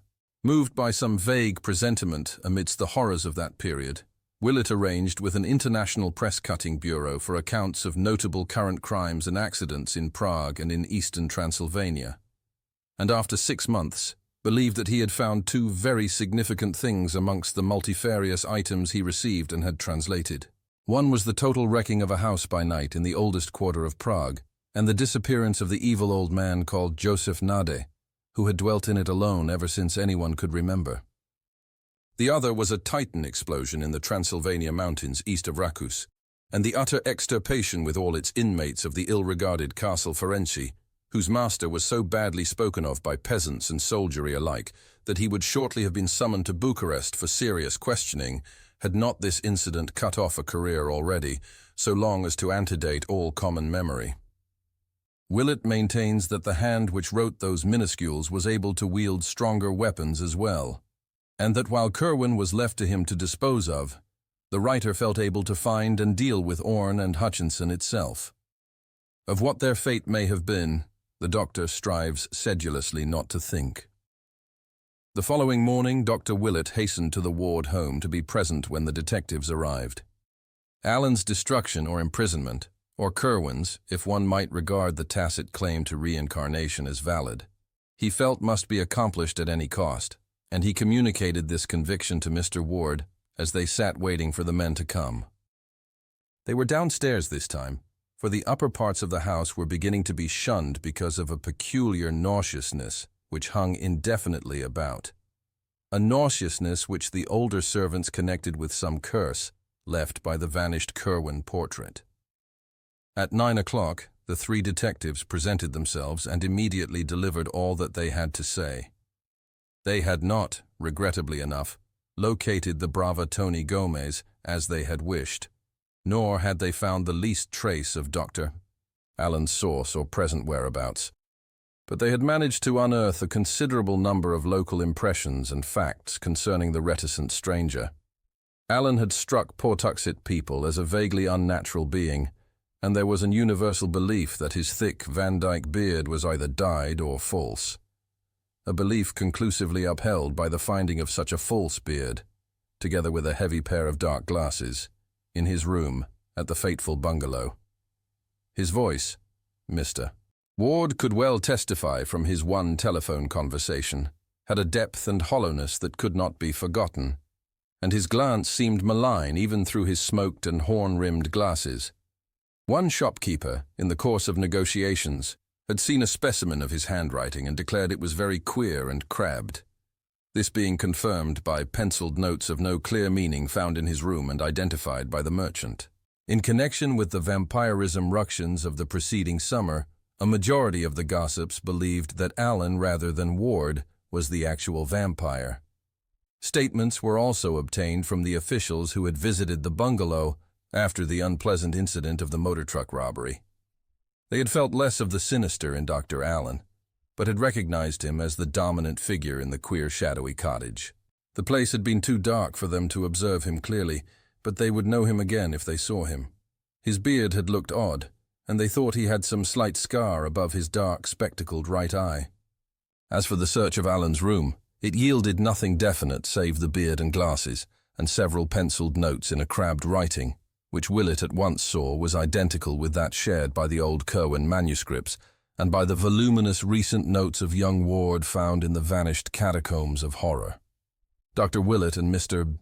Ward caught something of a profound, subtle, and insidious cosmic fear from this data as it was gradually unfolded, and almost trembled in following up the vague, mad thought which had simultaneously reached their minds. The false beard and glasses, the crabbed Curwen penmanship, the old portrait and its tiny scar, and the altered youth in the hospital with such a scar, that deep, hollow voice on the telephone. Was it not of this that Mr. Ward was reminded when his son barked forth those pitiable tones to which he now claimed to be reduced? Who had ever seen Charles and Alan together? Yes, some officials had once, but who later on? Was it not when Alan left that Charles suddenly lost his growing fright and began to live wholly at the bungalow? Curwen, Alan, Ward, in what blasphemous and abominable fusion had 2 ages and 2 persons become involved? That damnable resemblance of the picture to Charles, had it not used to stare and follow the boy around the room with its eyes? Why, too, did both Alan and Charles copy Joseph Curwen's handwriting, even when alone and off guard?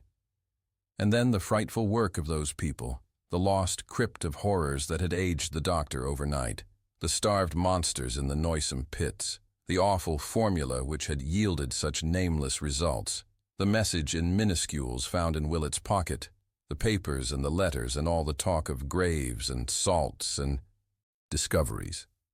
Whither did everything lead? In the end, Mr. Ward did the most sensible thing.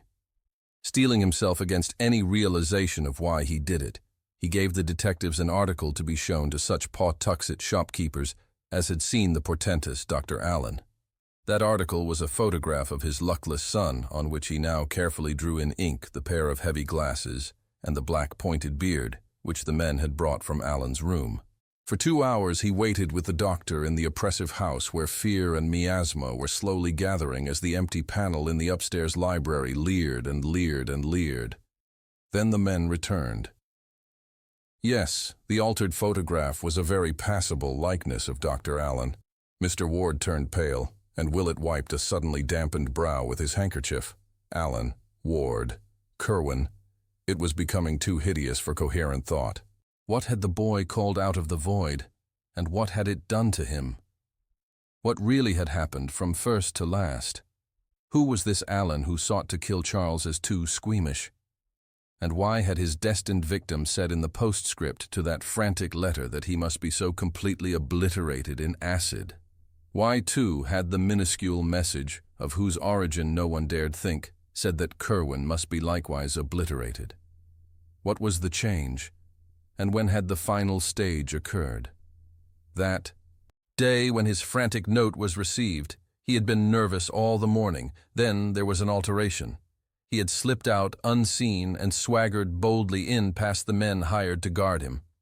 That was the time when he was out. But no. Had he not cried out in terror as he entered his study, this very room? What had he found there? Or wait, what had found him?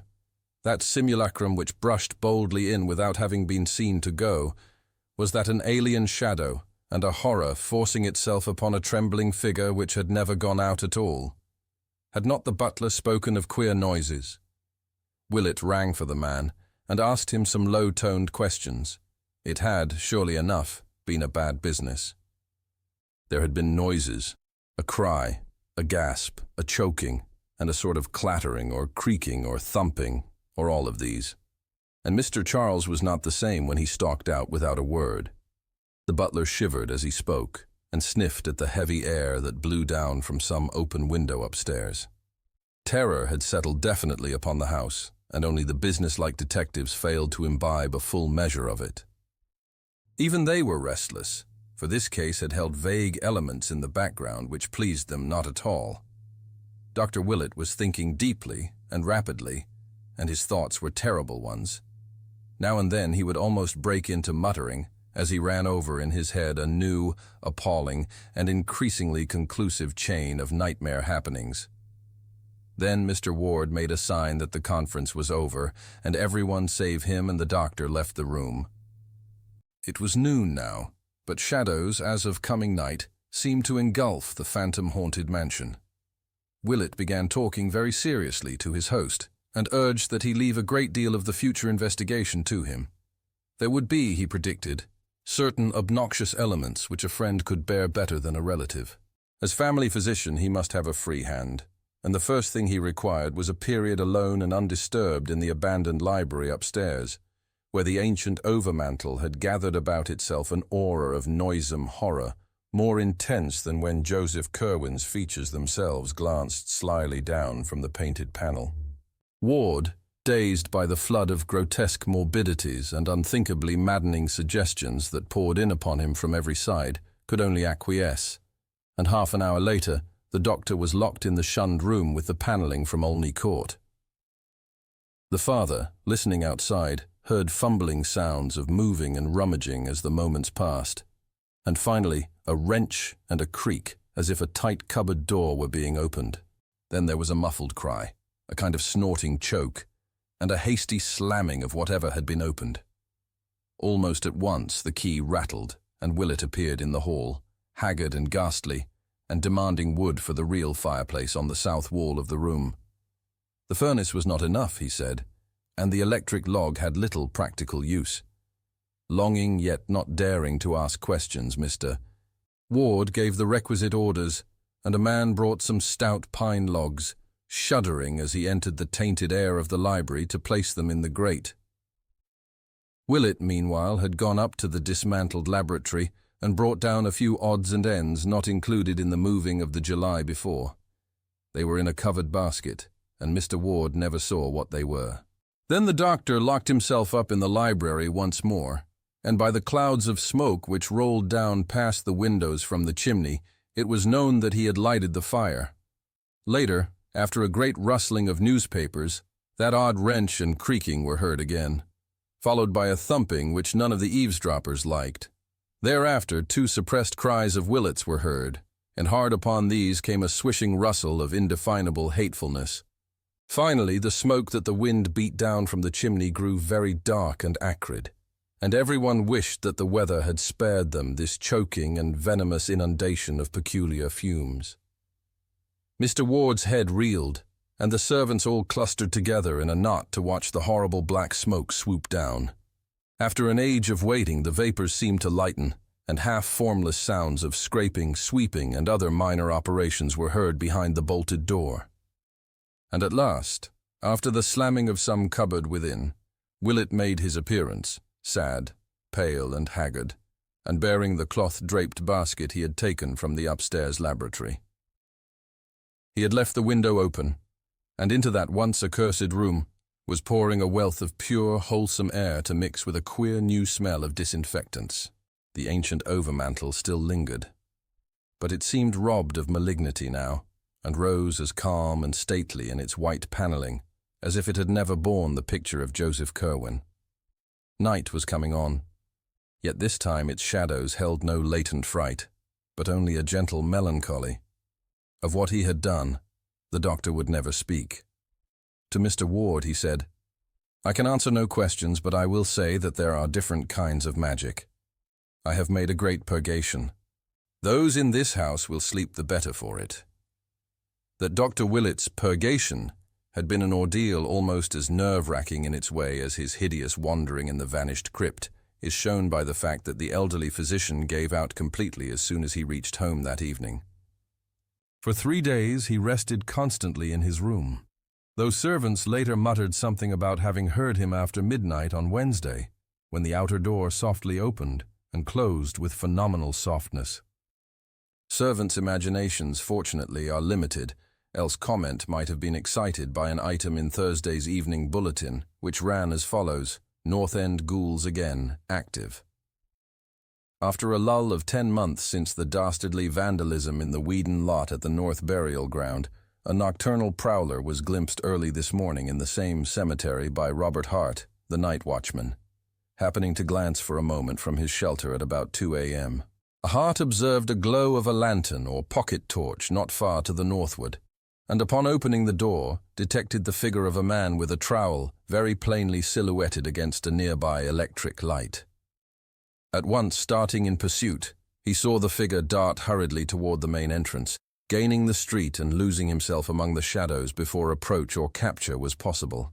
Like the first of the ghouls active during the past year, this intruder had done no real damage before detection.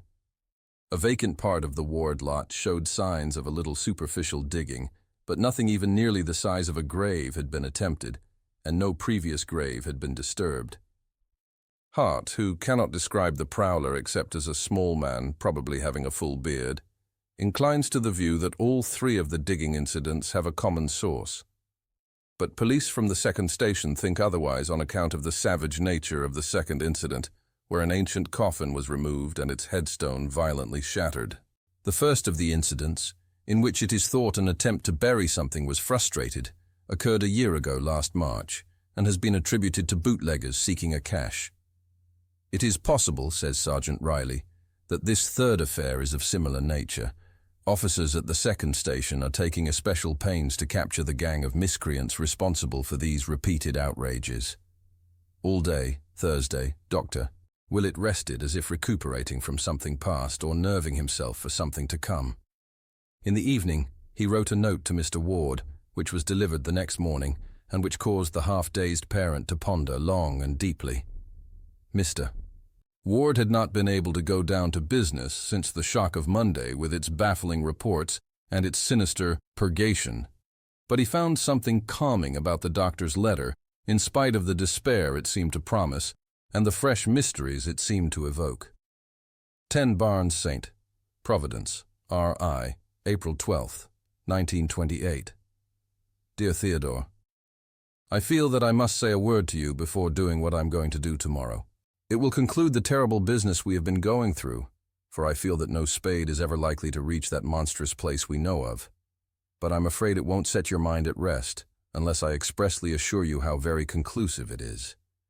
You have known me ever since you were a small boy, so I think you will not distrust me when I hint that some matters are best left undecided and unexplored. It is better that you attempt no further speculation as to Charles's case, and almost imperative that you tell his mother nothing more than she already suspects. When I call on you tomorrow, Charles will have escaped. That is all which need remain in anyone's mind. He was mad, and he escaped. So don't ask me any questions when I call. It may be that something will go wrong, but I'll tell you if it does. I don't think it will. There will be nothing more to worry about, for Charles will be very, very safe. He is now safer than you dream. You need hold no fears about Alan and who or what he is. He forms as much a part of the past as Joseph Curwen's picture, and when I ring your doorbell, you may feel certain that there is no such person, and what wrote that minuscule message will never trouble you or yours. But you must steel yourself to melancholy and prepare your wife to do the same. I must tell you frankly that Charles's escape will not mean his restoration to you. He has been afflicted with a peculiar disease, as you must realize from the subtle physical as well as mental changes in him, and you must not hope to see him again. He stumbled on things no mortal ought ever to know, and reached back through the years as no one ever should reach. And something came out of those years to engulf him. And now comes the matter in which I must ask you to trust me most of all. For there will be indeed no uncertainty about Charles's fate. In about a year, say, you can, if you wish, devise a suitable account of the end, for the boy will be no more. You can put up a stone in your lot at the North Burial Ground, exactly 10 feet west of your father's, and facing the same way, and that will mark the true resting place of your son. Nor need you fear that it will mark any abnormality or changeling. The ashes in that grave will be those of your own unaltered bone and sinew, of the real Charles Dexter Ward whose mind you watched from infancy. The real Charles with the olive mark on his hip, and without the black witch mark on his chest, or the pit on his forehead. The Charles who never did actual evil, and who will have paid with his life for his squeamishness. That is all. Charles will have escaped, and a year from now you can put up his stone. Do not question me tomorrow, and believe that the honor of your ancient family remains untainted now, as it has been at all times in the past. With profoundest sympathy and exhortations to fortitude, calmness, and resignation, I am ever sincerely your friend, Marinus B. Willett.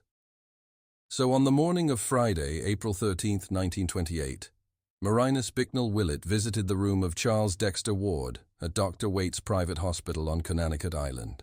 After the interchange of a few strained formalities, a new element of constraint crept in, as Ward seemed to read behind the doctor's mask-like face a terrible purpose which had never been there before. Ward actually turned pale, and the doctor was the first to speak. "More," he said, "has been found out, and I must warn you fairly that a reckoning is due." "Digging again, and coming upon more poor, starving pets," was the ironic reply. It was evident that the youth meant to show bravado to the last. "No," Willett slowly rejoined. "This time, I did not have to dig. We have had men looking up, Doctor Allen, and they found the false beard and spectacles in the bungalow." "Excellent," commented the disquieted host in an effort to be wittily insulting, "and I trust they proved more becoming than the beard and glasses you now have on." "They would become you very well," came the even and studied response. "As indeed they seem to have done." As Willett said this, it almost seemed as though a cloud passed over the sun, though there was no change in the shadows on the floor. Then Ward ventured, "And is this what asks so hotly for a reckoning? Suppose a man does find it now and then useful to be twofold?"